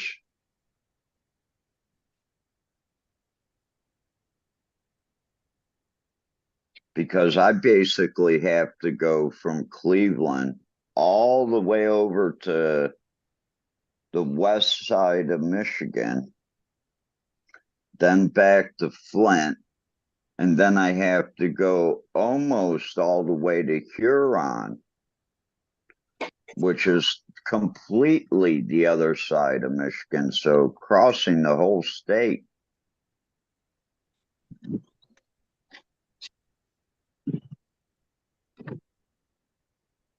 And what am I doing this for? To see friends and pick up clones.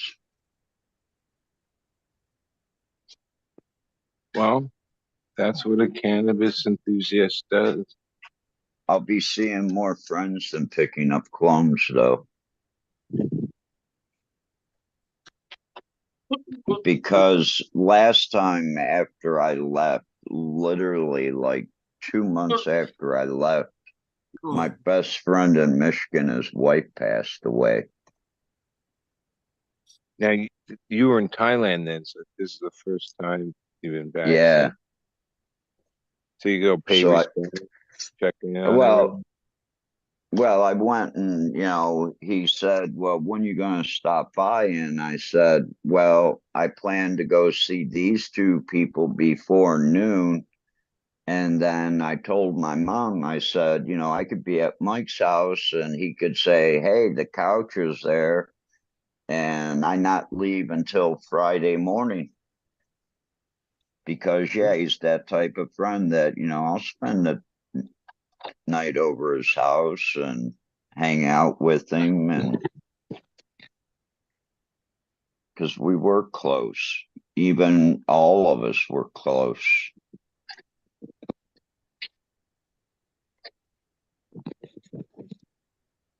Well, when you do that kind of miles, then you should stretch it out a little. The worst is I've done trips like that where they've just been turn around and burns. Yeah. Burn and burns. Might as well make the most of whatever trip you're on. Well, that's what I tried to do, and I posted it on IG today that, hey, I'm going to be up in Michigan if you want to hit me up. Because I do have some, free time.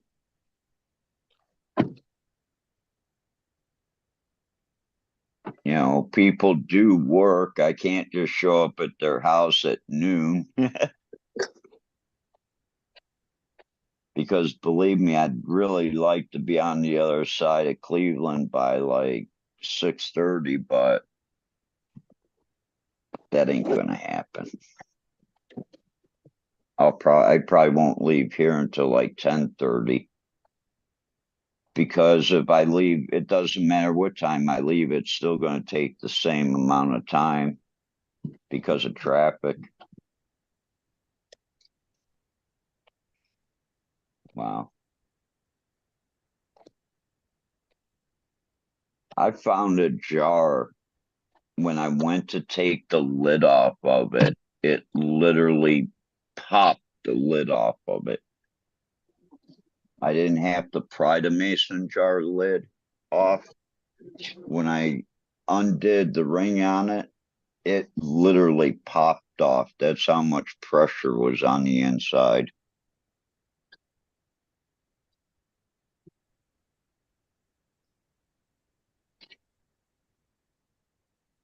Sit here and roll up and join this.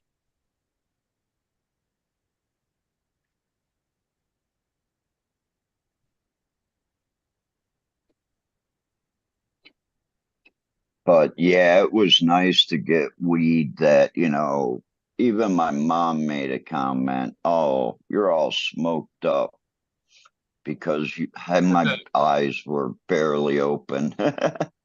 What was your first impression when you smoked some American weed again? Were you like, damn, this is what I've been missing? Like, Oh yeah, dude, my eyes were hardly open. It's like the strongest stuff you could get, that's what I got.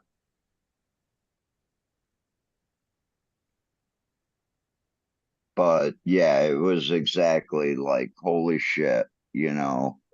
what's your thing over there It, you it like? Death Star and Lemon G, the two you like?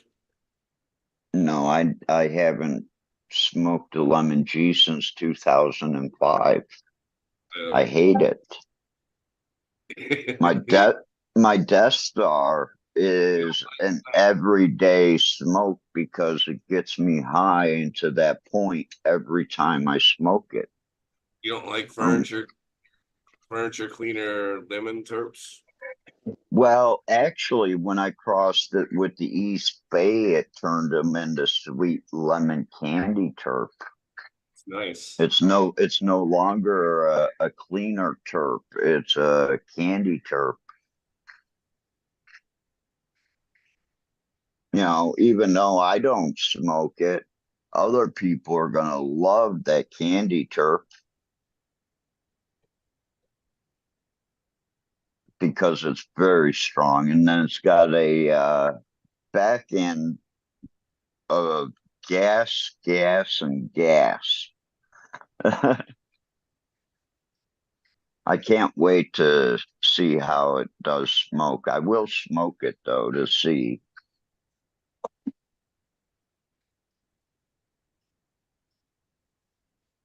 And hopefully I can pop enough and find the right bud structure I want out of it. Because it's kind of went to more, it went to a denser bud, but it also went to a much smaller bud and not like a baseball bat size one.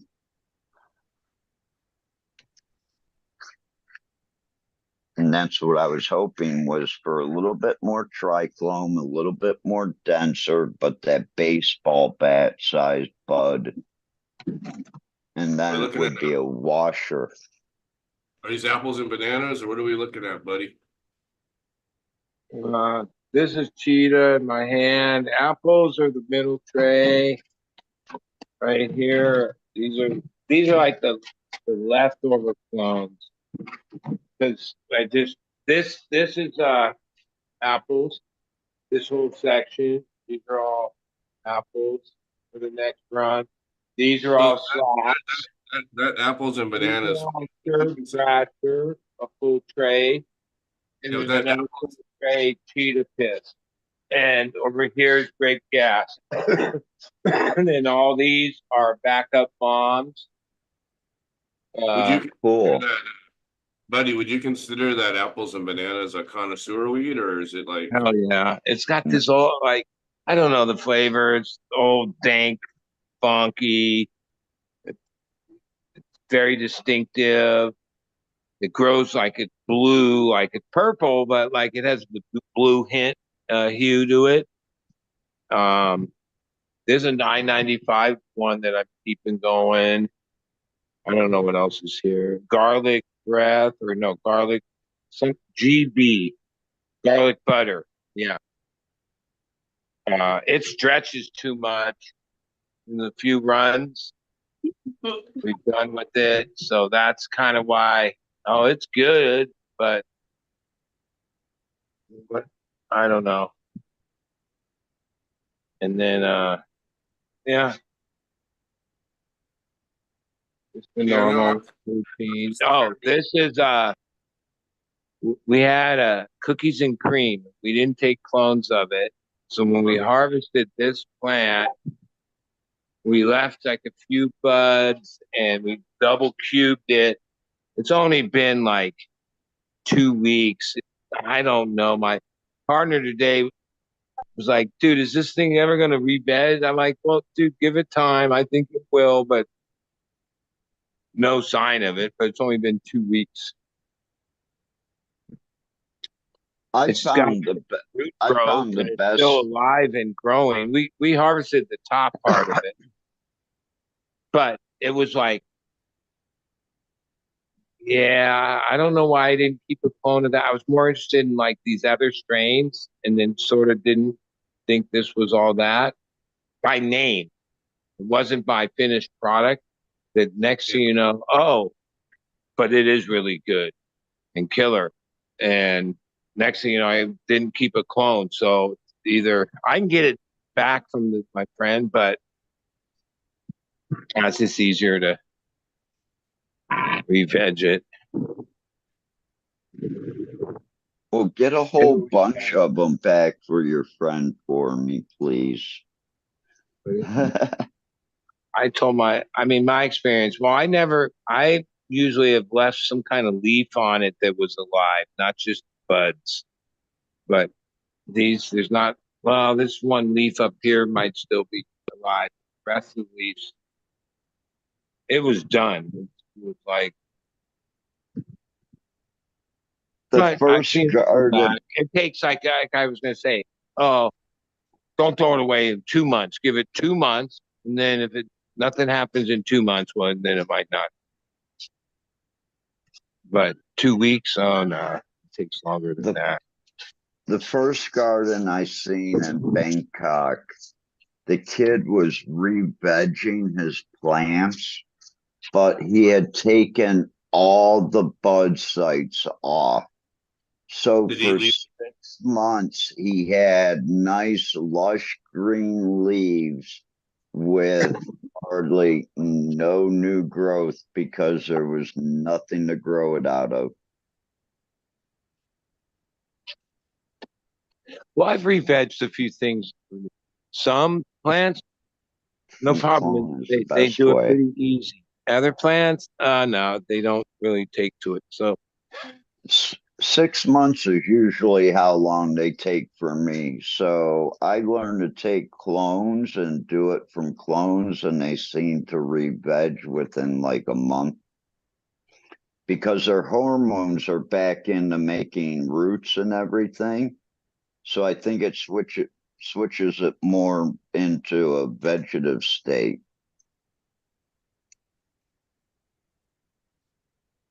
yeah, But yeah, I've and had a lot of it plants is, that take 4 to 6 months to re-veg if you on reverse it all of them. at one stage in flowering, but no, this was literally like the planet. That room actually went almost 70 days. So yeah, we probably would have better off if we really knew it, like at 50 some days, cutting a lower branch off and rooting it and getting it to revert, then trying to harvest the top end of the plant and leave a few bottom nugs and think that that's going to take 6 months. Yeah, that's what I meant to say.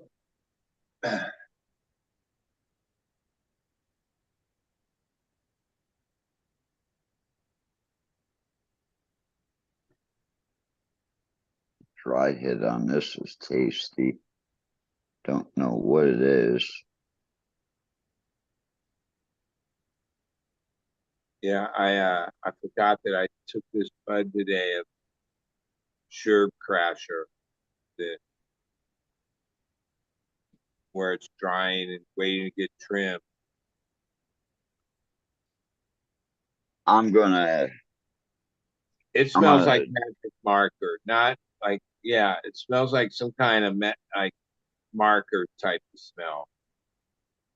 When it was growing, you rub on it, oh, it's sure. You smelt the sure, distinctive.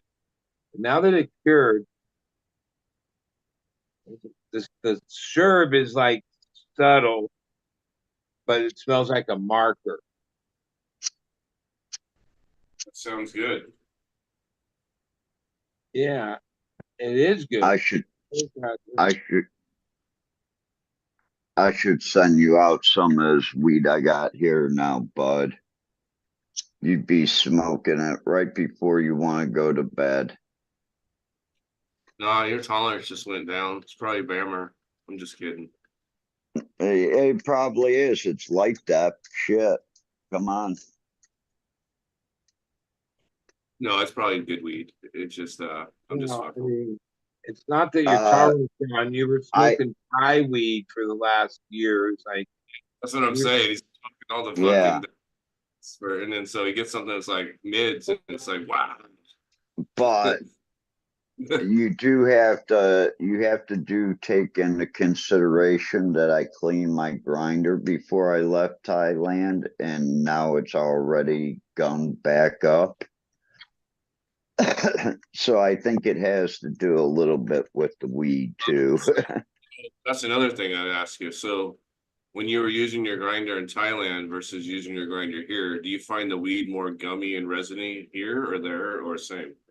Here, Here? unless I had it sent over and then it was, weed from here anyway. So yeah, the weed over there, yeah, I could go if I had a new grinder, I could probably go 4 to 6 months without cleaning it. Where here I have to clean it every 3 to 4 weeks, if not well, more. what kind of grind? I this one I only buy from this one company that's small. They don't even what's the name of it? They're in like San Clemente or San Capistrano. They've been around forever. Fuck, I can't wait. GRN.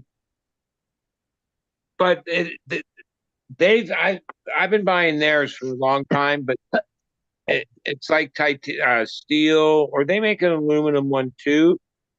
But like they're like self cleaning in a sense. Like, what if there Hey, is something in there? Then the next batch uh moves it on. I never have to really clean mine like that. how about this one, bud? These are the old school ones.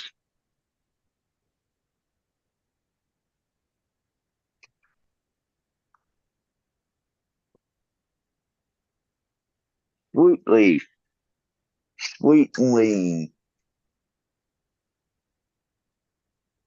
Those were the first grinders. All they had were pin inside of them. Oh, yeah, the only place, and I order them online. It's been like probably over 10 years. So I have two, one in my backpack and one in my tray. Space case, right? They don't charge that much, $30 or whatever, but they make the grinders matter. Like sometimes I'm at friend's house and they have some weird chintzy one or wood one or plastic. I'm like, same bud that I roll my joint with, and the joint don't taste right or burn is right. Like grinders matter. Mm-hmm. Yeah, I use Brilliant Cut, which is pretty good Well, because the space case has been around a long time, and that basic design, it's not like, uh, and no, this is the 2.5 inch, wait, 3.5. They make a bigger one. They make them where there's like a what do you call it? either two or three Attach a pieces. screen and all that. I don't like any of those. I just like the No, plain two-piece, and yeah. but it's probably still three pieces, not like the two piece. Because this Brilliant Cut, they figured out a way of not having any threads. So you Well, never there's no threading. I had the same space case probably for about 10 years. And then one day, one of the teeth just broke out. And then I kept using it, still worked. And then over the next couple months, I finally like retired it when three teeth had broke out. Like once the one broke, all of a sudden the other two broke. But I had it for like 10 years. And then I bought two more new ones. And it's been at least 10 years. Had them both. Now, there's resin built up on the bottom from being on the tray, but sometimes I have to use a little oil on the side and wipe it Just off with open a it. paper towel because it'll be hard to twist it because there's like a little resin in the Yeah, uh yeah, threads. I gotta do all that all the Yeah, time. but when I see like most grinders out there are shit. Like grinders The one mad. I left in Sometimes people will get Thailand, these free plastic ones and then they're like, oh, that's cool. That's my grinder. It works. I don't know. And oh, ones that have the pins, oh no, those don't work. Like wood ones usually just have pins. Somehow that shreds weed up where I mean, at least for the way I roll a joint, the way I like it, this is all just personal preference, but yeah, I'm kind of like I just showed you a 1997 grinder that had the pins in it. yeah, I mean, you know, they work, but they don't work. They don't crush up the not seeds that as good. bad. Well, hopefully that's not it. Like I'm not concerned about that, my weed, but and these kind of grinders, I only really turn it like very little. Like sometimes somebody else will grind and they're like go 3, 4 times and grind it. No, that messes up the way it smokes. Like like one half a turn and then half a turn back. That's it. Just a little bit. This other one sells the Burlington cut. They sell different size holes for the middle section piece. You can buy different middle sections where the holes are. Well, okay. This same company makes It's one pretty cool. and you can separate it. And then okay, you can take Yeah. that key, put it back in the joint. And the one that doesn't separate it, even if it leaves a little keef behind in one joint, the next joint picks it up or whatever. Like, and you know, like I never liked the idea of like having a grinder that unless you put that keef back into the weed that you just grinded up, you're basically smoking Bud Light. Your grinder just took Yeah. like 10, 20% of the best keef off of it. You know what I mean? Like, now why would you want to smoke that joint unless you put that keef back in? Yeah, it used to be cool when like oh you couldn't get Keith all the time, you know, like Hey, he passed um on, but he was this in the old legendary days. I grew up. He lived in the same neighborhood as me, uh, Rooster Richard. He had this big school bus. He was on all these tours, and I used to do a lot of business. I knew him really well. Yeah, if you knew him really well, you knew. And he had beasters and all this green weed. He sold pounds like back in the day. He always had these huge loads. Yeah, we called it Bud Light. He had this like tumbler thing and this whole thing that like way back. This is like in the earliest 90s. Any pound you got from him, he'd like keeped it, kept that shit for himself. Smoked bowls of fucking beef and hash and all that. Because it came off of all the pounds he sold. And I remember going, yeah, that's Bud Light. Like that's bullshit. Like that was one of the dirtiest tricks of the day. And not everybody pulled it back then, but there were plenty of people that sold quantities of weed in that era that like, yeah, shook their weed or like, yeah, took the keef or took the prime keef off and then sold the pounds.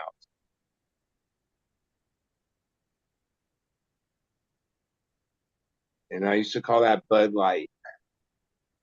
Oh, if you buy pounds from Richard, it's Bud Light.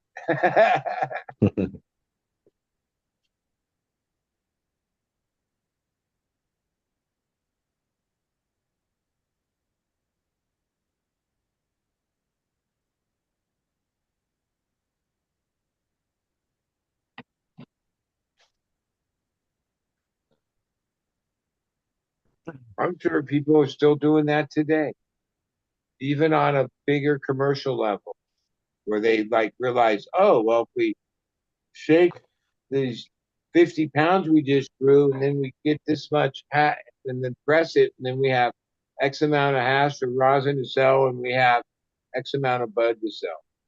Just the Yeah. trimmers. It happened here in Thailand. You look at the buds and there's no trichlomes except for the ones that are like on the inside leaves Yeah. where they couldn't get to them. But then they've got right there next to them, they've got like half-gallon mason jars full of keef, and it's all oxidizing. Yeah, keef oxidizes pretty quick if left in a container. Well, I I busted open some of the red Bud Light setters today phenomenon was that's part of the 2 years old, and it was blonde as shit, like the day he gave it to me. I remember the first people, and when I learned about Bud Light, it was really a green weed, right? Pre that, I don't think people were shaking Colombian and Mexican and even Thai weed because one, I'm not sure there'd be a lot of keef that came off that weed, even though that weed got you super stoned, right? It wasn't like I remember when first green weeds came around. What people were so blown away at was you looked at it and you saw the crystal, right? Because that was like a Yeah. new thing. Because the weed that was around previous that, oh, it might have been good stony ass whatever weed, but oh, crystals, no. I They might have even thought something was wrong with it. Like, oh, is that mold on that? realized looking back and knowing what I know now about techniques and growing, a lot of the commercial weed in 70s, 80s, it was fucking sun dry. It wasn't even like hung in a barn or cool. But no, they just fucking dry right in the fucking field and then brick it up. Like, that's why a lot of it was these certain colors. Like I remember like when green weed first came around and it got more exposed to it, all of a sudden I was weeds green, a plant's green, because the years before smoking Colombian and Mexican and all that, weed was pretty much brown or dark. Maybe even if it was green, it Golden. was like this dark green. And a lot of that was like in Thai weed. Yeah, Thai weed, as good as that shit was, I think it was just like dried in the field. You know what I mean?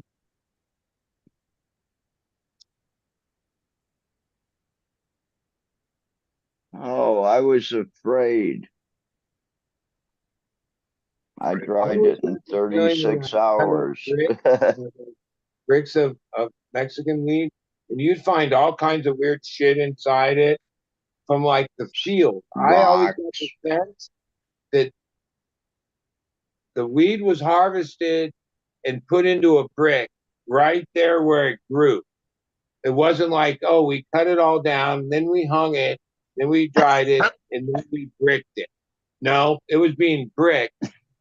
Like that was part of the harvest technique. It's literally cut it down. That's why there was that mold and that rancid smell because whatever moisture they left in the weed, it would just dry in transit, basically, or like because it was like harvested and brick right there in the field.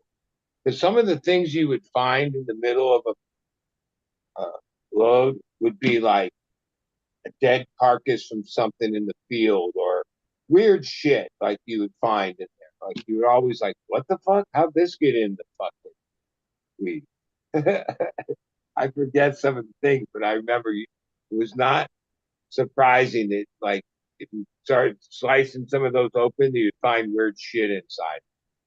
Not like purposely put there to get overweight or whatever, just by the process that they were using.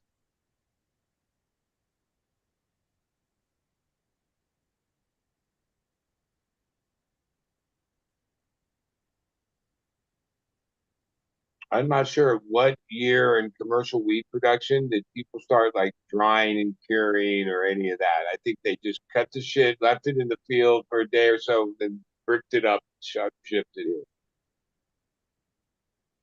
Stems, everything. Just put it all in there. And smash it so tight that most of the seeds exploded anyway.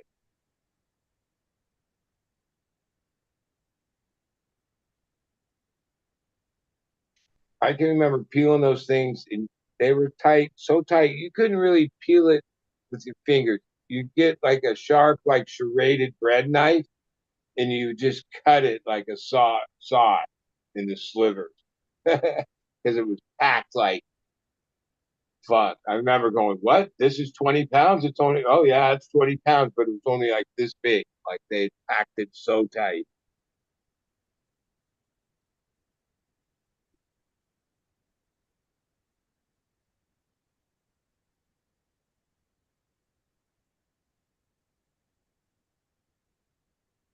Go. Speed high on that. He's high on that outdoor. Outdoor. Fuck yeah, I am. How are you smoking it? Joint? Yeah, Vaporizer? joint. No, I smoke all joints basically. Do you smoke Buddy's weed? Yeah, I smoke Buddy's weed. Seem like he knows what he's doing. To a point. They're just fucking with you, buddy. It's not brain science and like, oh, I'm not so current. I've been doing. I realize, except for a few little things that time changed, the same exact shit from when homeboy taught me. 25 years ago. Right, like, yeah. Now I've tried different things and stuff. Some of it is not that those things didn't have results and stuff, but there is a certain comfort in like certain thing you experience Certain amount of work. comfortable, yeah, right, and yeah, and then like I don't know, these are wasn't invented by me, but I like the one if it works, don't fix it. And so Exactly. that's a lot of it. Like, okay, and I'm wine and even at events, whatever. Meet a lot of girls, all good people. You don't meet that many people that can say, "Oh yeah, this like where I'm sitting right now." A month or so ago, crossed its 10-year mark, 24/7. Right, the place I just shut down, it had 10. The one I had before that, 17 years. I think that might be the longest in all my endeavors. For sure, that one was. I've had a few other satellite ones that few years to 5, 6 years. Uh, yeah, one thing setting up a grow for one or two pop or whatever, and dealing with bugs and keeping it clean and all the things. Another thing is trying to keep a indoor thing humming along, semi sand. Oh no, the having it in the way we do it. Oh, there's times when oh fuck, we got to tear off this drywall and these 2x4s because there's mold and the little bit of flooding went under the fucking thing and rotted out these 2x4s. Or just things like that. Well, yeah, 10 years now, when I see some of these commercial grows that have a lot of money, oh, yeah, they put in these fucking like Metal. things and drains and oh, yeah, oh, all these things. And then even those places and some of those systems, especially those really intense fertigation systems that have all these plumbing, fittings, solenoid, all this. Okay, now, how's that puppy going to look after 10 years of running 360? How much parts, how many replacements, how many failures is it going to have? Seems pretty complicated to me to do a pretty simple thing, deliver water from point A to point B. Right? Now, I use reservoirs. That's how I learned. anywhere from mainly now 50-gallon ones. We used to use bigger ones, but there's a pro and con to all that. They need to be changed depending on the cycle, 5 to 7 days, basically every week. A lot of times in the cycle of the weeks, I top them off to make it 7 days. Because I have like, the hydro store gave us this pad of like a chart where you can write down your mix, week, all this info. Even now that Grow Generation owns the store, I don't know if we can get another pad like that. And we're down to only like 10 sheets. I was going to go Xerox, make a bunch more. Even though the recipe, I know the recipe by heart, even though there's 6, 7 items, I know the mix by heart each week. I go, like, well, tomorrow I'm changing water in room 1 to week 7 water, right? There's a new sheet, and even though I know it by head, most of the time I look at the sheet from before, or the sheet from before, or the sheet from before. It's all on the clipboard, and just move the exact same recipe over. Write it down. Sometimes there's little changes in it. The difference of 50 ml, 50 mils, or 60 mils, or 40 mils. Around the 6 week. Some of this, I don't know if I could even quantify it, because I'm like, there's never been a perfect recipe. Some of this is the plants. Like today, it's been like, it's all the plants. Partner came by today, and then since he hasn't been doing much, now he's working under a green headlamp, so I'm not so sure that even what he sees is what he sees. But he said that he added, now room 1 is getting its water changed tomorrow, so it's at the end of a 6 days of recycling, right? That water goes through changes during that time, right? pH and just concentration, you know, definitely. Oh, it'd probably be really cool to have fresh water every fucking night. Now that's what these fancy fertigation systems do. Basically, they mix the water as it's being used instead of having recycled water, and they drain the waste. Yep. So, right, where I recycle water, okay. And I think I probably make the most out of the water, right?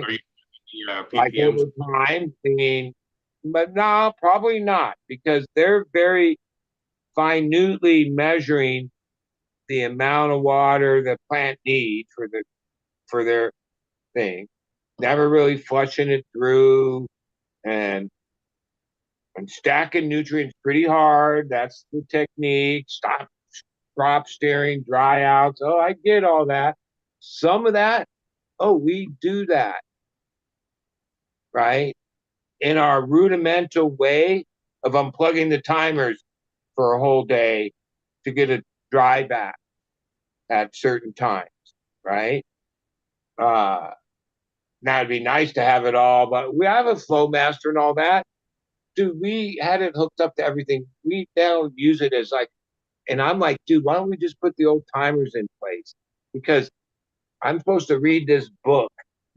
Because like, one, the real problem is I have glasses, reading glasses, but I don't have them where I need them. Like, oh, I need them next to the flow map. But most of the time, what makes me like not want to fuck with that thing is I can't even really see it. What, like, right? It's pretty easy. But it's easy. And oh, 2 waterings a cycle, or 1 watering a cycle, or only 3 minutes, 12 minutes. None of these things, and the way I look at it, now my partner, he's a little more like repeatable, where I've been doing longer than him. Whether it's just in my head or I really practice it, whatever changes I'm making is from whatever the plant is telling me. Okay. Now, Is it quantified? Is it not? No, it's 34 years of like my madness, which I also think that if I picked a certain SOP and just stuck to it day in and day out, yeah, I'd probably have mid. Like you'd get here, that's where you'd be. The beauty of like a certain way of growing cannabis, if you're ever really going to grow that, oh, not every batch comes out what I would consider like da-da. Okay. No. Right. But when it does, oh, now you think, okay, what did you do? Copy that. That's not how it works. There's too many weird little variables in that, right? Some of that has to do with things that I don't even think we quantify.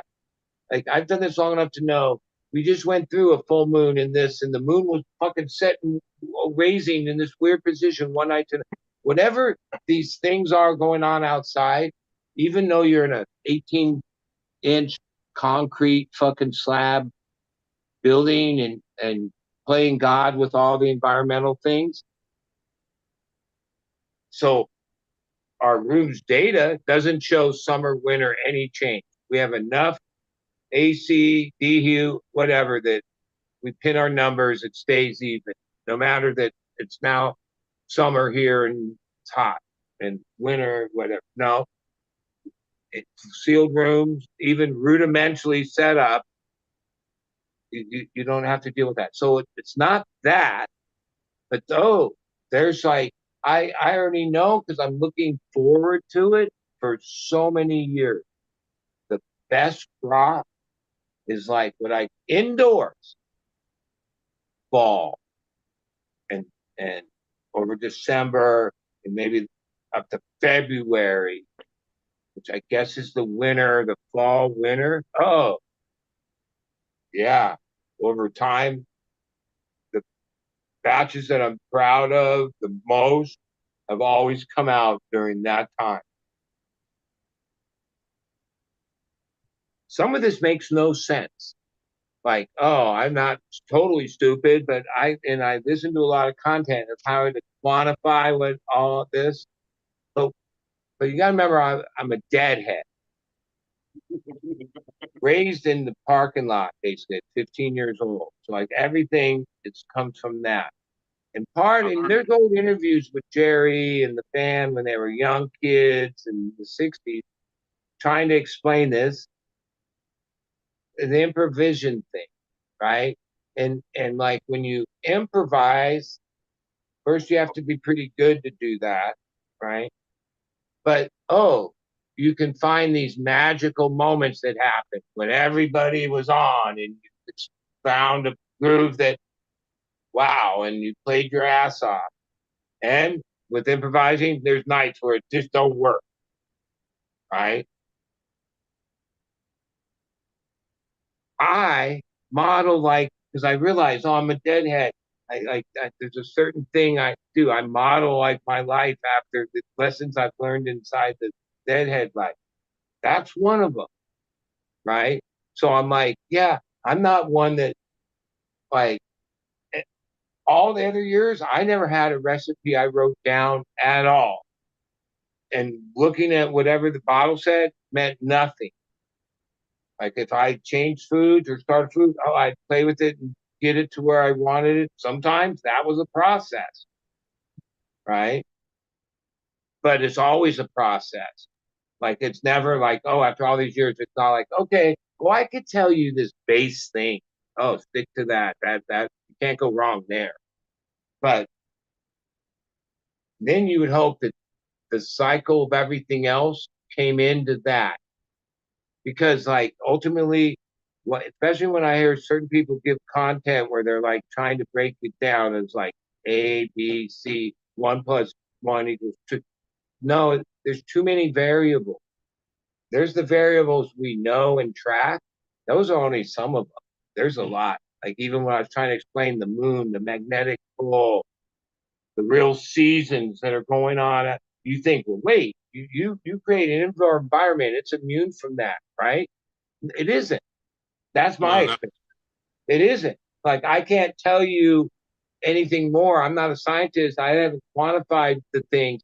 But over all the years, which is a lot of years looking back, yeah, there's like things I've seen in the cycle, right? And running a hardcore perpetual, then you see that there's cycles within cycles of like the plant's clonage and just the eight. There's those are variable. So many variables. So to better like boil it down to some like 1 or 2 hour. This is what you do. No, and most of this was from the guys that taught me. I remember Scott first, probably a year. He even was reading. He knew this is early in the '90s. But like when he was teaching me, we'd be in the room and he'd be like, I'd be looking at the plant. He'd be talking to me about things he saw in the plant, structure and all this stuff. And I remember just going, yeah, yeah, but I couldn't see it. I could not see it. Right. I was trying to see it, but I'd only been like really around that for like a year. So no matter what he said and tried to show me, I couldn't see it. Maybe realistically, if I broke it into years, I would say, by 5 years, no. Really around 10 years of doing it and doing it pretty well is the first time I realized, like, one, there was this time where I finally thought, fuck, I know it all. So then shortly thereafter, oh no, that means you don't really know anything. It's a constant thing, right? There is and with all the changes in the genetics and this, that, and the other, that I think is more true today than not. Why I think the legal market and these big operations seem to have a hard time producing top quality bud, especially as far as the effects and the high, is because at that scale they disconnect from that. They take this SOP thing, which is like, okay, this is what I want, and this is what my employees do, and this is what this machine does, and this is this, and so that even if that was the magic formula to the best crop they ever grew, that would just be that. What about all the other cycles, right? And it's not as simple as that. Sometimes nature has like what nature is, and it's pretty black and white. There are some facets of nature that are complete gray areas, that there's like certain things. Cannabis is that. One, the entourage effect makes it different than all other drugs and plant products that man has uncovered and dealt. Because most of them, they're able to figure out what particular element inside it was effective and then isolate that and create that. That's what the pharmaceutical industry moving to Schedule 3. That's going to happen. They're going to, when you go to CVS or whatever, every one of those little things, cold and flu, allergy, all the different little over-the-counter medicine things, and it might be different terpenoids or different CBDs or different derivatives that, they've declared because they spent X amount of money on trials and have gotten enough momentum to say, you have allergy? Well, you need CBDN or whatever. I'm just throwing out things, but I'm sure you guys follow. Or it needs to be this ester or whatever. We've isolated it. That's the effective part. Because ultimately, those companies are never going to produce weed in the traditional way we think. That's way too expensive, right? At this point, they wouldn't give a fuck if it took 100 tons to 1 ton. If they can buy those 100 tons in Thailand, Colombia, or Mexico for 11 cents a fucking whatever and extract X amount out of this one thing that they're trying to fucking market, that's a business and that's how they're going to roll, right? The real war is, in the long run, they're going to try to like gloss over and ignore the science and I can't pronounce the doctor's name, but he was Israel and all that. He died last year. He's the guy that did the science to prove the entourage effect, right? And oh, I've heard that for a long time. Now I've lived it and experienced a lot of cannabis in that time. Yeah, that's the magic of cannabis. Don't ever let them put, oh, even rosin and BHO and these distillates and these things. Oh no, the reason those only affect you a certain way is because, oh, it's really hard to capture the whole entourage effect, even if it's fresh, frozen, and the best rosin, right? Somehow it's like in the flower, it's in the whole experience.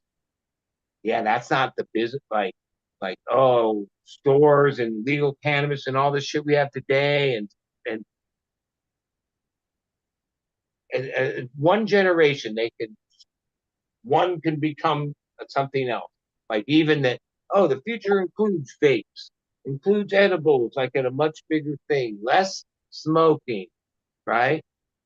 Um, and most of those products, just by their nature, aren't full spectrum, right? Like really flower smoking, seedless good flower, the genetics that we've created, yeah, all the nuances is in the different highs, and the highs created by minute nuances. Like even that when these guys that have terpene labs and stuff can throw a mix together, which they sell, and all they taste similar to the thing that they're only using like the primary uh, elements, the primary terpenes, like the ones that have the highest level. Because it's way too complex to build the whole thing that has like 50 different things, and some of them the minutest amount that you really would think, well, a hundredth of a million amount, that can't even be significant. Oh, we don't even bother. Just make it with lemonine, this, that, and the other. But then none of those really are right. One day they're either going to face that, oh, you could recreate cannabis and get the entre. You're going to have to recreate the whole complexity of the esters and the monoterps and the this terps and the massive thing. Anything short of that, bullshit, right? But ultimately, the billion-trillion-dollar weed business is going to be built on bullshit because that's where that's the model of how they make money. And oh, it'll take them years, decades to pull this whole plan off. And there's not a fucking thing we can do about it. One, they know they don't have to really worry about us. We're going to die. And when you say they is an actual corporation that has people in it that are working now. They're going to die, but they'll be replaced with other people, right? The corporation has a mind of its own, right? And it runs and it never dies. It only goes bankrupt if it fucks up. And then you put AI and all this other shit connected to all that shit. Oh, fuck, game over. Like as far as like people and people have, like I remember that Yang guy ran for president. People thought it was such a joke when he said, "Yeah, I'm going to give everybody." It was a ridiculous low amount, but universal basic income. And people, I remember at the time in the media, it was like a joke. People were like, "What?" We're at a place now where they're pretty much that's almost inevitable.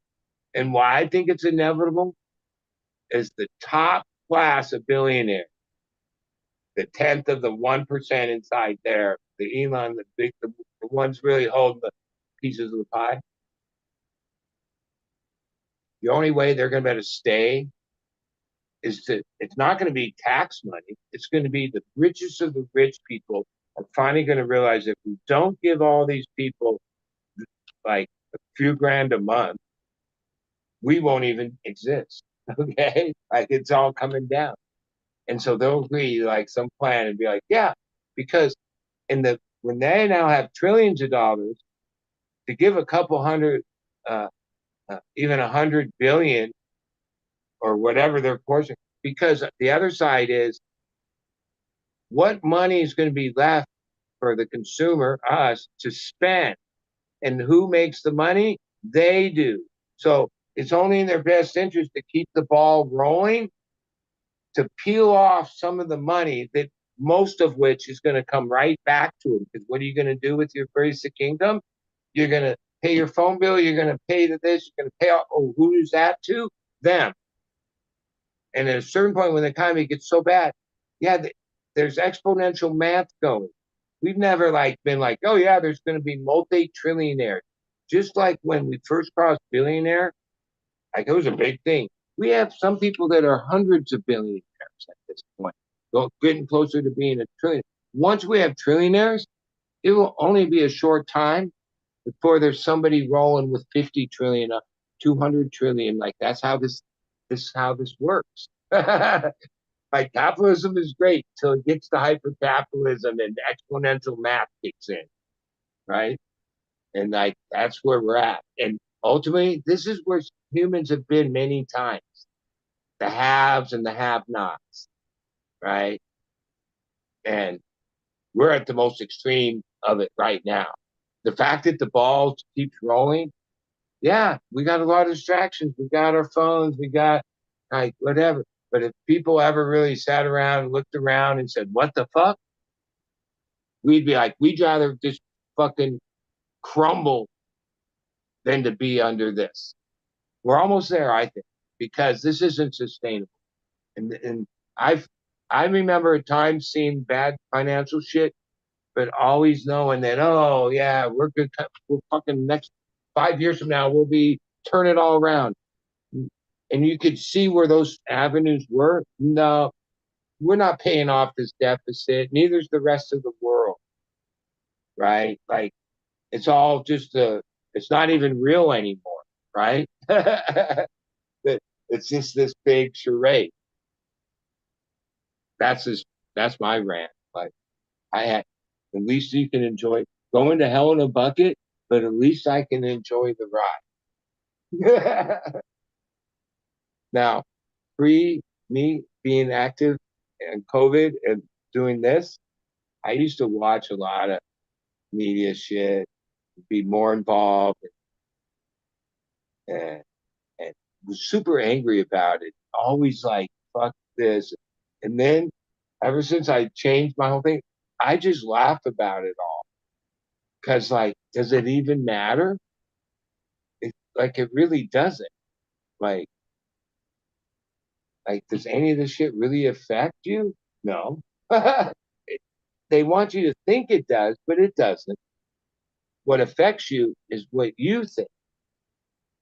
And yeah, I stopped like tripping on all that.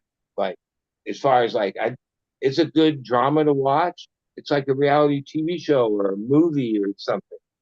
It's not reality anymore. It's just a show. I like shows. I spent my whole life going to it. Most of them were just like 3 hours long, but like now life is this show.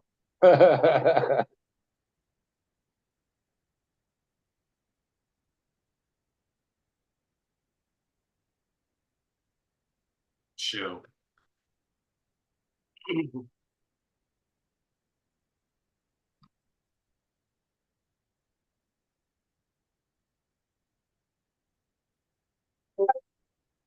Yeah. What are you gonna do? The Surf Crasher is the kind of weed, yeah, it tastes good, it's all, but it's kind of weed. You smoke just a few hits and you're like, ooh, like had enough, like super stony. And that's it to me. Like why a couple of these other ones might not, they're good. Customers think they're great. I'm my ultimate. I grow for we. Yeah, I select because of what high, the stone. Uh, and I've realized I have a few customers. They're the like lighter type of people. So a lot of the weed they wonder why I don't grow anymore. Are the ones that didn't get me stoned. Because not everybody wants to be like stupid stoned all the time. Why are we looking at this? But I like to be stupid stoned all the time, from like wake and bake till the end of the day. every It's like day. light feather or whatever. So it's not her problem. That's why she caught it. Like I'm always amazed. My friend from Belgium I've been with the last few days. I've known her since 1981. She's a smoker, always has been. And then she's like, Chicago's "Oh, I don't smoke till like the afternoon." I'm like, what do you mean you don't smoke till the afternoon? Oh no, I don't smoke in the morning or during the day. I'm like, oh, it was like, oh, like I can't even fathom that concept, right? Wake and bake, like literally coffee, cigarette, usually the rest of a few joints that from the night before because too lazy to roll one in that first thing. And then pretty much on to the day I go. Today I leave 10 and had these errands and met people and did this and then went to dinner and I rolled 4 joints when I left. 2 of them had hash in it. When I got back, but yeah, on the way home I was smoked the last one after dinner. We had coffee at my friend's house. Uh, and then when I got back and I was coming in here, I was like, oh fuck, first thing, make coffee, roll a joint. Because I'd already went too long.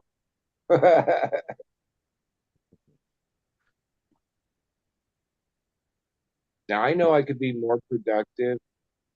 I wouldn't be as lazy. I wouldn't procrastinate on so many things, right?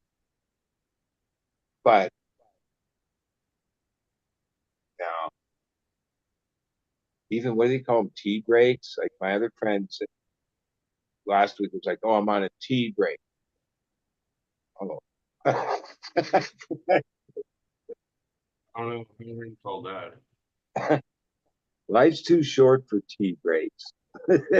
No, a long time ago, a tea break was going to smoke a joint during the beatnik times. Well, but now it's a tolerance break, right? Or they call it. I don't know. I get it. If you tell me a tea break, I think we're drinking tea. I've been with them a couple times after it's been. Sometimes it's only a week. Sometimes up to a month. He's right. Then when he does smoke, oh my God, it gets him so like, yeah, his eyes get stupid red. Mine never get like that. Like where, oh my God, you better have Visine. You look totally stoned. When you smoke daily every day for so many years, a lot of those kind of symptoms aren't really part of your thing. I don't get the munchies or this, that, No, or right. I get the opposite effect. If I'm hungry and I smoke a joint, I forget about being hungry for a while. Yeah, but no, there's a time. Bottom line is when you get hungry, you get fucking hungry. Okay, like, like, yeah, whether you're stoned or not stoned, right? I don't know. Everyone's different.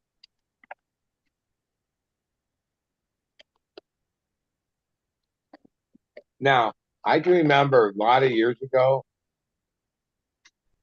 and when me and my wife were first together, the first few years used to question, is that all you do all day is smoke weed? I used to tell her, that's my job. How else can I be a good grower if I don't like, yeah, we're trying this one and this is a different one. And this is she knew all that. She was part of it all. And it was like it's our job. Like it's our job to smoke all this weed and make these decisions. And that is true. And like so if you're selecting and all that, oh you gotta there's a lot of fucking testing and smoking, which ultimately in my scheme is the number one box. I know there's plenty of people that are successful with strains and breeding that go more on flavor and look or whatever. In fact, okay. But I'm an effect guy.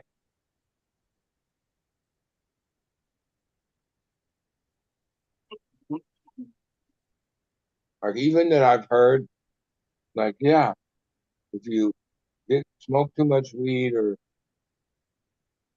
whatever, or smoke some or eat some CBD and it will like counter it. Ever since I heard that, yeah, no, I stay the fuck away from CBD. The last thing I want to do is consume something that's gonna like block my high.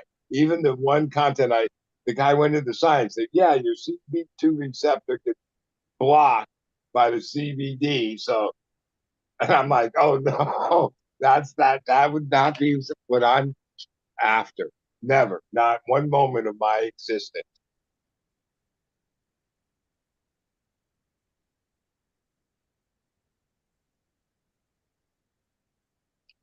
I Have don't know you about the rest. have you come across jealousy yet? Huh? Have you come across the jealousy or the permanent marker? No, but actually, my friend High Definition, that's Drew in Long Beach, been my friend for a few years. Um, Shit, I haven't even seen him. He came down to my house, I don't know, it's a while back, and gave me all even this is, I don't know how many seeds in this. And like, this is what I mean. This is why I said, oh, I wish there were stickers on this. But then I get, this is jealousy back cross into triangle kush jealousy. These are all femmes. He does femmes. Uh, and I've seen his work. I've never grown it. Garlic sauce, triangle kush, cross into. Okay, triangle kush jealousy is a strain, a clone that me and him were at the Emerald Cup 2 years ago, and I forget the booth, but like, oh, there was booths and there was people there. There was this one clone place that literally had a line the whole time, and in the morning, you had like each day, you weren't there in the morning, and then you missed out on. They only had so many of this, this, and this. There was a lot of, I forget the name of it. Wait, Sin City. I think they were out of Vegas, which I'm in Vegas, but hey, they had the goods. Everyone was buying their drink. Sin City is out of Vegas, and Or I don't know. Might have it all mixed up. But the strain that he Sin got, City is Vegas. that was coveted is Triangle Kush crossed into jealousy. And then his work is making other things with it. So he has, well, this is a different project. The soap crossed into Wilson because he's Mace's buddy. Oh, Gas Face into the TK Jealousy. Jealousy back cross into Triangle Kush Jealousy. So today when I came across these, I was like, oh, I haven't cracked any seeds in over a year. Been just working what I've been working. And then when I packed up this box, it was probably 7 months ago, and I sealed it and didn't. I knew where it was, but today, for whatever reason, I went and opened it, and it's just like bags of seeds. Which at this point, once I opened that bag, I realized, well, okay, I don't go crazy and crack 20 fucking things. Let's pick one thing out of all this and put a little time and effort in and see if there's something there. And that's hard. I just went with this one bag from my friend. There's a bunch of stuff. Oh, I grew these before, and I have a bunch. Well, 30 seeds. This was given to me by Trevor, Sungrown Mid, lemon tree cross into sky color kush, and when I grew it, it was outside. I grew a couple inside. I didn't even like, as far as like when I told people, I'm like, oh, that's lemon tree. I didn't say, oh, sky color with kush, and no, I didn't even remember that because if you smelt this thing, that's what it was. and it wasn't like lemon. It was like the bark of a lemon tree if you scrape it. Like it was like that's the name of the strain, lemon tree. That's what it smelled like, and it was very dominant smell like that. I have In some the of last those seeds. couple of years, like I don't know, like why I let it, I grew it out. That was it. Because like me personally, I've come to realize that, and maybe it is only like certain parts of the citrus terp thing that doesn't sit well with me, but I don't have the time to try to figure that out. I know there's been some citrus or lemon, lime, orange, whatever that range of shit, tangy, that was I was good. But most of it, I realized, oh wait, frontal lobe, like not really a headache, but pressure, uh, but not a very, for me, focus that makes me like not focused, stone. And yeah, like it's been a long time now. Even if it's dabs, you have to be really careful because a lot of times people have citrus and dabs, and the name doesn't always represent it. I ask because I don't smoke any of that. It doesn't sit well, so I don't grow any. This is what happens in my weird seed collections. I end up with containers like these that came from some package worthy. They wouldn't have been in this bag otherwise, but there's no label. And this is a bag of seeds that at some point I thought, oh yeah, I'll remember that. That's this. Well, now it's whatever year later, and I have no clue. Now, that doesn't mean these seeds shouldn't be sprouted, but oh, and then a bunch of other ones are from the ranch. Okay, part of why I have was gifted these is that lemon tree that I had. Lemon, I gave that clone to a couple of people. One ranch. He made what he calls lemon cuddler, and it's a lemon tree crossed into sky cuddler. That's the seeds I had. And the Dolce, which is biscotti, root beer back cross.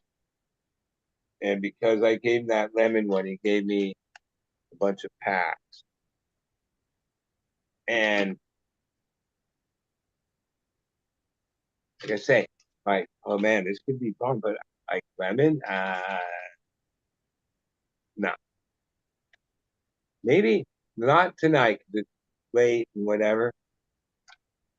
Uh, we need to have like some kind of duck race or giveaway.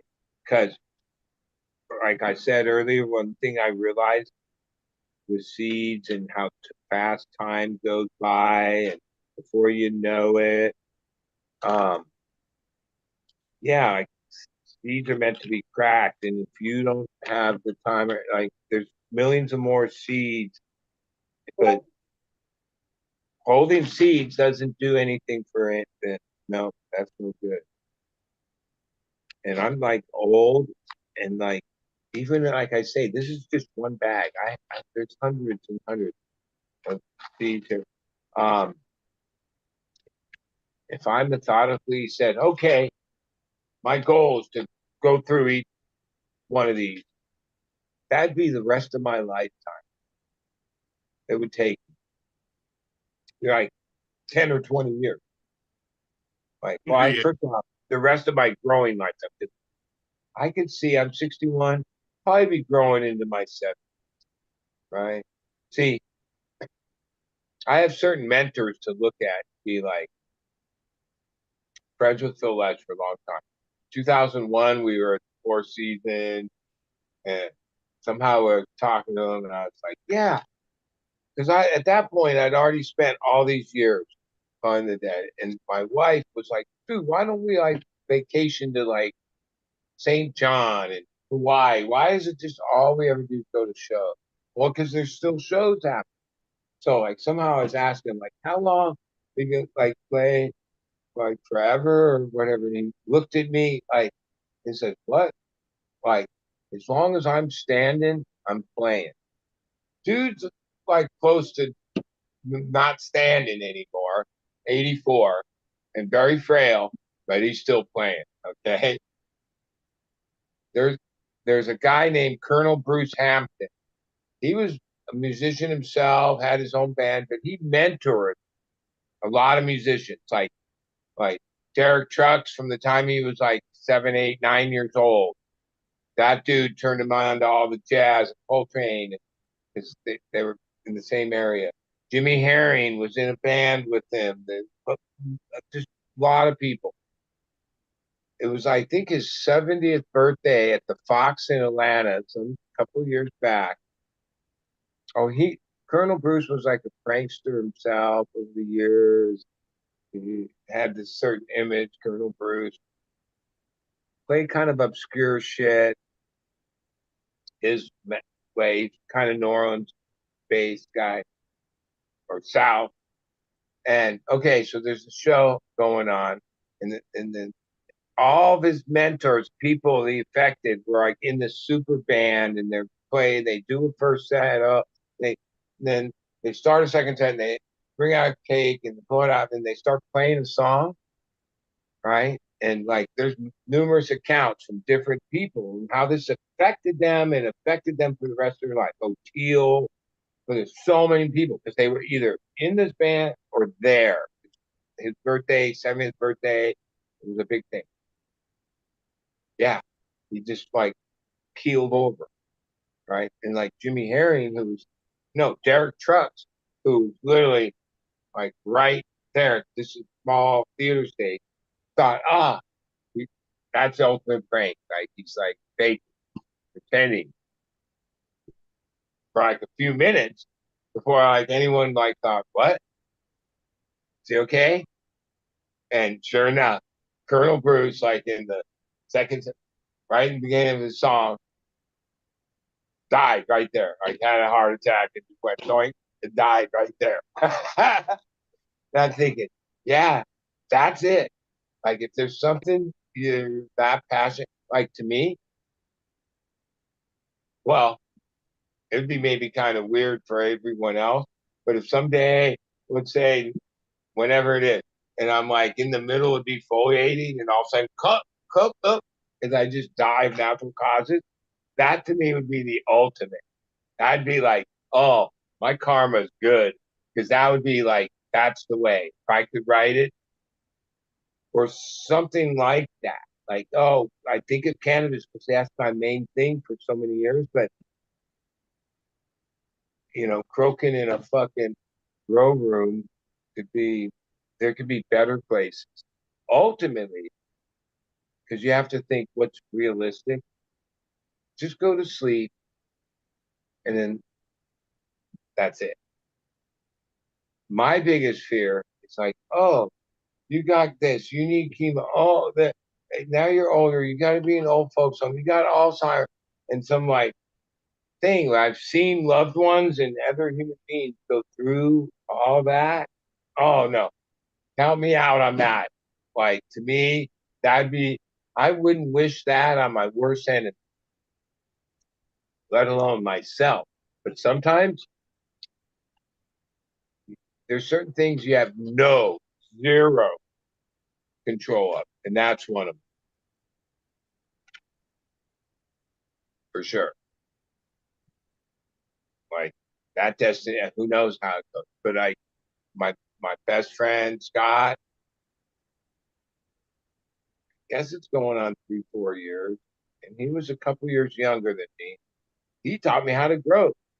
In the '80s, we were like deadhead buddies. Um,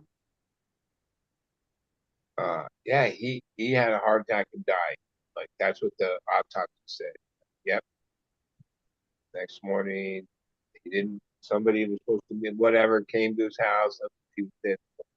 Just, boop. I'm thinking, yeah, Good. That's a good. You can't feel bad about that, right? Like, let's say that it was like some debilitating thing. But, oh, the ambulance came, and they, uh, okay, and then that led to like 5 years of one medical thing after another. Yeah, I don't know about other people, but I'd be like, oh no, I'll check out here. It's been a nice ride. Like that's just my view. Now some people are like, oh no, they like you got to go to the bitter end. I don't think you did.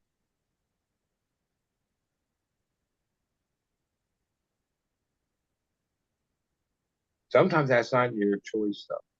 Like there's an instinct to survive, and like you just hope that you're not diagnosed with these like long term things.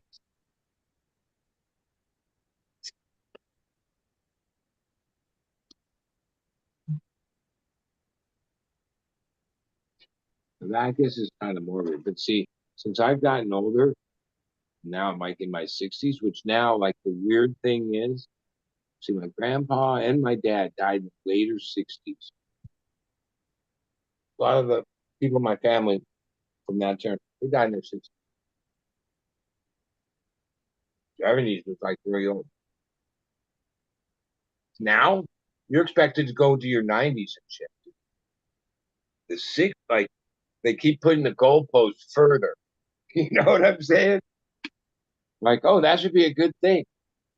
Same time to keep raising the age to collect Social Security too. Oh yeah, the math doesn't work. We got big problems, right? But as I realize as I'm getting in that age range, that what used to be in your 60s, oh yeah, I'm pretty old because no, you're like now. I think people even have sayings. I think the 60s are the new 40s. Like people in their 60s are supposed to pretty much be as active and live like the 40s. You know, they because yeah, people are pushing it into their 80s and oh, working straight through to the 70s. Usually, I think the real age of retirement was like 65. It's almost like, yeah, that's it. 65, you're fucking retired.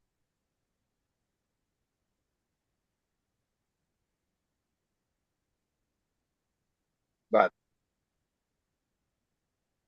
it is weird because we have all this pollution, we eat all this bad food, there's all these things, the pesticides, the this, the that, and we have a broken ass medical system. We have a ton of unhealthy people, overweight and all this, but somehow our life expectancy got longer. like, explain the physics of that to me in nature.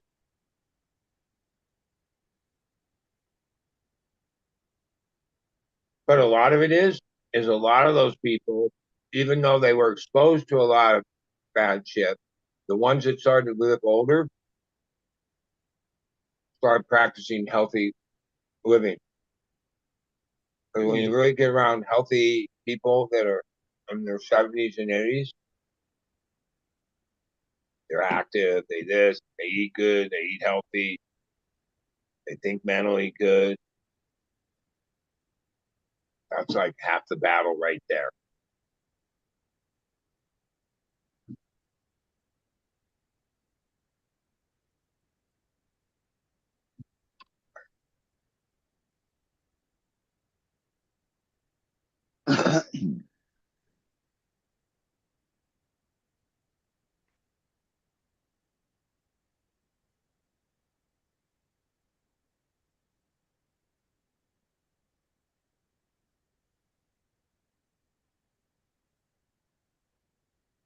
How hot is it out in the desert? I mean, today it was 87. In Burbank it was 76. 87.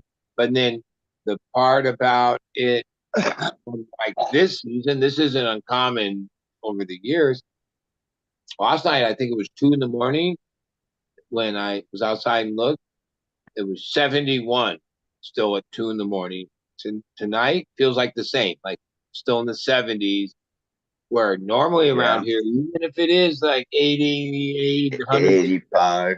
degrees, no, it's in the low 60s and maybe even high 50s at No, night. it was in.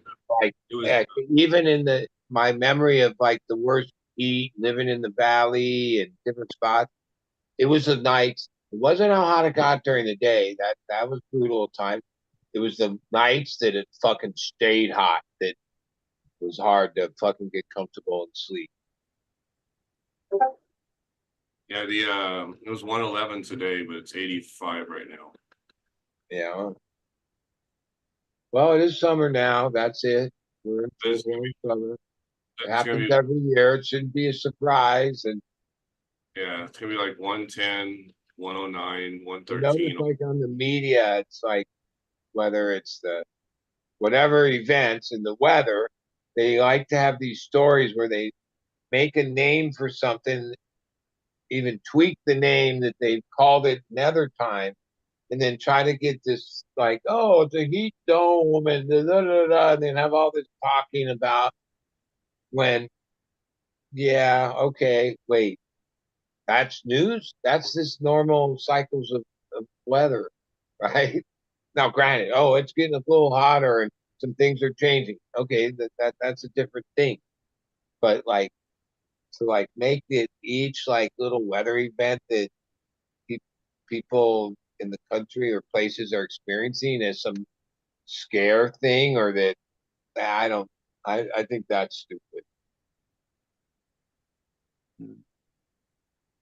I don't know if anyone sees it that way, but like sometimes I see certain media things about these weather events where it seems like it's got an agenda, not just reporting the facts of it. Okay, people want to know that, but like if it's, I don't know, they sensationalize it. That's what it's called. I think there's a couple other products out there though that you can add to your regimen that could help more than most anything. Because I know, I only grow with 5, 6 different bottles, but I'm looking at adding 2 more, and I'll be up to 7 bottles, 8 bottles.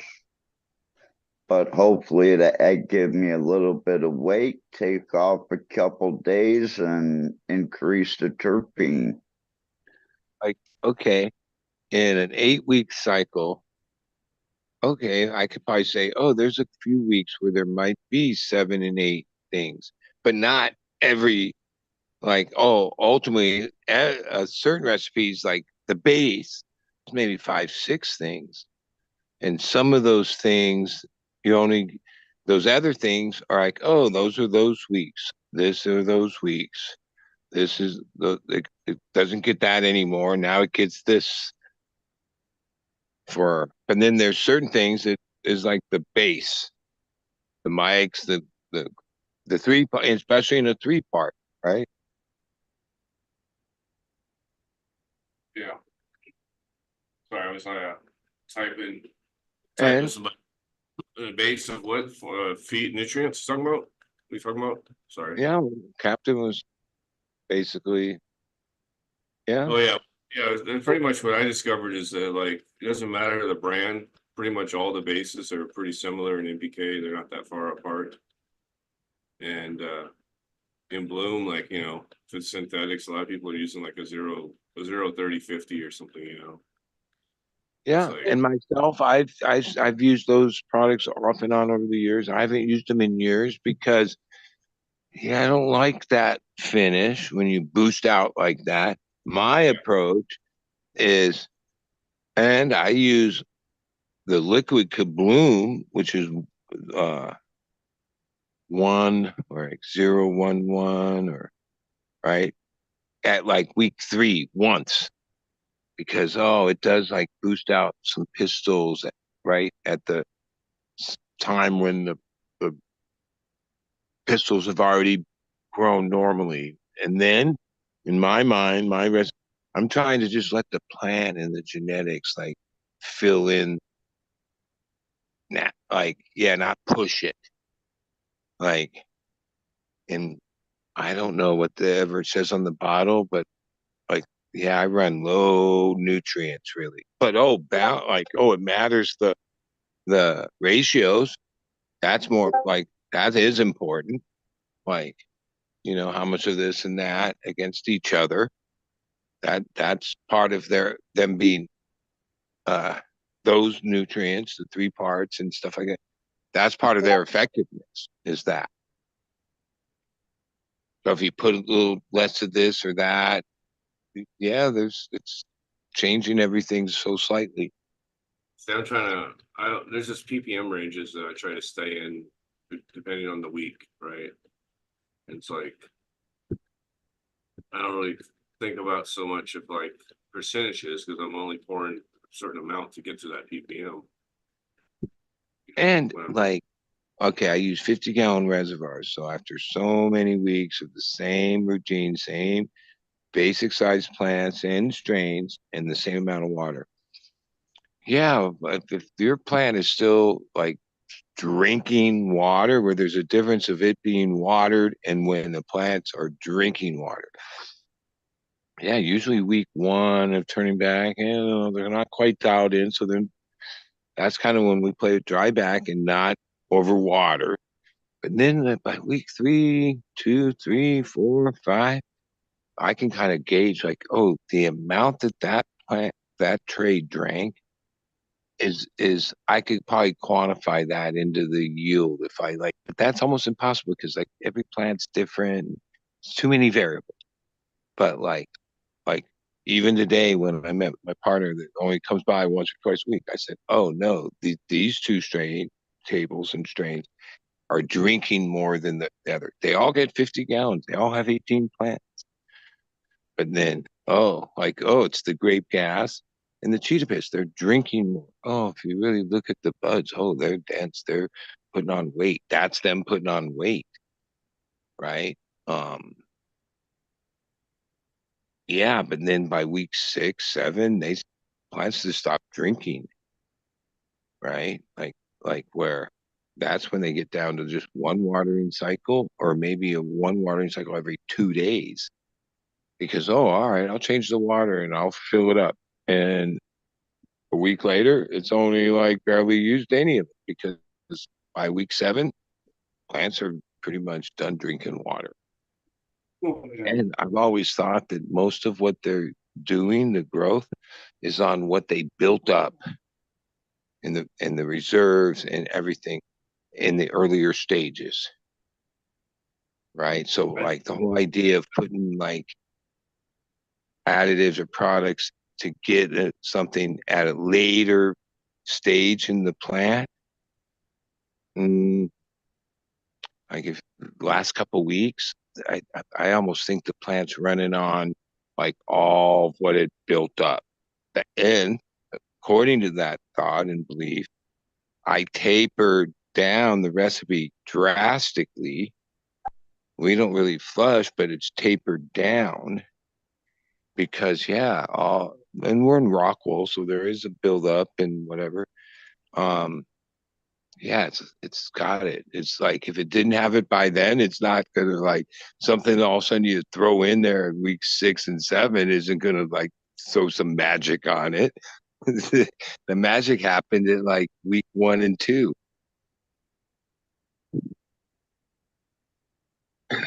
That's just my experience. Like I'm not a person that thinks like, oh, these late things and these products that usually are expensive and the science is questionable. There's been a lot of them.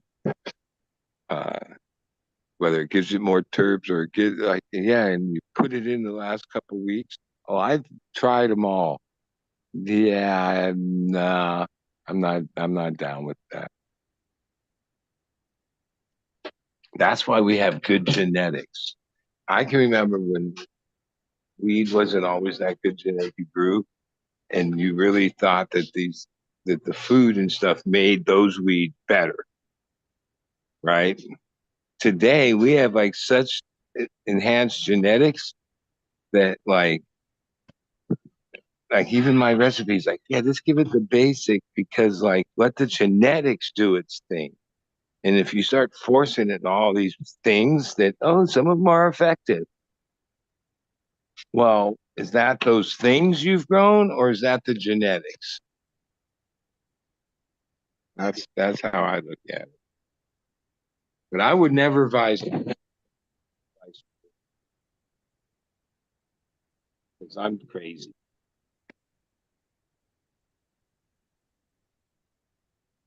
And I don't really care, like to me, do however, like it's not that I think sometimes people like it when you don't know something, it's easy to like gets overcomplicated.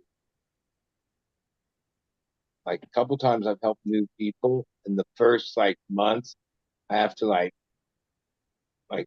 our thing is like basically unwinding all this like them through whatever information seeking they did in the past.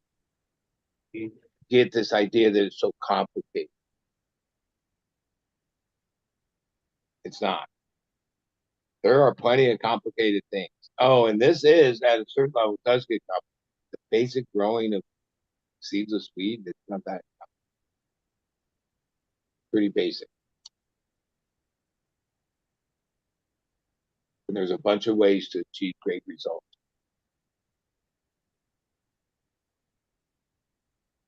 That's how I look at it.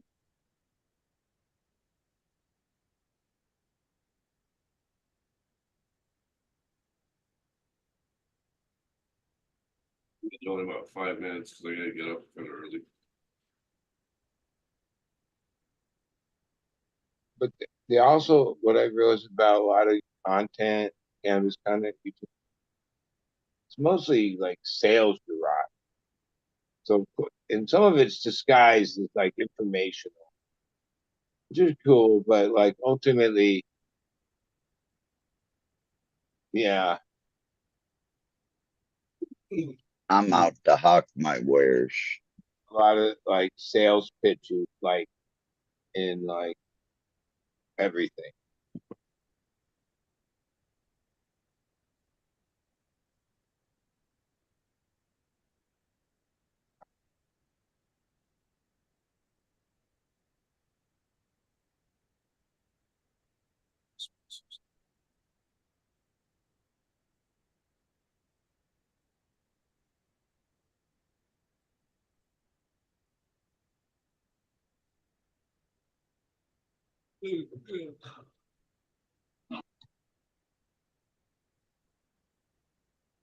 Yeah, I get tired.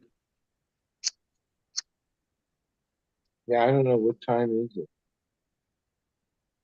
12:57. I'm gonna go at 1. Yeah, well, 12:57. Wait, so now it's the 26th? Yeah. Yeah, like the one thing I've been like kind of tripping on it and not quite being able to put my understanding on it. Maybe it's just, oh, no, time seems to be going like way faster than like so many other parts of my life are like like and I lived like a fast-paced fucking crazy life that went like a blur, but somehow it's like what? In like another year, it's like we're past halfway in this year, and we're like, oh, before you know it, blink, it's like Christmas, December 31st. And, oh, now it's 25. Holy fuck, dude. That's crazy. What Now happened? now you're at the end of your life and all those years of going fast and playing hard is speeding up the time around you. You're screwed, buddy. You're You're saying that screwed. slow and it's been a long year, half a year. No, what I'm saying Well, wait, is I'm all asking that these too. Like, okay, so wait, time's not going fast as fuck. Where like, before you know, it, bam, another month, year, boom, just in a flash. Like nothing exciting, just humming along day to day, kind of mundane. But somehow it's like, Well, boom. you've gone to some dead shows. I haven't done that yet, so it's not No, so mundane. fucking you go against the fucking time. You have jet lag and all this other shit, right? No, but like, oh, because other friends of mine, some of them younger, agree with my thing that like, so, yeah, it seems like time's going faster, like, like, like, ultimately, not where you can quantify it in the seconds and minutes of right now, but when you look at like, wait, shit, we just barely started this year. It's already July. That happened pretty quick.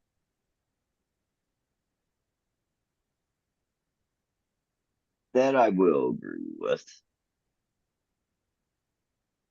Yeah, I can just in general, it's like I don't think it. I know that there's a certain thought that oh yeah, when you get older, then that's part of the process.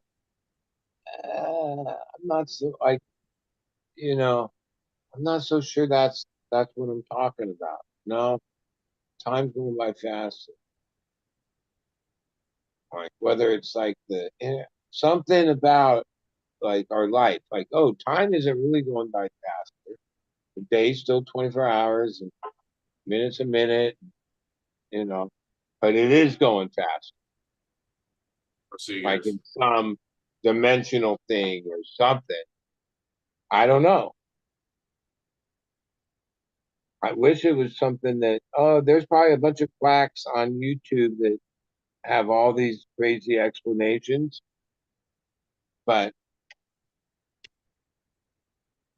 I'm not one for all that either. So,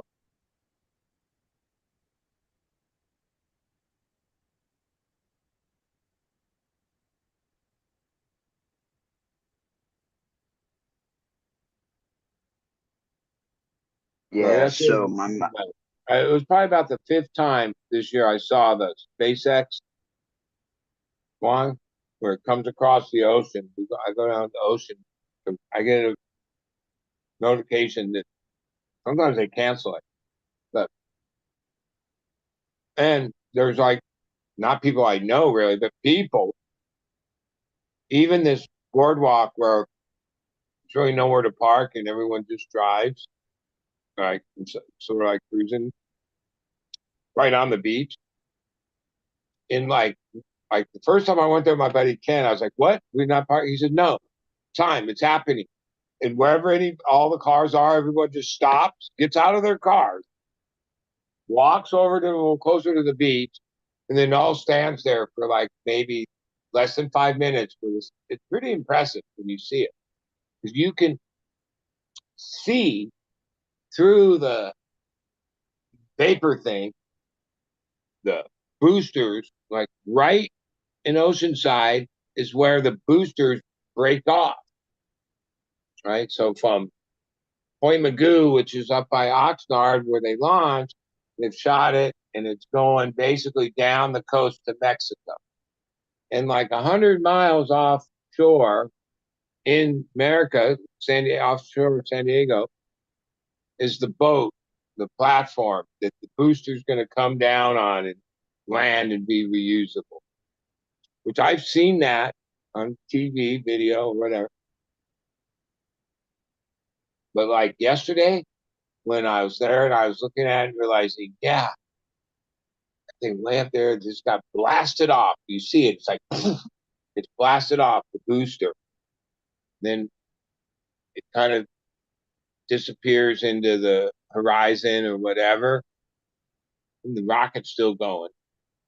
But like a few minutes later, that thing somehow is going to come to wherever this boat is and land on it.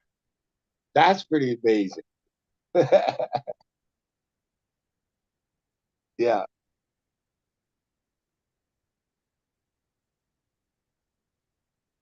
wow, I'm hungry as shit now.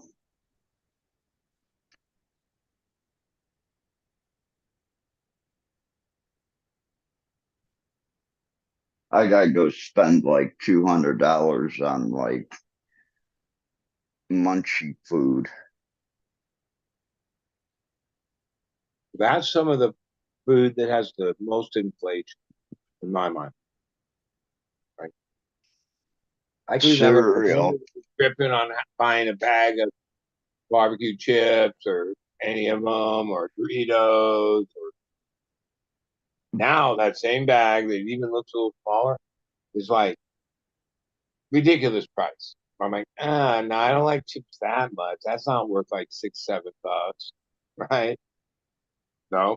Now they have a deal where they're $3 each or even lower, but you got to buy 4 bags of. Yeah, I don't need 4 bags of. That's like since the change, the grocery stores used to be like have a thing where they would have things on sale and say, "Oh, 2 for $5." But it was like a known thing when they do that if you just bought one, you got it for the $1.25, right? Now, as we're coming out of this inflation, or they're trying to fewer business, certain items that haven't been on sale for a fucking long time, like the blowout, get it, take as many as you want for whatever, a couple dollars, are doing this thing where, it's Pacific, you got to buy 4, and then you get it for a reasonable price. Or you got to, like even the ice cream, which I'll go with the ice cream because they only say 2, right? Haagen-Dazs, which I like Haagen-Dazs because it's smooth and creamy, and I don't, it's simple. $2.23 each. But you got to buy 2. Well, if it wasn't on sale, it's $5.99. So For a pint. yeah, which okay, I'm not. None of that shit's worth that, right? But I've noticed over the last so many months.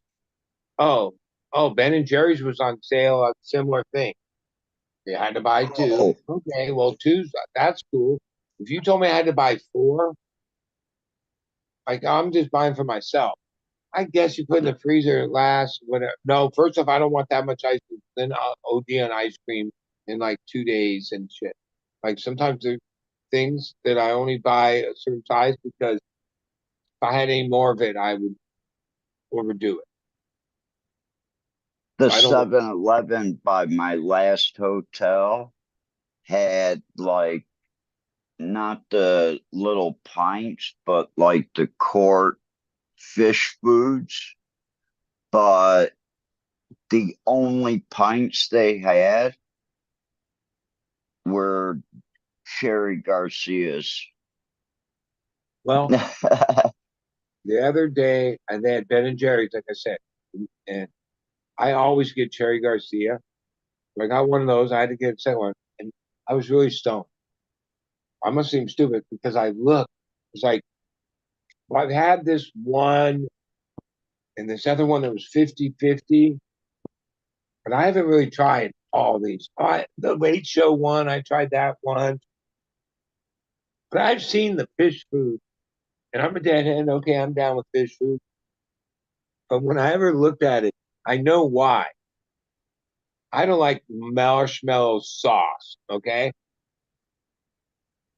but I was like, all right, let me try this.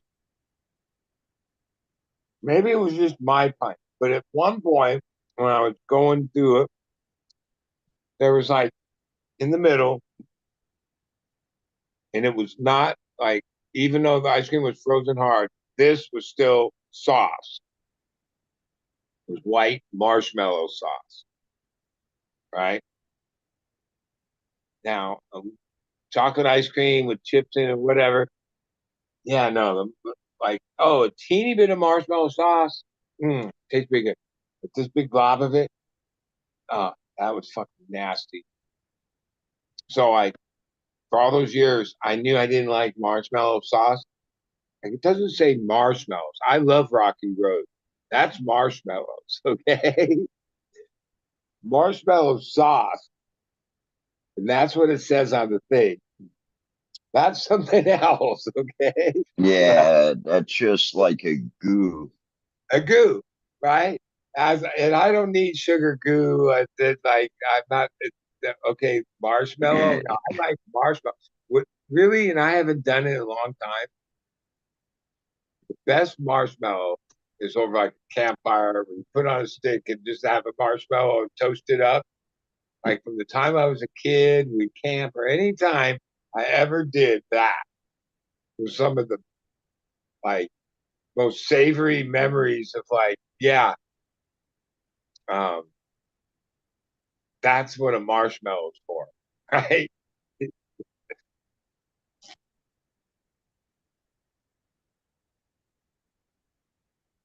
But when I have Haagen Dazs, been around a long time. They were like really the first pint high end ice cream before all these other brands, right? Way back. A lot of those other brands, how much ice cream is in that thing? Like some of those mixes is like all this other stuff. Like sometimes when I go through those, I'm like, yeah, I would barely any ice cream. It's all fucking chunky monkey and like whatever. Some of them worse than others. It's like Cherry Garcia, yeah, there's some cherries and chips, but it's mainly ice cream. That's a good one. That's a good one. But then when I bought the Haagen Dazs, and one was mint, I mean Java chip or mocha coffee chip, and one was chocolate ice cream chip. Yeah, I forgot like how smooth and creamy. Like they made their ice cream a different way, even back then, and they still do. Even though a lot of things change. It's like hard. Well, I'm sure we all other people have had these ice cream. Yeah, I think Haagen Dazs isn't as popular like these other brands. Kind of, because they have all these. They are they are in Asia. Like Haagen every Dazs is still really 7-Eleven you go like into. that's how I'll say it. Like I hadn't had it. Well, I had the ice cream sticks a couple times. I like those, the almonds and the chocolate. Um, but I hadn't had pints of Haagen Dazs probably for years because It's I got these other brands that uh, um, and some of those are good. Um, but yeah, I like had some Haagen Dazs. Oh yeah, fucking Haagen Dazs is OG. Like it's always been this way. It's like creamy. yeah, I guess that's what it is. And I think they use, I mean, yeah, for a brand, whatever, it's questionable, but they use like how you achieve that is with good ingredients.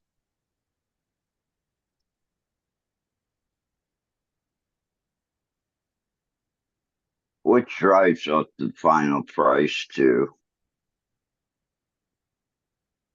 Well, And I that's mean, why it's okay to splurge every once in a while. But I think Haagen Dazs has got theirs they've down gotten pretty old good. now, but like I always related to Ben and Jerry because they were like, they're from Vermont, whatever. I mean, well, I guess they were that they associated obviously with the Cherry Garcia and other things. They in the early days promoted and had booths and did things before they were the biggest thing around Grateful Dead shows. They were part of that scene, right? Uh, that they built like two guys like that with those ethics and all that built like a mega thing. Now, once it became a mega thing, yeah, yeah. I mean, I get it. That most likely it's not the ingredients and all this has changed. Maybe they still are uh, running under some code ethics they laid down at the beginning as far as that. But most companies, once you get to be like international distribution or whatever, and then you got to just source shit, make shit. That's that, and at the lowest price because that ice cream thing is kind of competitive because Yeah, there's not too many things I can buy at the store where I'm like, oh, I mean, I could fucking eat this whole thing of ice cream. I'm telling you, the price was $2.23 for a pint. Um, and sometimes I've seen deals on ice cream where the reason they're giving that deal is because the freezer fucked up or like frosted it or did whatever, right? And then when you go and you look, oh yeah, you can tell that. Other times, oh no, they're just trying to move product where they haven't been like refrozen or whatever. But there's been times when I've gotten deals on ice cream and I realized, oh, no wonder they're giving a deal. This thing is like defrosted and froze back up because you can tell when that happens. Yeah. You can tell when chocolate has gotten hot and then cooled back down. It turns that milky chocolate or milky white. And I got to tell you, so the Jamba Juice, it really only opened like in the last year or so in Fallbrook. I was a regular customer there last summer. There's one, like if you pay full bids one day, they give you like $3 off the next day, or you like use their thing. It's always getting something free, right? It seemed like, oh, I'm only paying $4 for that. Cool. And they're supposedly like they don't use a bunch of bullshit. But okay, the one guy that works there, even back then it impressed me. Because there's always a fucking ton of customers there. When I would walk in, he'd go, he knew my name, Ben. He'd say, Ben, he said, Loa pineapple, soy, protein, 3G. And I'd be like, yeah. And even at a certain time, he stopped even saying it. He'd just give me this, and then mine was there and I'd come up to pay for it. I hadn't been there. He figured it out 5 months. Because when he put in my card, it showed. Because like I was impressed. Like, so I came in the store and not only did he remember my name, I did the whole thing. I could understand if it was like a month or a couple of weeks, right? No, it's 5 months. Like that impressed me.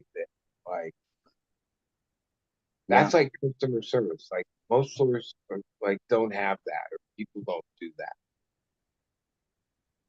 You know, where a little of that goes a long way. Like when I grew Yeah, up, it does. most like especially small businesses and even the fucking corporate ones, yeah, no, they presented that to a much bigger degree than today, where it's like, yeah, fuck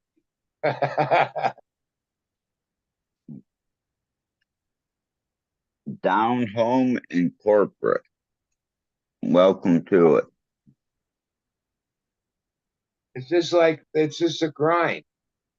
We Mm-hmm. created all these like so-called jobs or whatever. They're just these grinds, right? That turn all these other wheels that are all, yeah, we're like on a hamster wheel that just never ends, right? I'm trying to get on that big wheel that moves really slow, but you go really far. Yeah.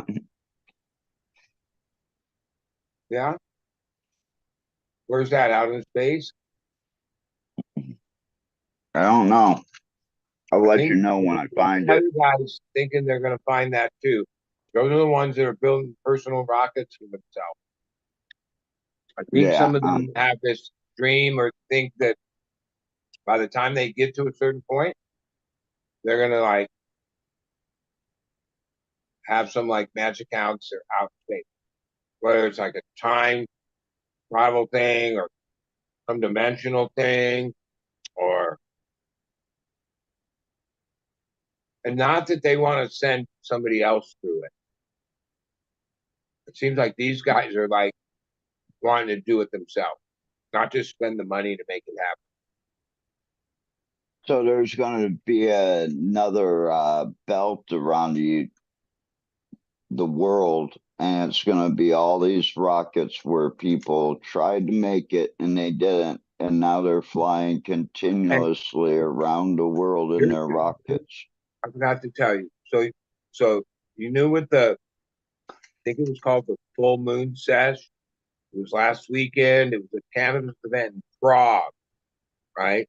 It was a it was a thing. It was multiple days. Mila, all these international people, and my kid Robbie, who him and his team, who had been at Mary Jane in Berlin, decided to make the trek up to Prague and What did they, do it. what did they think Robbie of it? entered the rosin that is actually from a plant 2 seasons ago, or no, 2 seasons ago. It was Z Cube, and these are seeds he's made. Like, oh, he has his own seed line. Dude. Everything's crossed into Starburst 36, right? So it's Z Cube, Starburst, rosin. He got second place, and there was a lot of entries, a lot of Euro, some American. Um, First time he ever entered anything like that, he wasn't expecting shit. Yeah, he got second place in Prague. I'm proud of him.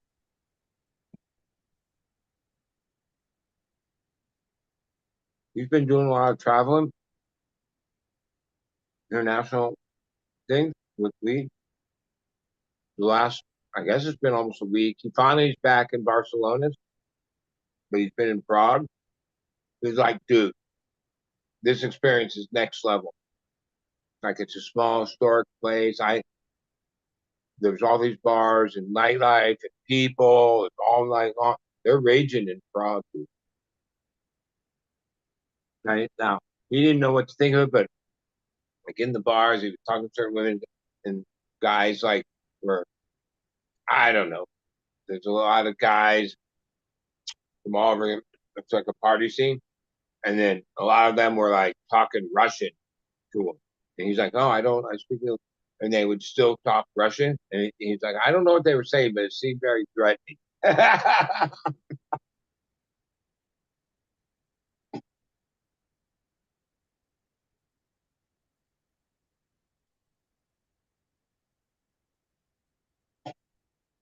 He was hitting on like Russian girls or Czech,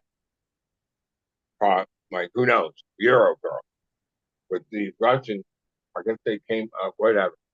There was a misunderstanding.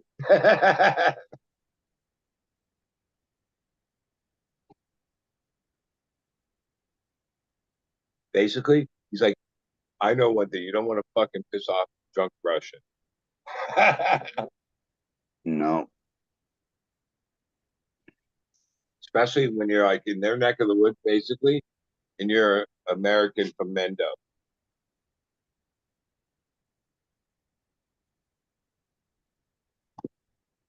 I try not to piss anybody off, but it does happen from time to time.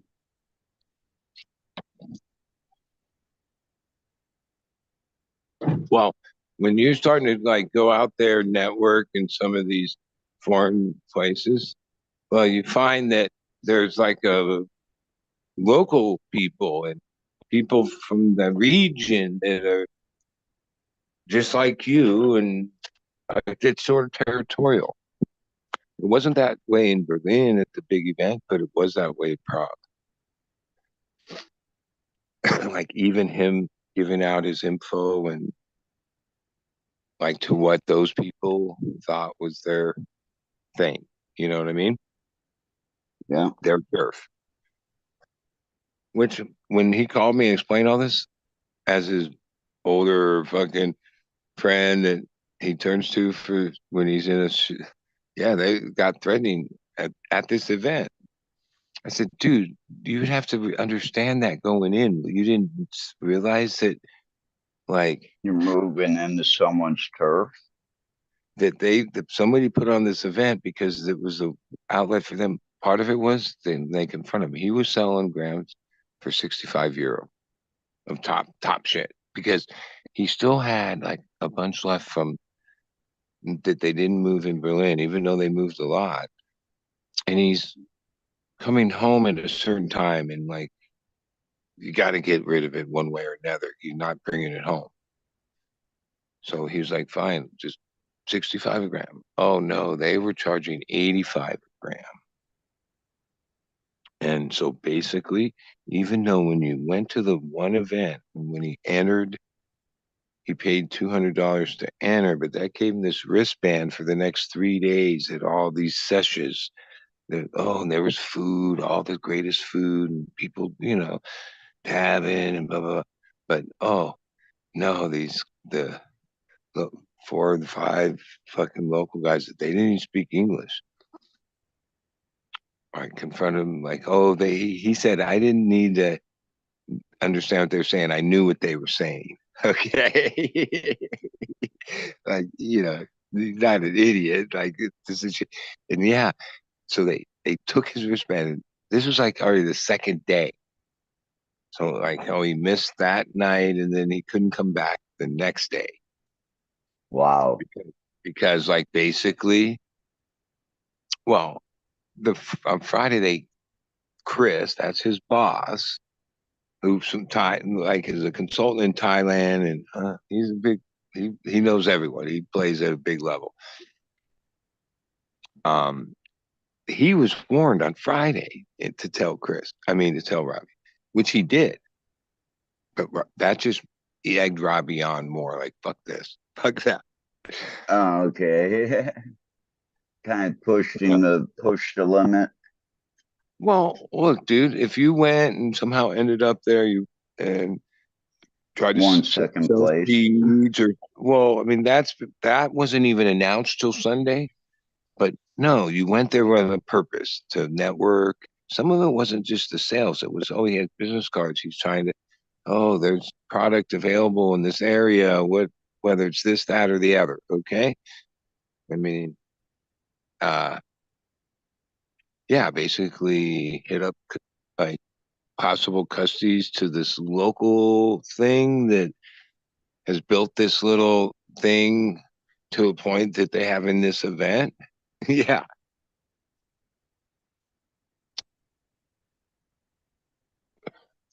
Like, the bottom line, they don't need no Americans over there, like, doing anything.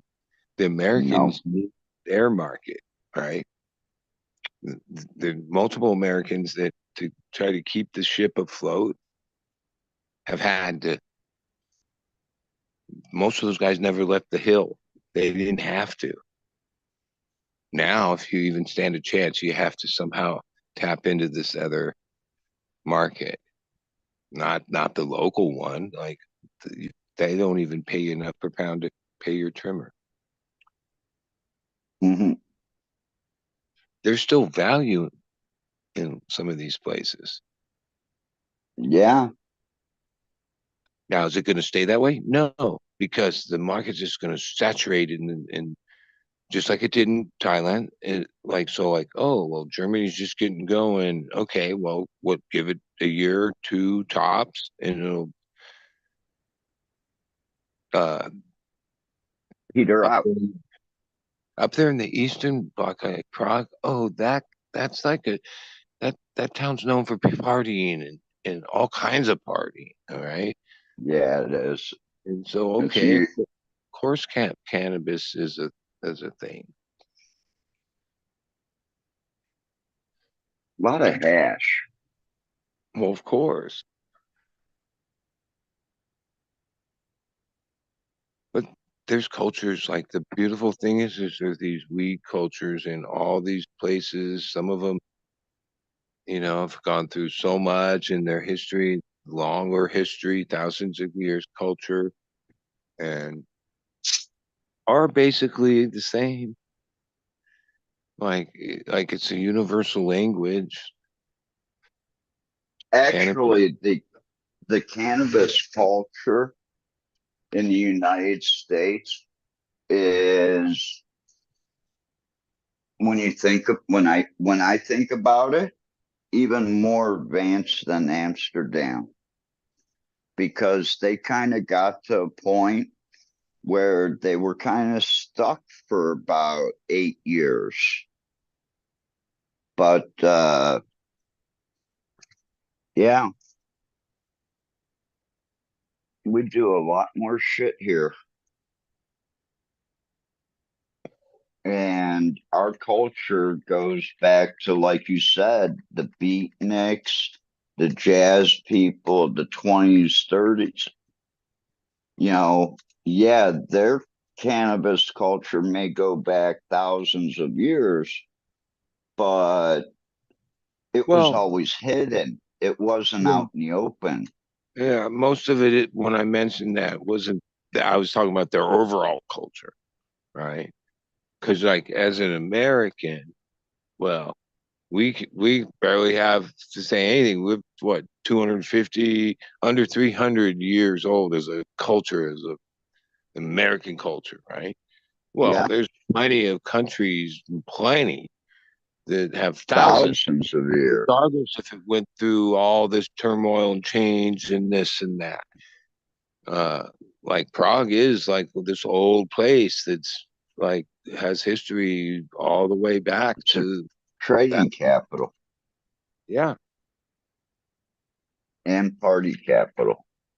And I mean, like, I knew some of this because I remember when it happened, but like, I was like, yeah, I didn't even know that there's like, oh, they broke the country in two. There's the Czech Republic, and then there's and they're Czechoslovakia. totally different. And one side's richer than the other side. Well, when, like I said to him, when you travel around these places, yeah, well, that's what the fucking internet's for. You should know a couple things before Yeah, you walk into a place.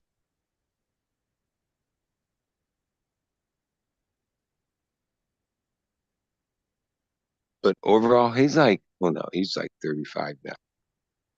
Since I've known him, he's basically, well, he lives in Mendon, works up there, but goes on tour here. Been through the ups and the downs of the game and everything. And so the last couple of years, he's put all his efforts into Barcelona's and Europe and these connections and these people. And even if that's whatever, that's fuck. Join the club. Like there's a lot of other people doing the same thing. Um, when he's over there and he's telling me about, dude, it's like so cool here, and the people are cool, and the food's so much better, and everyone's fucking like has a vibe, and it seems like what isn't in our country anymore. Like here, the grind is mainly the the reality where even though there's grinds in all these places, somehow the people have come to a place where they like live good. You know what I mean? Or have like a happiness factor where a lot of the happiness I see here is a bunch of fake bullshit.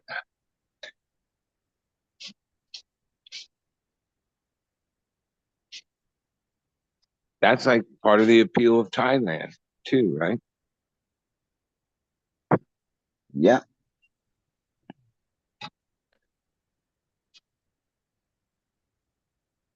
Cheap living, beautiful weather, great fruit, cheap prices on your fruit, no stress. I mean, shit. The first day me and my mom drove around, I seen more cops than I had the whole previous week in Chiang Rai. And we didn't leave. We only went into two cities, small ones.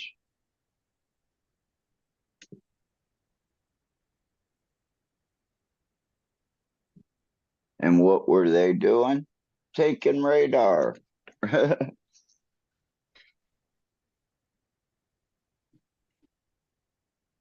least in Thailand, they do something like go around and make sure that the red boxes have been all checked.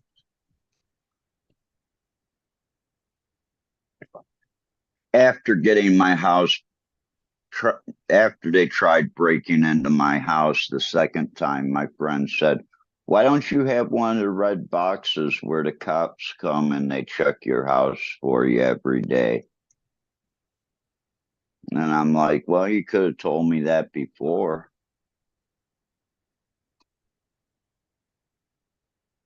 But, do you really want the cops walking around your house when like a 10-inch fucking fan kicks on?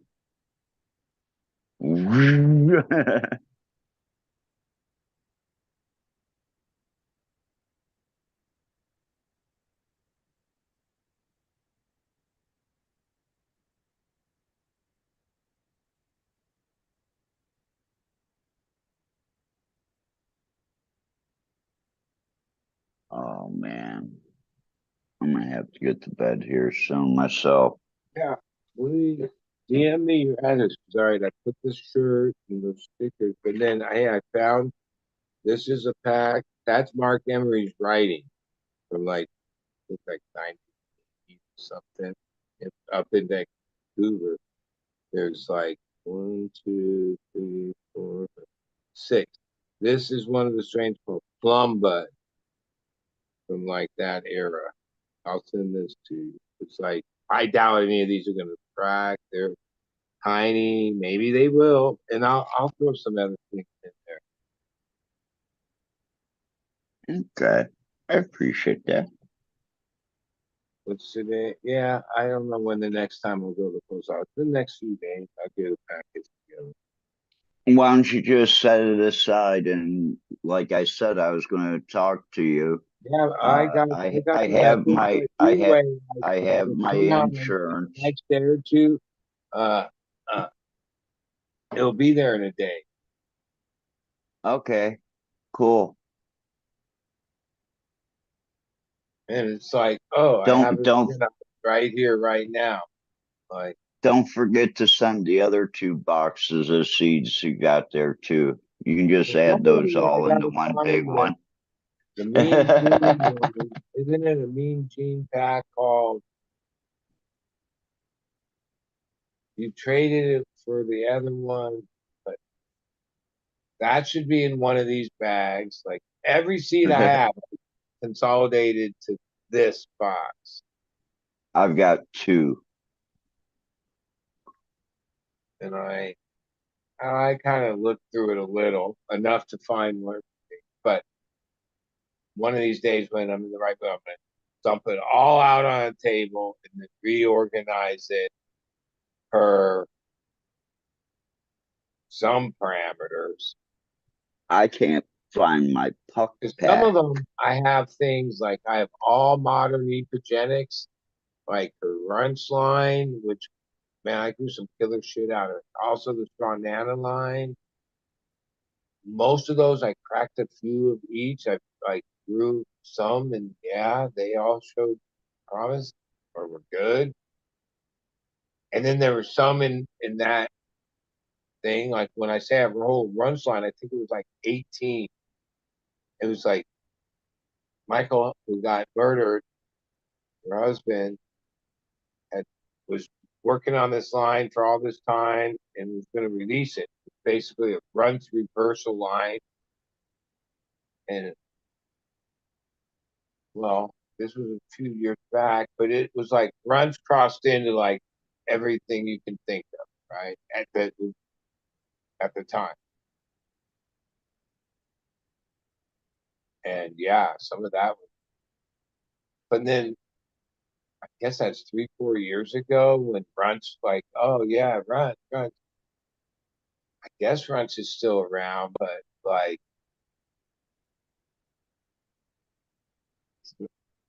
the hype of Runch already went away. Yeah. You know what I mean?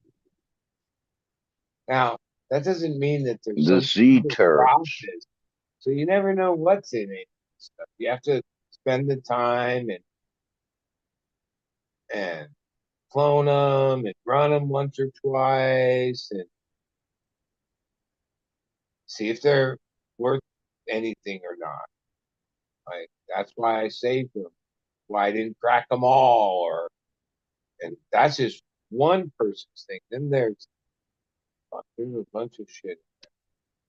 But a few years ago, when I at will, any given night, I'd decide to go through there, and the next thing you know, even though I had a whole bunch of other seed projects at different stages, dozen more, I'd be like, oh, it's a full moon. Let's crack some seeds. Oh, I don't feel good today. Let's crack some seeds. Like, with no, oh, and they were all off cycle. And this is madness where at the end I had so many going that I stopped. Like, I knew, oh, it's too insane to take cuts and keep track of each pheno and then have that many plants of all these different kinds. And so for the last year or so, this crazy seed cracking experience, and probably was like 100, 125 varieties in like a 2 year period, right? Doesn't seem like a lot. It was a lot. There was some killer shit.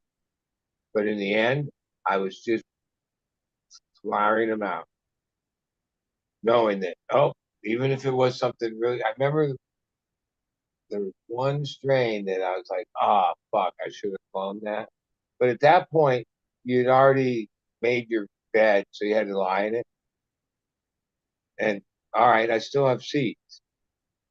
Like, that was the thing. Like, sometimes I'd have like 12 pack or whatever, and I'd only crack 4 of them and save 8.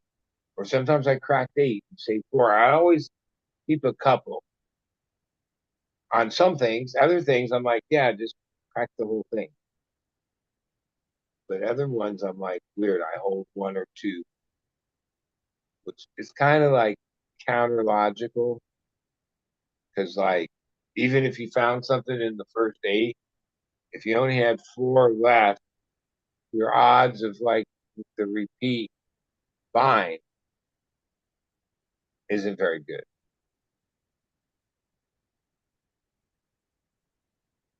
Like, I forget, maybe it is being changed. Like, when he was giving his point, he's like, no, just crack them all. Like,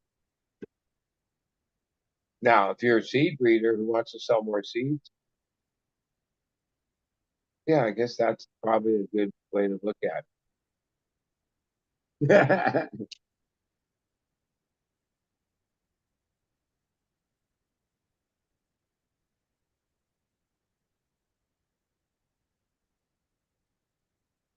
When I have a pack from DNA, when I packed all these up, I kept one pack that at the time I was like, oh, I want to crack this.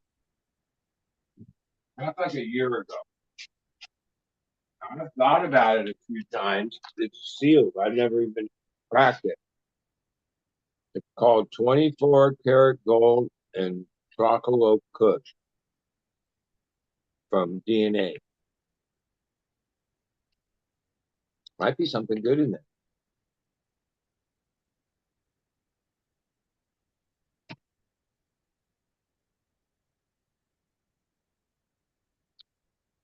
But it's a lot of work. Like, I'm not averse to the work, but it's like a lot of responsibility. You don't just crack the seeds and then that's it.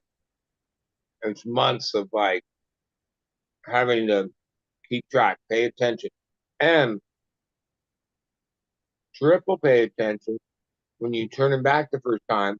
Because the next you know, if you're fucking with some bullshit over here in the corner, you seeded 8 trays and just bankrupt your operation.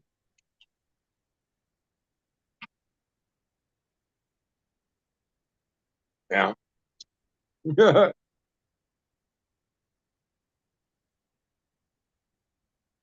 That's the real.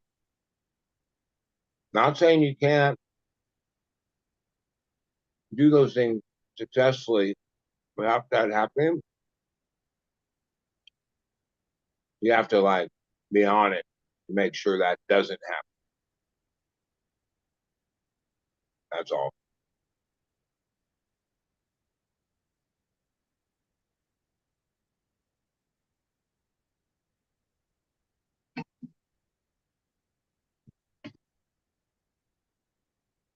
basically means wherever those plants are at certain weeks, having to inspect them thoroughly, top to bottom, make sure that they're like not herb or not any other weird shit going on. Where we have like trusted shit in your rotation, dude, I never looked at them like that. It's not like, oh, what happened? There's some. They're all clones of the same thing. It's already proven to be pretty solid and stable, right? Now that's easier to do, no risk. But then in the saying, no risk, no reward.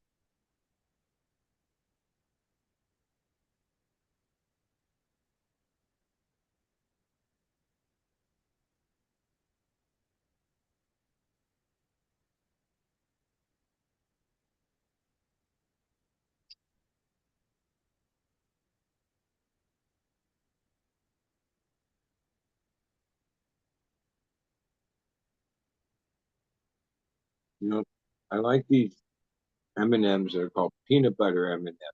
They have like a peanut butter thing inside, chocolate, not the nut, just peanut butter. And they're usually these kind of bigger than a regular M&M, round, so you spot them from the peanut one. But tonight I was like, oh, they have these ones called minis that are peanut. Too much of that. When you eat a handful of minis, you're eating like not enough chocolate and too much of the icing shit or the coating. Just a bunch of that, less chocolate or peanut butter shit. I don't like it. And then I read the thing. It really is, even though people use these to make cookies. Now that would be where they work good. In a chocolate chip cookie mix and just put in minis.